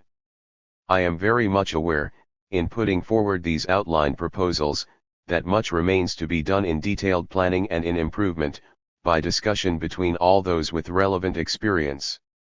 I do not suppose that any of these measures of reorganization would be easy, but I do claim, emphatically, that we can envisage a cultural organization which would greatly extend the freedom of the cultural producers, by the sensible application of public resources to cut out their present dependence on dominant but essentially functionless financial groups, and by forms of contract which, while preserving responsibility in the spending of public money, would give the producers control over their actual work. This is surely a hopeful way forward, and constitutions can in fact always be devised if there is substantial agreement on principles. The matter is now urgent, for while some liberals still shy away from reform in the name of the freedom of the artist, or argue that culture in any case can never be organized, the spirit bloweth where it listeth, a very rapid reorganization of a different kind is in fact going on, with the area of real ownership and independence shrinking in every part of our culture, and seeming certain to continue to do so. I must plainly ask such liberals what they are really defending, for there seems little in common between the freedom they value and the actual freedom described recently by an owner of a television service and a great chain of newspapers as a license to print your own money. We have reached a crisis in which freedom and independence can only be saved if they are publicly assured and guaranteed, and the ways I propose seem a working basis for this, taking care as they do to avoid or minimize the real dangers of bureaucracy and state control. Would the quality of our cultural life be improved by such measures? I feel certain that it would, in the real energies that would be released, but I am not thinking in terms of any overnight transformation. I say only that the channels would be more open, that the pressure for quick profit would be lifted, and that a more genuine range of choices would be made available. My whole case about social change is, moreover, that the interdependence of elements which I described as a matter of theory is an argument for conceiving change on the widest possible front. The changes in emphasis in our economy, in our ordinary working relationships, in our democratic institutions, and in education are all relevant to cultural change in this more explicit field. I would repeat my emphasis on the overriding educational problem, the provision of new kinds of education for the now neglected majority between 15 and 21. The growth of adult education is also relevant. Much more could be done to house this increasing work properly, at the center of its communities, and to improve its connections with wider cultural services. The more all this new work could be brought together, so that these new kinds of community service could be seen as factually linked, buying and learning, using and appreciating, sharing and discriminating, the more likely a healthy cultural growth would be. 58. From Judith Hart, MP. Groups have never thirsted after truth, said Freud. They demand illusions, and cannot do without them. They constantly give what is unreal precedence over what is real. If Labour's electoral losses are seen as the sharp death of an illusion that had gripped a decade, an illusion that electoral success must reward patience and zeal and devotion, and that the nation must surely set socialist logic against capitalist myth, then the general election of 1959 provides as good a starting point as any for the analysis of apathy. But we deceive ourselves dangerously once more if we think that political failure is the only motive which should prompt a search for a new dynamic. That way lie the temptations and enticements of Mr. Crossland and Mr. Jenkins and the other sirens of revisionism. If the search for truth in a new social situation is once accepted as merely a means to a 1965 election victory, we shall again be lost in the myths of the collective unconscious and corrupted by the search for an easy route to power. The need to restate socialist truths on the basis of up-to-date analysis is, of course, an end in itself. Indeed, there is a considerable acceptance of the view that our present troubles beset us because we lost sight of the urgency of the need for constant reappraisal of a rapidly changing society between 1945 and 1951. We have good excuses for our intellectual stagnation. It was our misfortune that a Labour government's economic policies, restricting conspicuous consumption and establishing a social minimum, inhibited the crystallization of the new economic and social patterns so comprehensively and vividly described by Ralph Samuel and Stuart Hall. Nor could we know until 1951 how far British capitalism was ready to accept Keynesian doctrine to make its system more workable and more acceptable. Now we accept and urge the need for new social analysis. On this at least socialist commentary and Victory for Socialism can agree. Out of apathy does the movement real service in offering one which is sound in its generalizations and often brilliant in its detail. Does it do more than this? I am not sure that it intended to answer the question posed by E.P. Thompson in his last chapter, Revolution. He asserts the positives on which the socialist community is to be built, and asks how is this to be done. His only answer seems to be that we must place the transition to the new society at the head of the agenda, make the context within which Parliament legislates, and organize a breakthrough in foreign policy. With all of this, of course, one wholeheartedly agrees, and I am inclined to believe him right in judging the foreign policy issue to be the most likely early point of breakthrough, but is not seized of any sudden revelation of hidden truth. Perhaps the real truth is that there is little new to be said about how the labor movement is to achieve power. We know it all so well. We know that we must persuade and convince and arouse, and that the way is hard. To this extent, E.P. Thompson's preoccupations with the distinctions between revolution and evolution is unconstructive, and poses an artificial dilemma. The violent proletarian revolution demands moral indignation on a wide and passionate scale, so does the democratic seizure of political power. Popular pressures of great intensity are a precondition of either. If they are absent, to postulate a choice between the two is academic.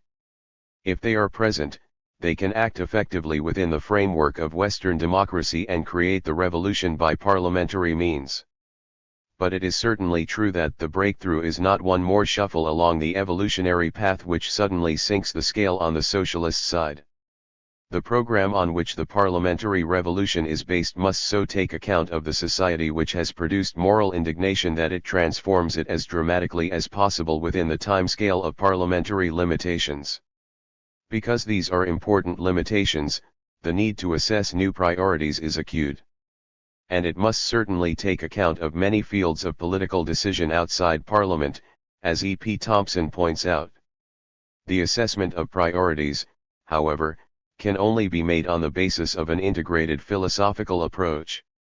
It seems to me that E.P. Thompson, in his discussion of social class antagonisms, draws very close to the kernel of this and then runs away from it when he has it almost in his grasp. The making of socialists. Comment. 3 of the many comments we have received on Edward Thompson's chapter from Out of Apathy published in NLR 3. His reply to comments, and further thoughts on the revolution theme will be in the next issue. 59. He says, cannot and must not rely exclusively upon the explosive negatives of class antagonism. It is not class consciousness, he believes, which prompts teachers and actors and scientists to want better schools and a national theater and greater emphasis on research. But incorrect subjective identification of social class interests does not establish a new fact, it merely shows how wrong people can be. Class antagonism is, in fact, the root of our social disorders, now as always. The better schools and the national theater are absent not merely because capitalism has not yet completed its social reforms, but because they do nothing to serve the direct class interest of capitalists. Our task is to widen the definitions of social class, to mark out the social consequences of class antagonisms, and to demonstrate to the scientist and the welfare worker and the bank clerk that the reason for their discontents and for the extensive waste of intellectual and technological resources of which they are symptomatic, lies rooted in the inevitable opposition of their interests, as workers in a society organized for the greater profit of the profit makers, to those of the new entrepreneurs of monopoly state-subsidized capitalism. We shall no doubt need to revise the vocabulary of the class struggle, but in doing so we must re-emphasize, and not doubt, its theoretical validity. If we should fail to do this, how could we define our point of departure from the new theories of political opportunism? Transport House has just issued a brand new propaganda leaflet, A Decent Life for All. A decent chance for all. That's the labor philosophy in a nutshell. We have to demonstrate that the nutshell has a good deal more in it. From John Keenan. The notion that socialism will come along, without putting anyone unduly out of joint, as simply an inevitable series of links in the evolutionary chain, is about as useful as a torn cartilage. The day of piecemeal reformism, considered as a total philosophy designed to bring about a society of equals, is over. This is not to deny the solid contribution made in the past by those men and women who, impelled by its dynamic, dedicated to its humanistic content, were responsible for a great deal of enlightened reform. But today it is obvious that it is incapable of dealing capitalism a mortal blow. It is able merely to force accommodation to its demands in any given favorable period, leaving practically untouched the ancient and insupportable evils of poverty, inequality, and the flabby decadence of a corrupt society, wondering desperately where its next gimmick is coming from. Thompson focuses attention on the only question which matters in this context. How, and by what means, is a transition to socialist society to take place? In reply he himself says 4 clear things: a total abandonment of Fabian reformism as a means, complete in itself, capable of ushering in a socialist society; b. the formulation of a democratic revolutionary strategy designed to draw into a common strand all forward and upward pressures; c. the tactical implementation of such a strategy at every possible point where the conflict may be joined; and d. that he doesn't know, or at least isn't too sure, how things might go on from there, but thinks a new volume might usefully be written around this area. As far as this goes, all this is clear. But does it go far enough? Does it take us as far as we need to go? I do not think it does. It seems to me that the author, with a fine display of logic, builds up an unassailable case in favor of revolution as the only way by which socialism can be achieved, to spoil it finally by appearing unable or unwilling to look the fact of bloody revolution in the face. He maintains that we can have a bloodless revolution. So we can, for that is possible, but, in my view, it isn't probable, and it is no use, as well as being quite wrong, to wax derisory about the statist's supposed attitude, for that doesn't remove the difficulty. The function of an analysis of the contemporary situation, which has in view the creation of at least the outline of a democratic revolutionary strategy, is surely to make some provision for every foreseeable contingency. Well then, what about the contingency which is the most easily foreseeable, a resort to the use of force by the enemy in order to keep their way of life extant? Is there to be no provision for this?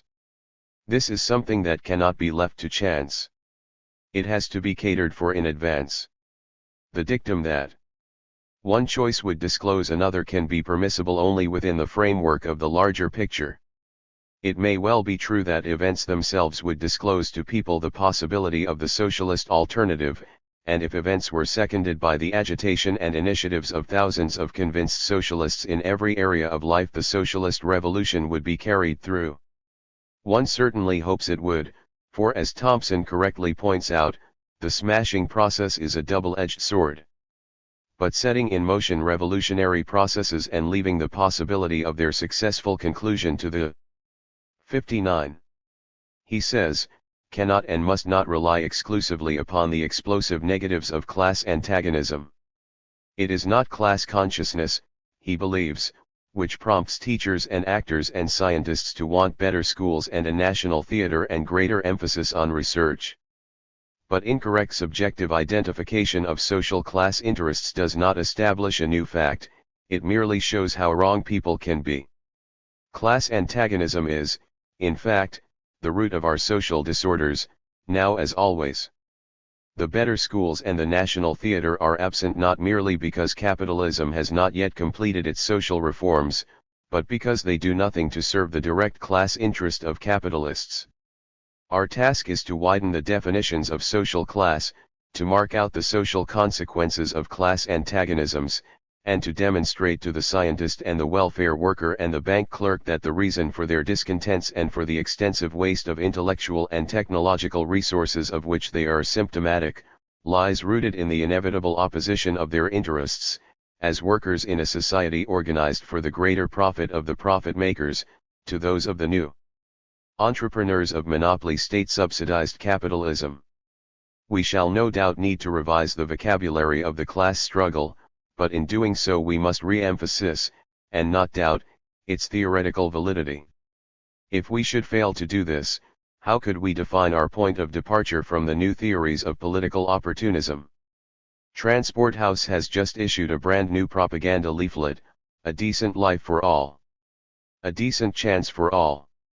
That's the labor philosophy in a nutshell. We have to demonstrate that the nutshell has a good deal more in it. From John Keenan. The notion that socialism will come along, without putting anyone unduly out of joint, as simply an inevitable series of links in the evolutionary chain, is about as useful as a torn cartilage. The day of piecemeal reformism, considered as a total philosophy designed to bring about a society of equals, is over. This is not to deny the solid contribution made in the past by those men and women who, impelled by its dynamic, dedicated to its humanistic content, were responsible for a great deal of enlightened reform. But today it is obvious that it is incapable of dealing capitalism a mortal blow. It is able merely to force accommodation to its demands in any given favorable period, leaving practically untouched the ancient and insupportable evils of poverty, inequality, and the flabby decadence of a corrupt society, wondering desperately where its next gimmick is coming from. Thompson focuses attention on the only question which matters in this context. How, and by what means, is a transition to socialist society to take place? In reply he himself says four clear things: a total abandonment of Fabian reformism as a means, complete in itself, capable of ushering in a socialist society; b. the formulation of a democratic revolutionary strategy designed to draw into a common strand all forward and upward pressures; c. the tactical implementation of such a strategy at every possible point where the conflict may be joined; and d. that he doesn't know, or at least isn't too sure, how things might go on from there, but thinks a new volume might usefully be written around this area. As far as this goes, all this is clear. But does it go far enough? Does it take us as far as we need to go? I do not think it does. It seems to me that the author, with a fine display of logic, builds up an unassailable case in favor of revolution as the only way by which socialism can be achieved, to spoil it finally by appearing unable or unwilling to look the fact of bloody revolution in the face. He maintains that we can have a bloodless revolution. So we can, for that is possible, but, in my view, it isn't probable, and it is no use, as well as being quite wrong, to wax derisory about the statist's supposed attitude, for that doesn't remove the difficulty. The function of an analysis of the contemporary situation, which has in view the creation of at least the outline of a democratic revolutionary strategy, is surely to make some provision for every foreseeable contingency. Well then, what about the contingency which is the most easily foreseeable, a resort to the use of force by the enemy in order to keep their way of life extant? Is there to be no provision for this? This is something that cannot be left to chance. It has to be catered for in advance. The dictum that one choice would disclose another can be permissible only within the framework of the larger picture. It may well be true that events themselves would disclose to people the possibility of the socialist alternative, and if events were seconded by the agitation and initiatives of thousands of convinced socialists in every area of life, the socialist revolution would be carried through. One certainly hopes it would, for as Thompson correctly points out, the smashing process is a double-edged sword. But setting in motion revolutionary processes and leaving the possibility of their successful conclusion to the 60. Magic hand of chance is something that cannot be justified. If the declared purpose is to change completely the nature of our society, then there must be preparation and provision for the worst that can happen. Revolution requires careful and detailed planning. It requires resolute and effective leadership of the kind that will not balk at smashing, regrettable though that would be, should it become necessary. Popular pressures of great intensity may indeed heave us forward much nearer to the goal, to make subsequent work that much easier. Even if, however, such popular pressures were to bring us up to the point where the public sector of the economy had gained a firm dominance over the private sector, and supposing a similar rate of advance ethically and culturally, this, contrary to what Edward Thompson asserts, would not be revolution. It would, I maintain, merely take us up to the point of a revolutionary situation, an intensified Fabianistic process, part of a revolutionary strategy which, without the committed will, the total dedication, would stand in the gravest danger of being rolled back so long as capitalism had any kind of foothold. From Eric Heffer. In the past, the apparent basic division in the socialist movement was between those who accepted the evolutionary path, and those who advocated revolution, usually associated with a measure of violence. I use the word apparent, because, beneath the surface, the two concepts of a socialist society were similar, both the evolue, because underneath, the concepts of a future socialist society were similar, both the evolutionists and revolutionists advocating a society organized from the top down, with an elite as the center of political direction. The methods of achieving the new society may have been different, the result was the same. This is underlined by the enthusiasm with which the Webbs greeted the Soviet system after a visit to the Soviet Union. For many years after my break with Stalinist thinking, I was confused by the enthusiasm of the Webbs, until I realized that what the Webbs saw was an embodiment of their elitist ideas. Amongst both evolutionists, I put G.D.H. Cole in this category, and revolutionists, here I place Rosa Luxemburg. Great stress has been laid on the need for a concept of socialism, which places faith in the self-activity of the masses. Luxemburg said, socialism cannot be introduced by decree, whilst Cole in his earlier and later works raised the need for industrial democracy. The emphasis of both was on control from below, cutting across both the Bolshevik and Fabian attitudes. The real division then, was not so much between the evolutionists and revolutionists but between the state socialists, and non-state socialists, a division which today has great practical significance, and which must exercise much of our thinking if we are to evolve a new point of departure. The non-state conception, except for a few small groups and individuals, went out for all practical purposes, With the rise of the Soviet Union and the election of labor and social democratic governments in Europe. Now the wheel has turned full circle, and the inadequacies of state socialism are there for all to see. Today the first tentative and faltering steps are being taken towards a re-evaluation of the non-state concept. Thompson fails to get to grips with this problem, the state being dealt with in a passing reference. I raise these issues because it is important in discussing revolution to have clearly in view the type of society we want the revolution to usher in. If it is to be a society dominated by a political elite, with the position of the worker basically unchanged, then all that has been achieved is the creation of a new class, to use Gillas's term, based on state ownership, with the state as the collective capitalist taking the place of the old ruling class. The fact that the new class stems directly from the workers, and was put there either by evolutionary means or by a revolutionary overthrow, does not change the fundamental class position of the workers. Yet this is what socialism is about, if it's about anything at all. Therefore, to argue, or re-argue the question of force versus non-force, seems to me to be rather meaningless.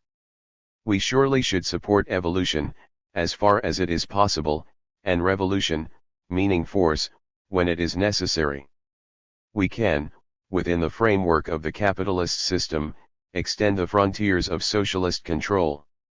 If we are to gain the support and sympathy of the mass of the workers, both blue-collar and white-collar, then we must introduce a policy which gives them responsibility and, in a practical way, brings them up sharply against the limitations imposed by capitalism. For example, even now, in all labor-controlled local authorities, a system of workers' control could be introduced in all departments. In such a way, social ownership, in this case by the municipality, takes on a real meaning, and the frontiers of socialist consciousness are immediately extended. Equally, a campaign should be commenced for workers' control and management in the nationalist industries. 60. Magic hand of chance is something that cannot be justified. If the declared purpose is to change completely the nature of our society, then there must be preparation and provision for the worst that can happen. Revolution requires careful and detailed planning. It requires resolute and effective leadership of the kind that will not balk at smashing, regrettable though that would be, should it become necessary. Popular pressures of great intensity may indeed heave us forward much nearer to the goal, to make subsequent work that much easier. Even if, however, such popular pressures were to bring us up to the point where the public sector of the economy had gained a firm dominance over the private sector, and supposing a similar rate of advance ethically and culturally, this, contrary to what Edward Thompson asserts, would not be revolution. It would, I maintain, merely take us up to the point of a revolutionary situation, an intensified Fabianistic process, part of a revolutionary strategy which, without the committed will, the total dedication, would stand in the gravest danger of being rolled back so long as capitalism had any kind of foothold. From Eric Heffer. In the past, the apparent basic division in the socialist movement was between those who accepted the evolutionary path, and those who advocated revolution, usually associated with a measure of violence.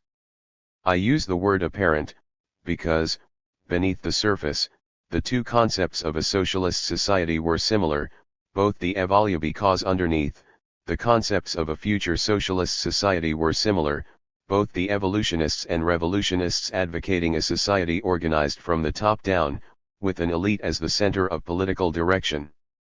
The methods of achieving the new society may have been different, the result was the same. This is underlined by the enthusiasm with which the Webbs greeted the Soviet system after a visit to the Soviet Union. For many years after my break with Stalinist thinking, I was confused by the enthusiasm of the Webbs, until I realized that what the Webbs saw was an embodiment of their elitist ideas. Amongst both evolutionists, I put G.D.H. Cole in this category, and revolutionists, here I place Rosa Luxemburg. Great stress has been laid on the need for a concept of socialism, which places faith in the self-activity of the masses. Luxemburg said, socialism cannot be introduced by decree, whilst Cole in his earlier and later works raised the need for industrial democracy. The emphasis of both was on control from below, cutting across both the Bolshevik and Fabian attitudes. The real division then, was not so much between the evolutionists and revolutionists but between the state socialists, and non-state socialists, a division which today has great practical significance, and which must exercise much of our thinking if we are to evolve a new point of departure. The non-state conception, except for a few small groups and individuals, went out for all practical purposes, with the rise of the Soviet Union and the election of labor and social democratic governments in Europe. Now the wheel has turned full circle, and the inadequacies of state socialism are there for all to see. Today the first tentative and faltering steps are being taken towards a re-evaluation of the non-state concept. Thompson fails to get to grips with this problem, the state being dealt with in a passing reference. I raise these issues because it is important in discussing revolution to have clearly in view the type of society we want the revolution to usher in. If it is to be a society dominated by a political elite, with the position of the worker basically unchanged, then all that has been achieved is the creation of a new class, to use Gillas's term, based on state ownership, with the state as the collective capitalist taking the place of the old ruling class. The fact that the new class stems directly from the workers, and was put there either by evolutionary means or by a revolutionary overthrow, does not change the fundamental class position of the workers. Yet this is what socialism is about, if it's about anything at all. Therefore, to argue, or re-argue the question of force versus non-force, seems to me to be rather meaningless. We surely should support evolution, as far as it is possible, and revolution, meaning force, when it is necessary. We can, within the framework of the capitalist system, extend the frontiers of socialist control. If we are to gain the support and sympathy of the mass of the workers, both blue-collar and white-collar, then we must introduce a policy which gives them responsibility and, in a practical way, brings them up sharply against the limitations imposed by capitalism. For example, even now, in all labor-controlled local authorities, a system of workers' control could be introduced in all departments.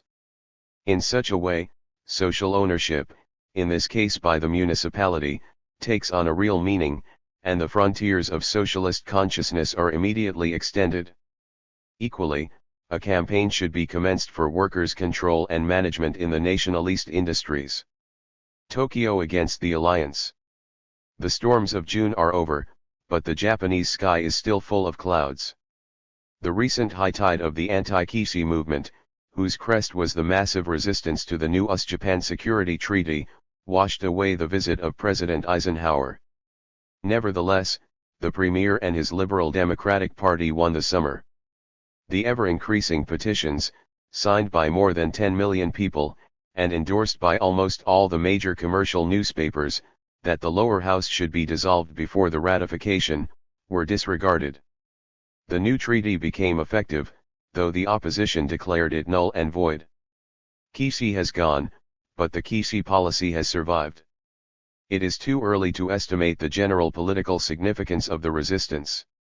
The new security treaty was intended to tie Japan down for another 10 years as a military base against the communist camp in the Far East.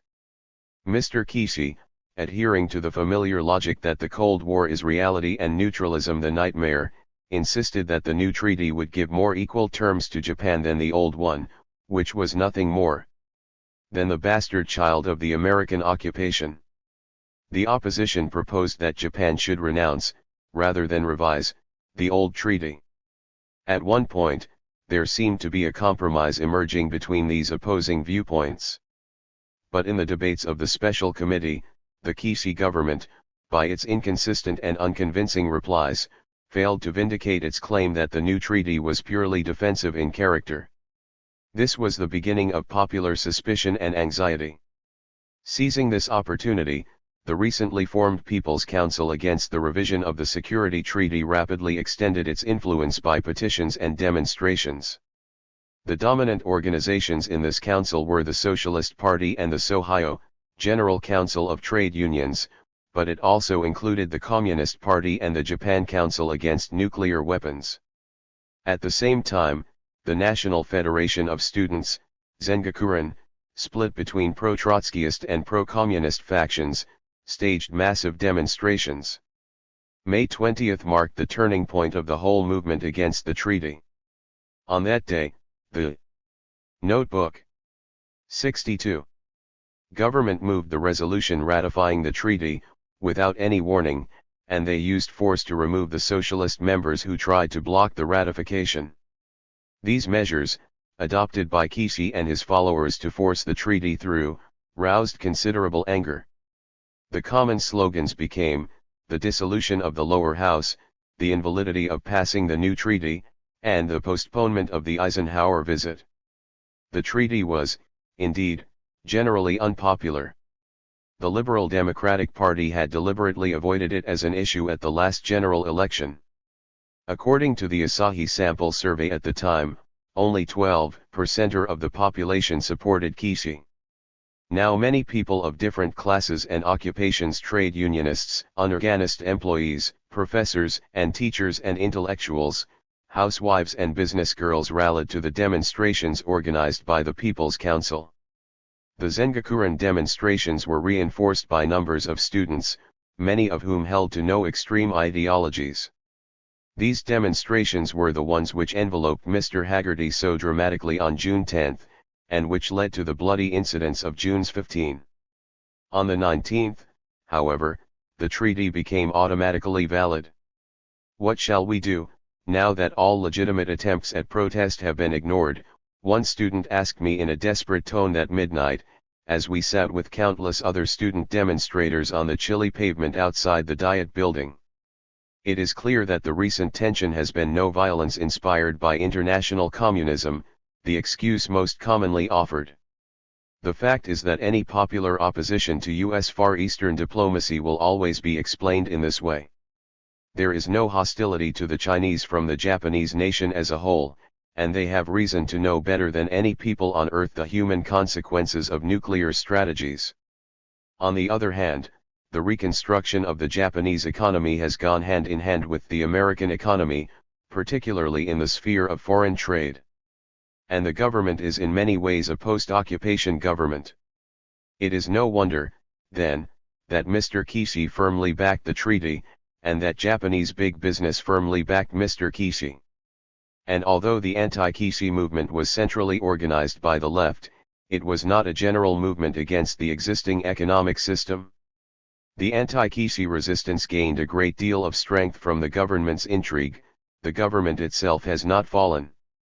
Perhaps the greatest legacy of the recent events is the establishment of a tradition of civil disobedience, a form of political action which would scarcely have been expected in pre-war Japan. Hy. 63. C.P. Sleet the Racket. This is the 17th in the sequence of novels related by Louis Ellsberger. The complete work, in 30 or 40 volumes, will have the title of Newcomers and Old-Timers. Part 9, The Plan Matures. Chapter 46, Offer of a Cigarette. I was mildly surprised when Artie Brown invited me for what, in his rather dated slang, he described as a natter. I knew, of course, that he was out again. News travels rapidly in the closely knit environment with which I had not entirely lost touch, but I assumed that, since I had ceased to be a professional burglar, my company might have lost some of its attraction for a man of such single-minded purpose as Artie. Before accepting, I mentioned the matter to Daisy, who was now sleeping at my flat when her work kept her too late to find a taxi. I should go, she said, sipping an early afternoon gin. There might be, well, shall we say, something in it for you. There might be a complication, I demurred. We were interrupted by the ringing of the telephone, its note peculiarly high and shrill in the small room. When Daisy had completed her arrangements for the evening, I said, "Should you go, nevertheless?" "You should go," she smiled. I smiled in return. She smiled in response. We understood each other rather better than if we had been married. The cloud from the tea urn obscured my view for a moment as I pushed open the door of the cafe. Outside, the air was not cold, but cool, with the familiar dampness of Frith Street on a November evening. Inside, however, it was not hot, but warm. Artie was not alone. In fact, there was someone else with him. Their heads were close together and their lips were moving. It was evident that they were holding a conversation. As I moved to their table, Artie looked up, with his characteristic trick of raising his head. "Take a chair, Lewis," he said. Curiously, he had never addressed me as Ellsberger. "You know Frank, don't you?" He knew, of course, that I knew Frank. Indeed, Frank knew that I knew him. We had never been close friends, but we had been associated in the Bravington job, which had been among the first of my successful undertakings when I had come from the town I came from. "Lewis knows everybody," said Frank, in the odd American accent which he had acquired, so I suspected, during his childhood in the United States. Since I saw no reason to contradict this statement, he improved on it. "Everybody knows Lewis," he added. "Starling will be here in a few minutes," Artie continued. "I have been planning this reunion for about 5 years with remission." I made an appropriate answer. I had a feeling, despite Artie's deceptively convivial air, that this was not merely a reunion, but very probably something more than a reunion. The impression deepened as Artie, opening what I recognized as the Duchess of Suffolk's gold case, said, "Will you have a cigarette?" I hesitated, remembering what I had said to Daisy. Then, unable to remember what Daisy had not said to me, I accepted. The cigarette, which appeared to have been made in a factory, tasted agreeably of paper. Frank struck a match, and the flame burned strongly, then flickered until it went out. Starling arrived and took the remaining chair, so that we sat on all 4 sides of the table, making the pattern that was as old as the calf itself and had indeed become traditional at other calves. It struck me, as Starling pierced the end of a cigar with a chased metal tool for piercing the end of cigars, how completely he had lived down his beginnings. When he had first joined our society, he had been no more than a hospital surgeon. Now, you would never have imagined him as anything but a prosperous abortionist with a Chelsea practice. "It must be years since we were all together," Starling said. "More years than I care to think about. With your permission, Chief, I should like to honor the occasion and our guest by presenting tea." "That is most generous of you, Doctor," Artie replied. Serious matters were deferred until the tea arrived. It was an Indian growth, blended generously with milk.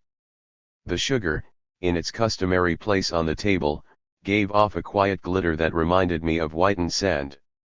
I was thinking that Artie looked, if not older, certainly not younger. His hair, which had long been partly grey, was now only partly black. Labour Party Conference.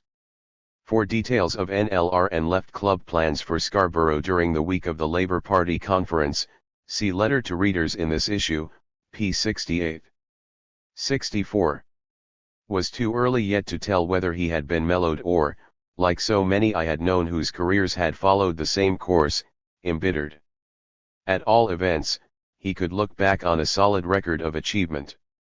He had done good work, nothing, perhaps, so outstanding as Alf or Toby, but what most of us would recognize as good. Did he, now, want something else? It was difficult to say what that something could be. Even money was possible. Here, however, I was wrong. When our teacups were empty and the cigarette butts quietly soaking in the saucers, Artie said in his subtly forceful way, "Shall we come to business?" Frank gave his low, impenetrable laugh. "I had supposed, Chief," he said, "that this was not entirely a social occasion." Artie was frowning. "Can any of you tell me," he inquired, "where Flash Andy is?" It was a good 5 years, with remission, since I had heard the name. Occasionally I had wondered why Flash Andy had never been present at the CAF, even on commemorative occasions. I waited, confident in Starling's sources of information. Here, indeed, I was not wrong. Laying his cigar carefully on an ancient stain on the cloth, Starling said, he's working the span flats? Indeed, said Artie. A new line, I believe. Should you have called that a remunerative occupation? I should have, Chief. There was a silence, during which the sounds from St. Anne's Court reached us with the clarity bestowed by expectation, a patter of running steps, the tinkle of a breaking milk bottle, a scream or two. Then Artie, examining the patina on his spoon with a deceptively casual air, said, do you know, I rather imagine that he put me inside. So that was it? I glanced at the others. They would immediately recognize a matter of justice, indeed, of honor. That is your considered view, Chief?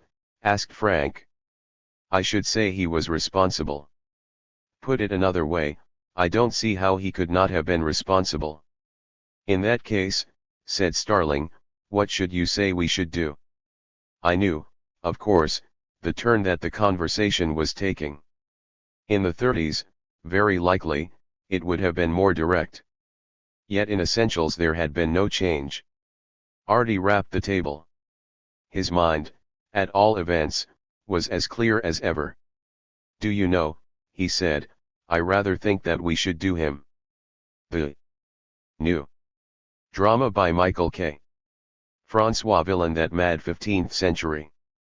Frenchman concludes his Brechtian ballad. Counter-truths, with the verse. You want the truth from me? There is no joy save in illness. Nor truth in literature save tragedy. Nor cowardice save in being a gentleman. Nor sound more horrible than melody. Nor wisdom save in the folly of lovers.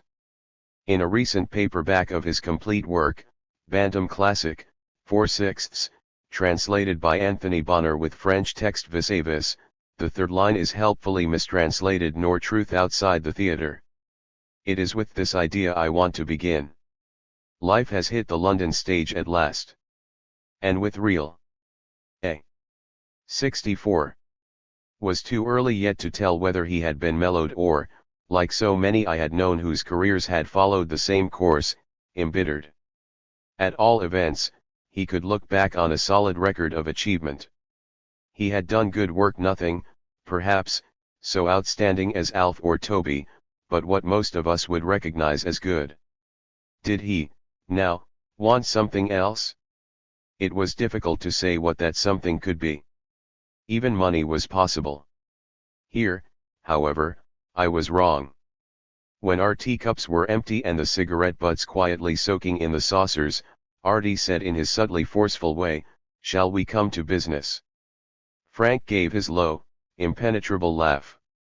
I had supposed, Chief, he said, that this was not entirely a social occasion. Artie was frowning.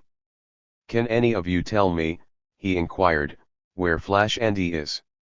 It was a good 5 years, with remission, since I had heard the name. Occasionally I had wondered why Flash Andy had never been present at the CAF, even on commemorative occasions. I waited, confident in Starling's sources of information. Here, indeed, I was not wrong. Laying his cigar carefully on an ancient stain on the cloth, Starling said, he's working the span flats? Indeed, said Artie. A new line, I believe. Should you have called that a remunerative occupation? I should have, Chief. There was a silence, during which the sounds from St. Anne's Court reached us with the clarity bestowed by expectation, a patter of running steps, the tinkle of a breaking milk bottle, a scream or two. Then Artie, examining the patina on his spoon with a deceptively casual air, said, do you know, I rather imagine that he put me inside. So that was it? I glanced at the others. They would immediately recognize a matter of justice, indeed, of honor. That is your considered view, Chief? Asked Frank. I should say he was responsible. Put it another way, I don't see how he could not have been responsible. In that case, said Starling, what should you say we should do? I knew, of course, the turn that the conversation was taking. In the 30s, very likely, it would have been more direct. Yet in essentials there had been no change. Artie rapped the table. his mind, at all events, was as clear as ever. "Do you know," he said, "I rather think that we should do him." The New Drama by Michael K. François Villon. That mad 15th century Frenchman concludes his Brechtian ballad, Counter-Truths, with the verse, "You want the truth from me? There is no joy save in illness, nor truth in literature save tragedy, nor cowardice save in being a gentleman, nor sound more horrible than melody, nor wisdom save in the folly of lovers." In a recent paperback of his complete work, Bantam Classic, 4/6, translated by Anthony Bonner with French text vis-a-vis, the third line is helpfully mistranslated "nor truth outside the theatre." It is with this idea I want to begin. Life has hit the London stage at last. And with real A. 65 drama has come the truth. It has come with Orson Welles' production of Ionesco's Rhinoceros, with the Lunt's magnificent performance in Friedrich Dürrenmatt's The Visit, which combines the insights of Kafka and Marx in the form of Greek tragedy, and in the method acted Tomorrow with Pictures, which begins as a straight comedy attack on British stagnation and ends up on the level of Eugene O'Neill, with an exposure of the social and psychological pathology of a Rothermere or Kemsley-type family empire. It has come in the shape of John Fernald's magnificent production of Brecht's Good Woman of Setsuan by the Royal Academy of Dramatic Art, which was done at the York Festival, a play which enacts just how the gods, if there are any, fail to understand that to love and be good is impossible without at the same time surviving as a tough businessman. It is there too in Harold Pinter's Caretaker and Brecht's Galileo, the latter given the rough and ready performance Brecht would have liked, at The Mermaid, a play about the sempiternal struggle of reason against the complacent, the bureaucratic, the Tory and the brainwashers. In Galileo, Bernard Miles frees himself of all suspicion of venality in taking over the businessman-sponsored Mermaid Theatre by showing his sponsors just what they would have done with Galileo. I hope his tough audience is getting the message. Finally, it has come, and the New Left has been waiting for it, because it is probably the one it thinks most worth seeing in the Wesker trilogy, whose centerpiece, Roots, I want to discuss first. Roots and Us. Roots tells us the truth about ourselves in the New Left. Dramatically, it is a triangle play. There is us, which is Wesker or you or me. There is Beatty, the girl who has left her working-class agricultural background, and who is that trade unionist we might be trying to address or that labor voter we may be trying to convert. And there is Beatty's family, the mass, the cause of our moments of despair. And what does Roots tell us? It tells us that we are both to blame, both them and us. It tells us more, that, such as things are, we cannot love her because she is still one of them. And for all our talk, and I include Wesker as one of us, when the time comes we are still liable to stand her up. But it tells us also that there is still hope, for she might become one of the salt of the earth, one of the transformatory minority, one of the leaven that will lift the loaf. Dramatically, Wesker gets away with murder. Were I not of the New Left, I would tell him to rewrite the play so that Ronnie appears in Act 1. And stands Beatty up in Act 3. Only then would the centerpiece of the trilogy make sense to my friends not intimately acquainted with Britain. For after all, I should add, Beatty is not exactly waiting for Godot, nor indeed for Lefty. But being of the New Left, I think I know why Wesker Ronnie did not want to appear in the play. It is because we are still ashamed of ourselves, still unsure of how to appear in that Norfolk setup. We do not know whether in the long run we shall have stood up Beatty too. We do not know whether the revolution Edward Thompson has spoken about has really begun. If it has, we may go on to speak about Jerusalem. If it has not, then we may as well have the courage to portray ourselves and show up Ronnie for what he is. If it has, we can forgive Arnold Wesker his technical faults, for he is our Gorky.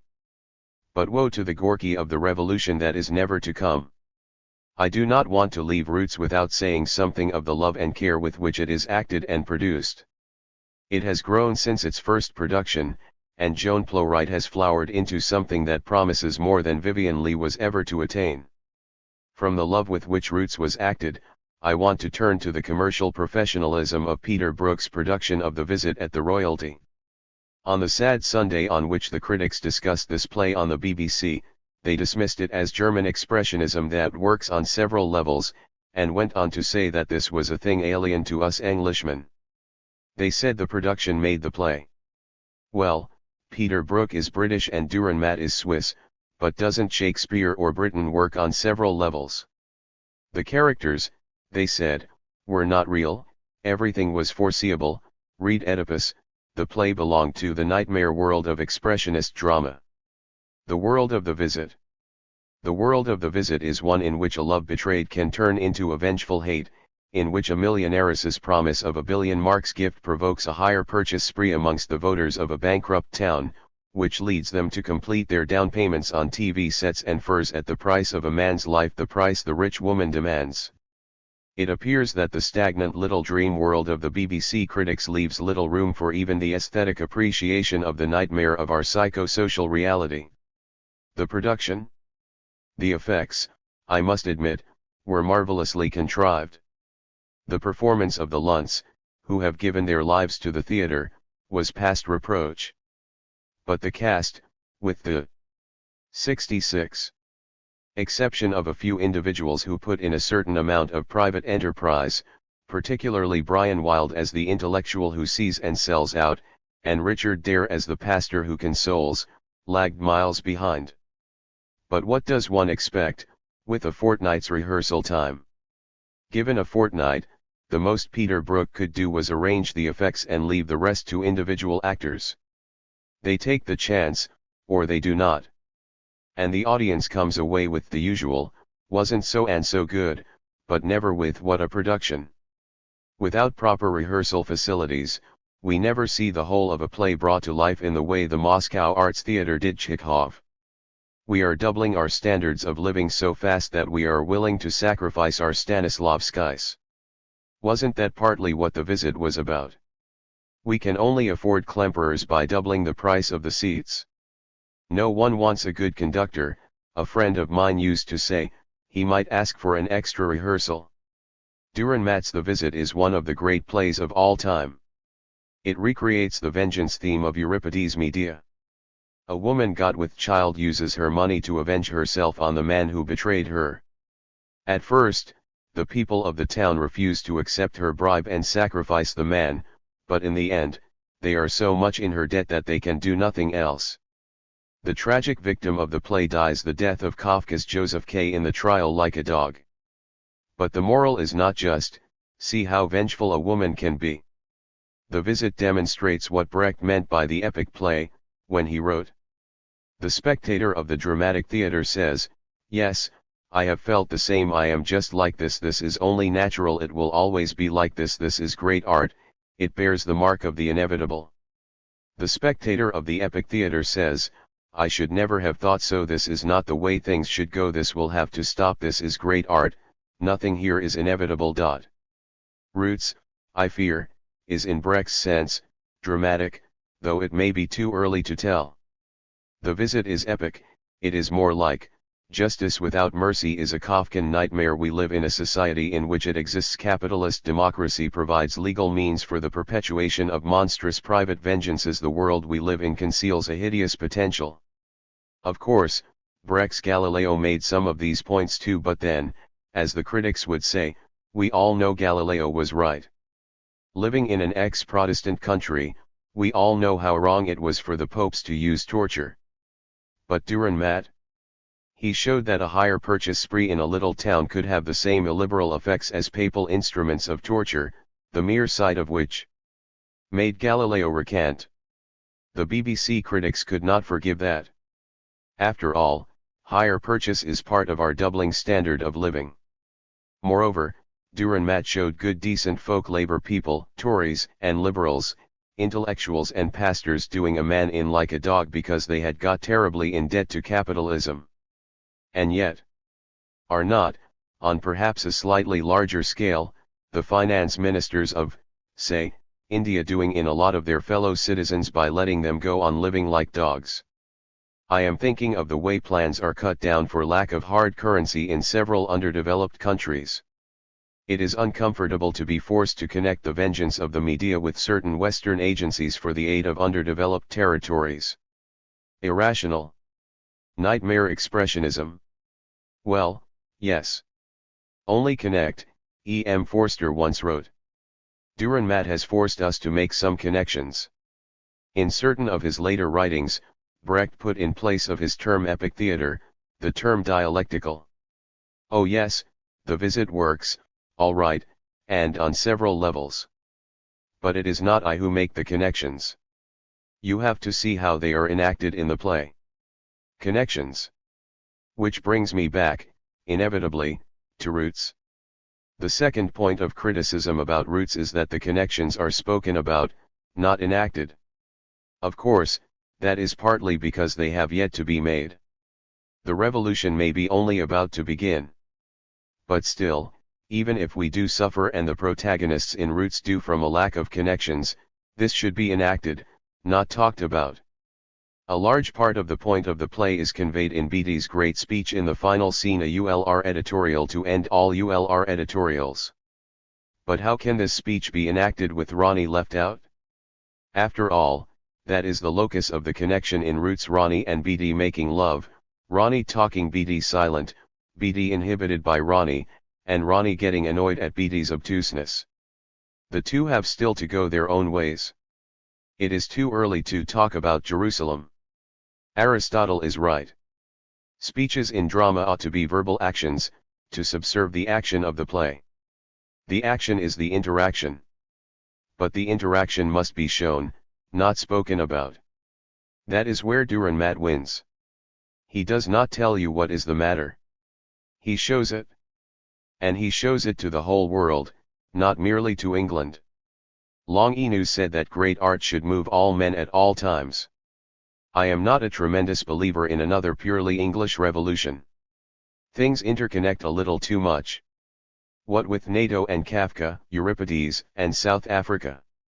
67. Trade Unions and the Arts by Arnold Wesker. The essay on the nature of Gothic by Ruskin apparently was a revelation for his contemporaries. I tried to buy this in Charing Cross Road the other day and was informed that many people were buying Ruskin and the book of essays I wanted was unavailable. To quote from an essay by Fernot Jordan, this was the first writing to see a link between art and labor, to see that the savage ruggedness of a northern cathedral might be humanly and therefore aesthetically a more tender, a nobler thing than the classical formulae of the Mediterranean styles, the one produced by men and the other by slaves.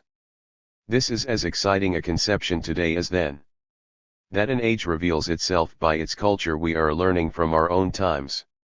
What, however, I am personally not certain of is whether that culture appears inevitably or whether artists are aware that an age is marked culturally and therefore they must make that mark. What comes first? One is tempted to say, and no doubt history can prove, that artists unconsciously reflect the age. But this means, God help the joyous artist in a sordid age. On the other hand, someone once said truth is not merely what is but what can be. There is hope. As artists, we would like to think we were either reflecting our times or pointing to new worlds, but if a people is not aware that the culture it produces is a reflection of itself, if it did it might take its arts more seriously, and if a people is not around to whom we can show our new worlds, that is to say the theaters are empty, then neither of these two observations can be applied with any weight. Unless culture is the shared experience of a whole nation, these observations remain frustrated tools. Yet tools they certainly are, but for what? Bill Holdsworth and myself have started a campaign to urge the trade union movement not only to spend money on the arts but, in doing so, to make it a natural part of its members' life. They have succeeded to a large degree in sharing out the nation's economic wealth. Why can they not do the same for its cultural riches? We are not asking them to create a particular kind of art but rather to make sure that art is, in fact, a nation's shared experience. Our aims and suggestions are outlined in 2 pamphlets which were sent to every trade union in the country, and the response was exciting. Now comes the time to organize it. New left groups throughout the country can assist in this way. At this year's Congress, the ACTT have put forward a resolution. We do not know at the time of going to press what will happen to it. We are assuming it will not be passed. This whole campaign, therefore, must be an attempt to get it passed next year, or the year after. We are aiming to organize a big, professionally run, festival of the arts specially for Congress delegates during their week of meeting, but what is needed is a softening up process. Before they arrive at their week's conference, it would be a great help if campaign committees all over the country could have been responsible for smaller festivals specially for delegates and trade unionists. But the festivals must not be esoteric little gatherings on the one hand or weak, amateurish efforts on the other. They must be robust, exciting and as professional as possible. The ACTT resolution must be demonstrated and proved relevant. So far NLR groups have centered round the C&D campaign. Here could be another focal point of activity. Here in fact could be a further means of knocking down that barrier between the worker and the artist that breaks us all. NLR groups, together with university groups and local reps, could all combine on this project. Because he has not the millions to compete with the commercial world, the artist must go out and pull in his public by the hair. I cannot see another way. The ACTT resolution is the piece of paper around which we could change the whole cultural climate of this dead behind the eyes society, and every trade unionist should know of its existence. 68. The Communist Party of the Soviet Union. By Leonard Shapiro and Spottiswoode, 63s. Leonard Shapiro's recent book is the first general history of the Soviet Communist Party by a Western scholar, and it contains a great deal of information not previously available in English. It is the only place, for example, where the names of Politburo members between 1917 and 1958 are fully listed. The author has enriched his work with interesting material from unpublished studies by competent scholars such as J. L. H. Keep and T. H. Rigby. But the publisher's claims for this study are very large. The author's treatment is factual and nonpartisan, and the history is fully documented. Its purpose is to show, against the background of the social, economic, and intellectual history of the country and of its foreign relations, the evolution of the ideas, aims, structure and social composition of the party, its relations with the life of the population, and, especially, the effects upon the party of the circumstances in which it grew up, seized power and stayed in power. These claims have been endorsed by most reviewers so far, so much so that the Economist's reviewer, in expressing dissatisfaction with the book, described himself as a dissentient voice. I believe that the book does not come near fulfilling the publisher's claims, and that the consensus of expert opinion will prove to concur with this view, after the year or so which the academic world requires to absorb and think over a book of this size. It is strongly to be deplored that journals such as The New Statesman, unlike The Economist, should be so unserious in their attitude to Soviet affairs that they should employ reviewers who failed to note even the more obvious weaknesses in Mr. Shapiro's study. In the first place, the author's canvas is so large that he could not and did not make an adequate examination of the rich source materials.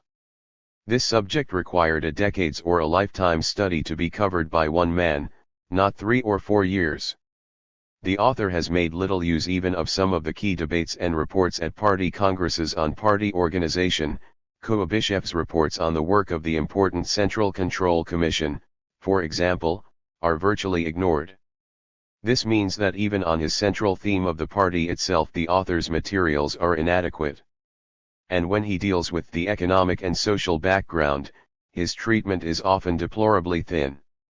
An example, it is his merit that he raises the central question of the relationship of the party to the working class movement at different stages of Soviet history, but we get only glimpses of an answer. There are for instance only 16 lines, p. 151, on the work of the Bolsheviks within Russia between the outbreak of the First World War and the end of 1916. Or again, because Mr. Shapiro tells us so little about the complex history of economic policy between 1925 and 1928, Stalin's collectivization policy pops up. Somewhat miraculously in 1929, although its relationship to the economic background is a cardinal issue for this book. Moreover, the author's handling of the source materials he does use is somewhat cavalier and often unreliable. A few minor errors are bound to be made in a book of this length, but a quick check of the chapter on the defeat of Bukharin revealed a dozen major and minor errors in that chapter alone. But the trouble with this book is not simply that its theme is too ambitious. Its biggest weakness is in its analysis. There are certainly omens of the beginnings of a breakthrough into a fresh approach to an historical critique of the Stalin period. The author rightly rejects the mythical students of Soviet history who assume that because things happened in a certain way therefore they had to happen in this way, irrespectively of the political actions of men. Throughout his study he therefore raises the question of political motives as a factor in Soviet evolution. His concern is particularly with the motives and actions of prominent individuals. In fact, his general picture of Lenin's days is of a determined man wielding a party round himself, seizing power, and then refusing to compromise, so that the Bolsheviks have a monopoly of power but a permanently precarious hold on the country. And of the Soviet Industrial Revolution, Mr. Shapiro writes, I see no valid reason for assuming that it had to take place at the time and in the manner which Stalin determined, other than the reason that Stalin so determined it and was able to put his determination into effect. P.X. The ideas of individual men are the key, then, in Mr. Shapiro's analysis. But these ideas are nowhere fully or carefully presented. Compare Shapiro's exposition of Soviet Marxism with, say, Herbert Marcuse's, and the critique of them is clumsy. Thus his ground for rejecting the view that the need for a defense industry was a major motive pushing Stalin to rapid industrialization is that the defense industry could have been established more easily by less drastic means. P. 383. He does not even discuss whether Stalin may have been motivated by a wrong assessment of the likely effects of his policy. Elsewhere we are told that the party was unable to compromise in policy between economic freedom for the peasants and exploitation of them because in the prevailing conditions there could be no middle way between submission to the Secretariat and rebellion. P. 291. Incredible as it may seem, Mr. Shapiro fails to discuss in this connection why Stalin and the party Secretariat did not themselves adopt a compromise policy. At times, it is true, Mr. Shapiro does seem to be groping towards such questions. He links Centralist party discipline and Stalin's emergence in the 1920s to the precarious position of the party in the country. He sees collectivization as partly motivated by the need to control the peasants politically, and he suggests that the purges may spring out of Stalin's need to consolidate his personal position by breaking up any cohesion or solidarity and restocking the elite with a new generation dependent on himself. Pages 291, 382f, 429f. But in his rare analytical passages, Mr. Shapiro is usually very confused. There is, in fact, no serious book reviews. 69. Attempt to examine the sociology of Soviet ideas in his book. Why did Stalin hold the views he did when he did? Why did his thought move towards forced collectivization in the years 1926 to 1929? Such questions are never clearly posed. If posed, they would need to be answered in terms of the views of Stalin's colleagues and the influence exerted on him and them by the ideas of their time and place and by the problems with which they were faced. Even within the limits of his own rather naive conception of history, Mr. Shapiro would then need to bring in much more than he does the background of the social, economic, and intellectual history of the country referred to by the publisher, and to relate this background to the evolution of the party and its ideas. R. W. Davies. Mr. Love and Justice by Colin McIlneys. MacGibbon and Key, 15s. Mr. Love and Justice is an attempt at an objective novel, in which implicit values are realized through character and action instead of being expressed directly by their author in first-person narrative, as in his previous books. It is about a seaman turned Ponce, Frankie Love, and a policeman, Edward Justice, who come into contact through the latter's duties as a vice detective. It is in the form of a moral antithesis of Love and Justice, with a central paradox by which Edward Justice leaves the police for love of his girl, and Frankie Love defends his profession with his sense of natural justice. The novel is set in a no-man's land, somewhat cut off from normal social references. On one side is Edward, his girl, her dad, and a star sleuth, and on the other Frankie, his girl, her mum, and a star ponce. But despite this elaborate symmetry, a world of ponces and the police is created in terms of the experiences of the characters, and on the ponce side of it Mr. McInnes does not impose any judgments. Frankie, for example, breaks down his own conventional repugnance for ponces when he becomes one, and crosses a barrier of attitudes on the other side of which he has to get used to being disliked. The author is also giving us a very personal and documentary view of London after the Street Offences Act, with his usual flow of acute and lively observation. But through this comes a weight of feeling against the police and their authoritarianism, as a main emphasis of the novel. The two main characters represent the contrasted values of the book. Frankie has something in common with Mr. McInnes's earlier heroes, with a generous, unmoralistic nature, and an integrity of response to experiences which is the essence of his sense of justice. Edward is less likable. The profound solitude that lay at the center of his personality is in sharp contrast to the vitality at the center of Frankie's, and the deep attachments to his girl and the force which derive from this solitude are ones of self-centered need. His beliefs in love and justice are therefore mere moralisings, necessary to reassure his sense of being. The novel evolves by alternate chapters devoted to Mr. Love and Mr. Justice and their concerns. It is carried at a balanced pace, mostly on a lightly loaded and responsive dialogue, until the two men come into conflict. But here it loses its poise, and there is some confusion and arbitrariness in the final rush of events when Frankie is arrested, in which Frankie and Ted lose their central emphasis to the details of the events themselves. It recovers its balance when the two become friends in hospital, but the resolution of the plot is too schematic, and not sufficiently related to the attitudes of the two men. There are two explicit debates in the book, one on justice and one on love. In the first, Frankie opposes the law, because he says a real law is different, something you can respect and live for, like it is on a ship. The community has thrown all its responsibility for justice onto the police, but the police have only authority, and no real sense of justice at all. This feeling underlies the race riot scenes in Absolute Beginners, and relates to the structure of the book's viewpoint of minority groups on the edges of both the community and the law. There is not the same explicit sympathy for one side expressed in the debate on love, as there is for Frankie's natural justice. Where Ted's formal view of justice is shown up by his misuse of police power, Frankie's disbelief in love is not discredited by his actions. His relationship to his girl, sexual and sisterly as he describes it, makes up in vitality what it lacks in constancy by comparison with Ted's, and his disbelief is felt more as an assertion of freedom than as a denial of feeling, not damaging the implicit sympathy for him. The book has an off-centeredness and lack of intensity which is perhaps due to Mr. McInnes's technical preoccupations. The formal scheme serves to define a limited area within which the realization can be managed, and if it restricts what can be expressed, this may be a necessary sacrifice to experiment. Mr. McInnes's books have a vitality which makes them among the most important affirmations of life in recent literature, in their responsiveness to the present scene and the genuine center of feeling to their characters. But the books have a limited area of expression, missing experiences of real tension, and feelings involving a more than humorous intensity.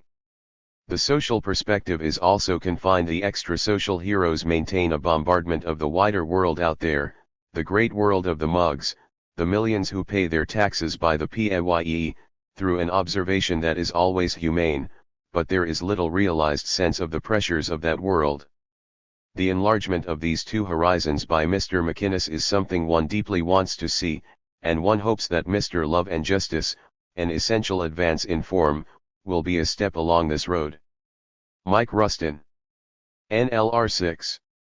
In the next issue, E.P. Thompson replies to critics with some further thoughts on the revolution theme. Ron Meek reviews Deutsche Dob and Rostow. An essay on work and its discontents by David Armstrong. On Scandinavia by Perry Anderson. And on Lady Chatterley's Lover and a photo supplement on the Algerian War. 69. Attempt to examine the sociology of Soviet ideas in his book. Why did Stalin hold the views he did when he did? Why did his thought move towards forced collectivization in the years 1926 to 1929? Such questions are never clearly posed. If posed, they would need to be answered in terms of the views of Stalin's colleagues and the influence exerted on him and them by the ideas of their time and place and by the problems with which they were faced. Even within the limits of his own rather naive conception of history, Mr. Shapiro would then need to bring in much more than he does: the background of the social, economic, and intellectual history of the country referred to by the publisher, and to relate this background to the evolution of the party and its ideas. R. W. Davies. Mr. Love and Justice by Colin McIlneys. MacGibbon and Key, 15s. Mr. Love and Justice is an attempt at an objective novel, in which implicit values are realized through character and action instead of being expressed directly by their author in first-person narrative, as in his previous books. It is about a seaman turned Ponce, Frankie Love, and a policeman, Edward Justice, who come into contact through the latter's duties as a vice detective. It is in the form of a moral antithesis of Love and Justice, with a central paradox by which Edward Justice leaves the police for love of his girl, and Frankie Love defends his profession with his sense of natural justice. The novel is set in a no-man's land, somewhat cut off from normal social references. On one side is Edward, his girl, her dad, and a star sleuth, and on the other Frankie, his girl, her mum, and a star Ponce. But despite this elaborate symmetry, a world of Ponces and the police is created in terms of the experiences of the characters, and on the Ponce side of it Mr. McInnes does not impose any judgments. Frankie, for example, breaks down his own conventional repugnance for Ponces when he becomes one, and crosses a barrier of attitudes on the other side of which he has to get used to being disliked. The author is also giving us a very personal and documentary view of London after the Street Offences Act, with his usual flow of acute and lively observation. But through this comes a weight of feeling against the police and their authoritarianism, as a main emphasis of the novel. The two main characters represent the contrasted values of the book. Frankie has something in common with Mr. McInnes's earlier heroes, with a generous, unmoralistic nature, and an integrity of response to experiences which is the essence of his sense of justice. Edward is less likable. The profound solitude that lay at the center of his personality is in sharp contrast to the vitality at the center of Frankie's, and the deep attachments to his girl and the force which derive from this solitude are ones of self-centered need. His beliefs in love and justice are therefore mere moralisings, necessary to reassure his sense of being. The novel evolves by alternate chapters devoted to Mr. Love and Mr. Justice and their concerns. It is carried at a balanced pace, mostly on a lightly loaded and responsive dialogue, until the two men come into conflict. But here it loses its poise, and there is some confusion and arbitrariness in the final rush of events when Frankie is arrested, in which Frankie and Ted lose their central emphasis to the details of the events themselves. It recovers its balance when the two become friends in hospital, but the resolution of the plot is too schematic, and not sufficiently related to the attitudes of the two men. There are two explicit debates in the book, one on justice and one on love. In the first, Frankie opposes the law, because he says a real law is different, something you can respect and live for, like it is on a ship. The community has thrown all its responsibility for justice onto the police, but the police have only authority, and no real sense of justice at all. This feeling underlies the race riot scenes in Absolute Beginners, and relates to the structure of the book's viewpoint of minority groups on the edges of both the community and the law. There is not the same explicit sympathy for one side expressed in the debate on love, as there is for Frankie's natural justice. Where Ted's formal view of justice is shown up by his misuse of police power, Frankie's disbelief in love is not discredited by his actions. His relationship to his girl, sexual and sisterly as he describes it, makes up in vitality what it lacks in constancy by comparison with Ted's, and his disbelief is felt more as an assertion of freedom than as a denial of feeling, not damaging the implicit sympathy for him. The book has an off-centeredness and lack of intensity which is perhaps due to Mr. McInnes's technical preoccupations. The formal scheme serves to define a limited area within which the realization can be managed, and if it restricts what can be expressed, this may be a necessary sacrifice to experiment. Mr. McInnes's books have a vitality which makes them among the most important affirmations of life in recent literature, in their responsiveness to the present scene and the genuine center of feeling to their characters. But the books have a limited area of expression, missing experiences of real tension, and feelings involving a more than humorous intensity. The social perspective is also confined. The extra-social heroes maintain a bombardment of the wider world out there, the great world of the mugs, the millions who pay their taxes by the PAYE, through an observation that is always humane, but there is little realized sense of the pressures of that world. The enlargement of these two horizons by Mr. McInnes is something one deeply wants to see, and one hopes that Mr. Love and Justice, an essential advance in form, will be a step along this road. Mike Rustin. NLR 6. In the next issue, E.P. Thompson replies to critics with some further thoughts on the revolution theme. Ron Meek reviews Deutsche Dob and Rostow. An essay on work and its discontents by David Armstrong. On Scandinavia by Perry Anderson. And on Lady Chatterley's Lover and a photo supplement on the Algerian War. 70. Experiencing Architecture, by S.E. Rasmussen, Chapman and Hall. This is a very good, and possibly dangerous, book about architecture. It is good, above all, for three reasons. In the first place, it is not written in professional jargon, neither the academic jargon of arched raves and curtain walls, where structural technicalities become an excuse for lack of discrimination, nor the matey jargon of the architectural magazines, where every building is a neo-movement, and everybody Bill or Ted or Corb. It avoids the parochial professionalism of most architects, to whom the layman is either client, i.e. nuisance or bore, or a vague abstraction, i.e. peopling the perspectives. Secondly, it never deals in the sort of historicism where either everything leads up to the modern movement or each period has its own style appropriate to the age. Thirdly, it is not angry about modernism, nor subtopia, nor telegraph poles, and consequently does not label everything good or bad on grounds of external appearance alone. This is, in fact, a book about buildings as we see, use, enjoy and even find them annoying all the time. Professor Rasmussen's criticism of architecture is essentially functional in the true unlimited sense of the word. He considers every building as an organism created by many things, the site and the use to which it is to be put, the ideals and the taste, two different things, of the age or of the client, the creative genius or otherwise of the architect, the craftsmanship of the builder, and the accident of the events that can occur while it is being conceived or erected. He is absorbed in the effect of buildings on everyday life. Perhaps his main aim is to bring to our notice in a far subtler way than the cries against subtopia the created environment in which we spend nearly all our lives. He does not describe any buildings he has not himself visited. Because of this first-hand experience he can say, as the apologists for the modern movement and the shout ugly boys cannot, that this doorway in a mediocre house is superb, this detailing is poor in a well-conceived whole. He can say that so-and-so is trying to do something, not necessarily either wholly succeeding or wholly failing.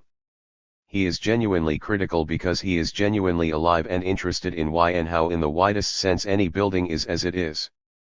This kind of critical education is the only kind that will ever produce a real appreciation of architecture that will demand the environment that could because of technology and should be ours today.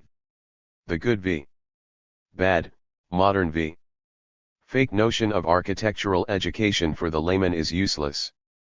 A thorough examination of where, for example, Span at Blackheath and Churchill Gardens, Pimlico, to take two widely accepted canons of contemporary taste, are successful as places to live in and as expressions of a modern way of life, and where they are not, where every detail is examined as an experience that must be felt daily, would be of far more value than putting them upon a pedestal for lesser designers to copy inadequately.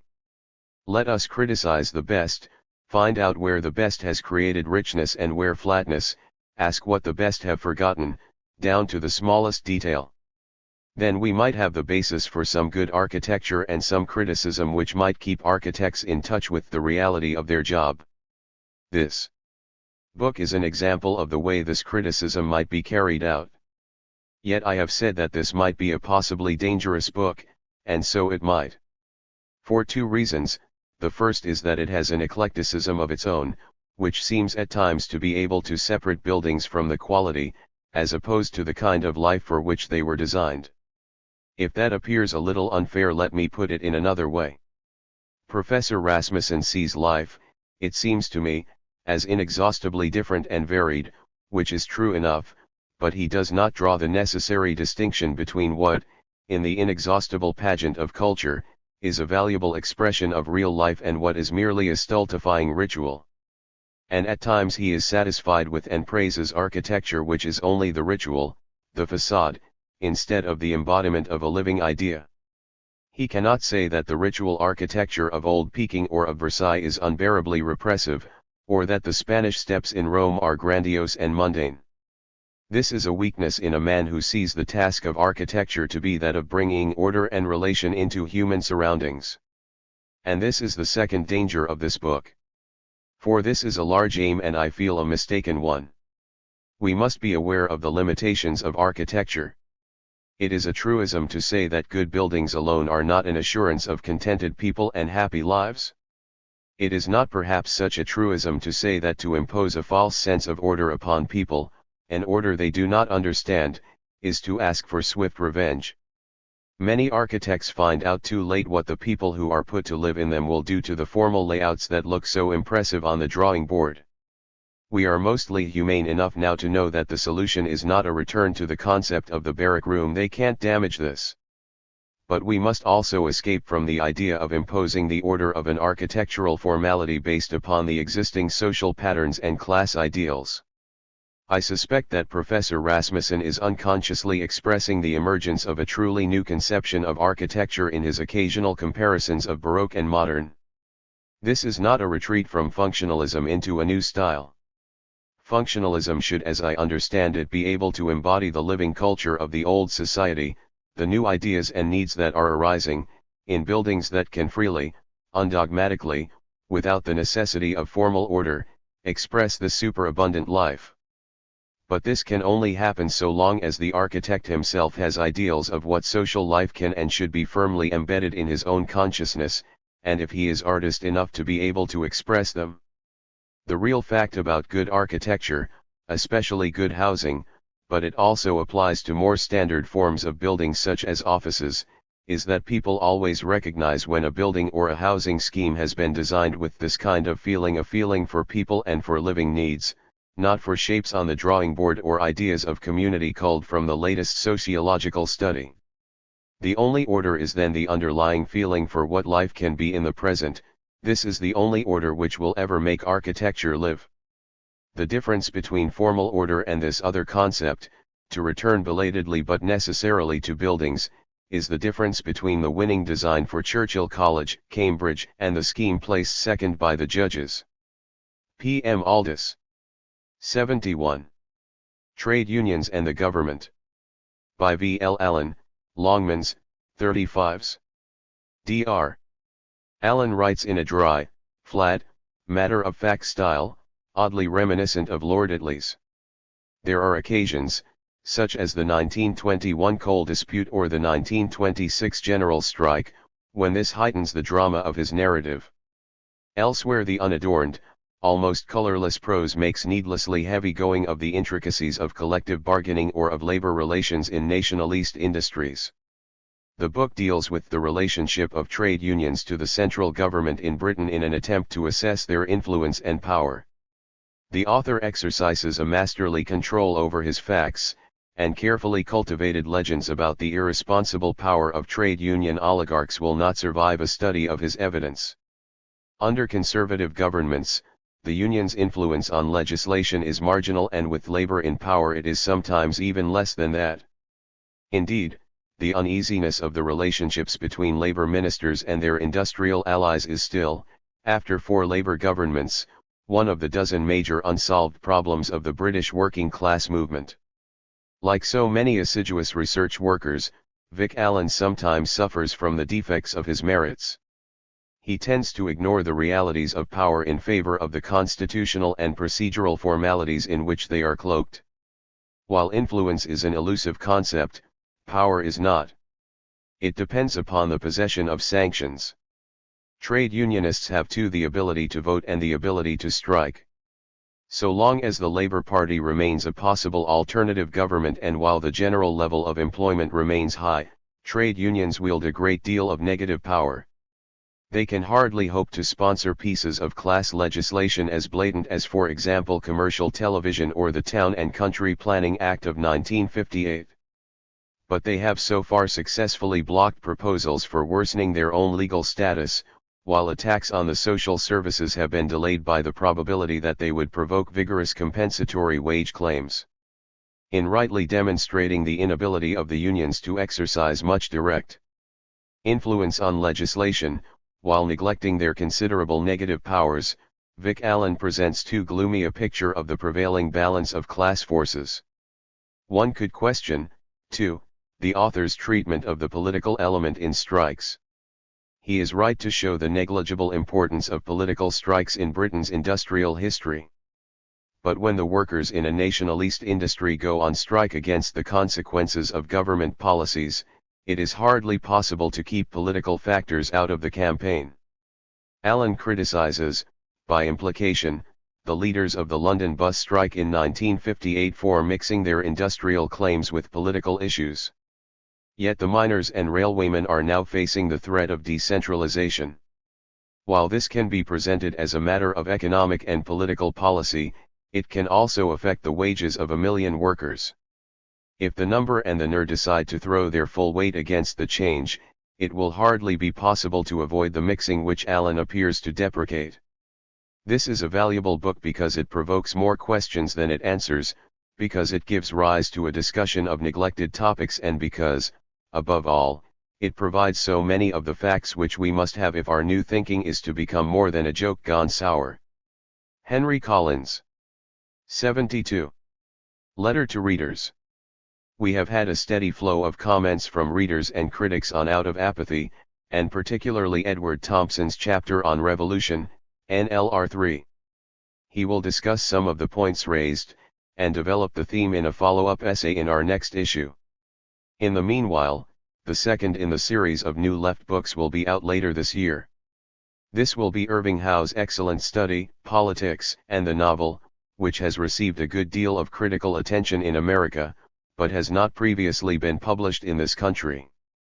Howe's book begins with the arresting quotation from Stendhal: "Politics in a work of literature is like a pistol shot in the middle of a concert, something loud and vulgar, and yet a thing which it is not possible to refuse one's attention." He pursues this theme through several detailed and sympathetic studies of Stendhal's own Red and the Black, Dostoevsky, Conrad, James, Malraux, Silone, Kiosler, and Orwell. This is an extremely provocative book, and the relationship between politics and literature is brilliantly handled. We are pleased to have the book in our series, and we hope readers will enjoy it. In the meanwhile, 2 new books written specially for the New Left series are already on the stocks for early next year, a book on advertising and society edited by Raymond Williams, and Michael Barrett Brown's Imperialism Yesterday and Today, which is the basis for the essay on imperialism published in this issue. Somewhere in the back rooms, John Hughes is preparing a manuscript for us on nationalization and social ownership, David Ross is ransacking the files for a history of the Cold War, and Paddy Wannell and Graham Martin are pasting up filthy pictures for a book on the visual persuaders. *****. Now that the left clubs are better organized and stronger, they are planning the steady production, over the year, of a series of pamphlets, aimed at particular targets, but written for a wide and differing audience. Some of these will be informative: a pamphlet on what is the New Left, and a pamphlet on why you should be a socialist in the 60s, especially for use among young socialists and younger people, are already in preparation. Several of the left clubs have been doing detailed work in study groups. Nottingham has framed an exciting and challenging scheme for comprehensive education in Nottingham. Edinburgh has made a detailed study of Central African Federation. The London Club has done important work in Notting Hill and on education, and all of these deserve to be written up and more widely circulated. There is talk of a pamphlet on the new towns by the New Left Club in Stevenage and the VFS Group in Harlow. Indeed, it would be quite feasible for the London Club, say, to launch a campaign, a London project, if you like, based on a series of pamphlets on the affluent issues: housing, municipalisation, rents, comprehensive planning, traffic and transport, etc., which could be used to rally left clubs and constituency parties in a campaign for local socialism, which would put some heart back into depressed Labour minorities on Tory councils, and some fire beneath the seat of complacent Labour majorities on Labour councils. Given the present discontents about traffic or education or speculative building, such a project could rouse immense support from the condemned and the apathetic. *****. The Northern Regional Committee of Left Clubs, anxious to pick off, one by one, the flabby Southern metropolitan intellectuals, proposed that the editor and volunteers from NLR should be drafted into Scarborough for the Labour Party conference, to produce a daily news sheet the week with the New Left, of the momentous events. The idea was that the editor should be installed, with a dilapidated duplicator, in the window of a prominent coffee bar, and made to produce a stinging indictment of reformism with every sip of his espresso. Provincial readers will be happy to know that the scheme in a somewhat modified form is actually to take place. Volunteer troops will arrive, with duplicating paper, in Scarborough on Saturday, and set up camp in suitably central quarters.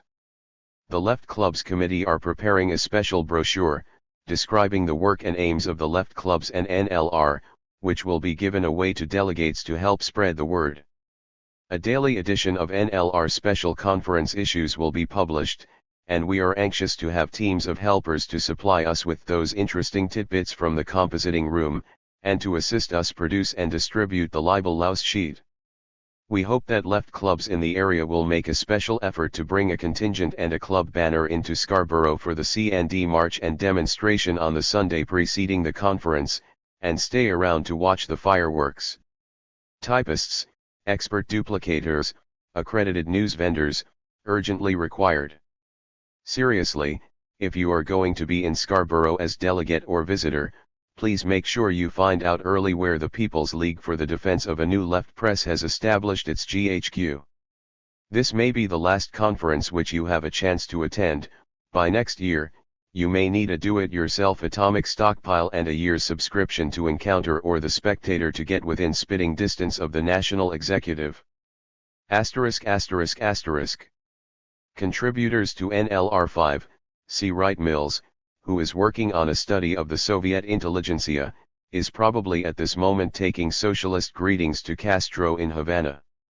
David Reisman, sociologist and author of the extremely popular book, The Lonely Crowd, is now teaching social sciences at Harvard. His co-author, Michael Maccabee, has taught at both Harvard and Chicago. Their article was prepared for a collection of essays entitled The Liberal Papers and originally appeared in the American Journal Commentary. Kenneth Rexroth, distinguished poet, has been both mentor and critic of the Beat Generation. His article was written on the basis of an extensive tour of American universities. Judith Hart is an MP for Lanark. Eric Heffer is a leading Liverpool socialist, and has been chairman of the Liverpool Trades Council. John Keenan is a Fife miner, and a member of the Fife Socialist League. R.W. Davies lectures at Birmingham and Harry Hansen at Leeds. Mike Rustin is, among other things, secretary of the Oxford Labour Club.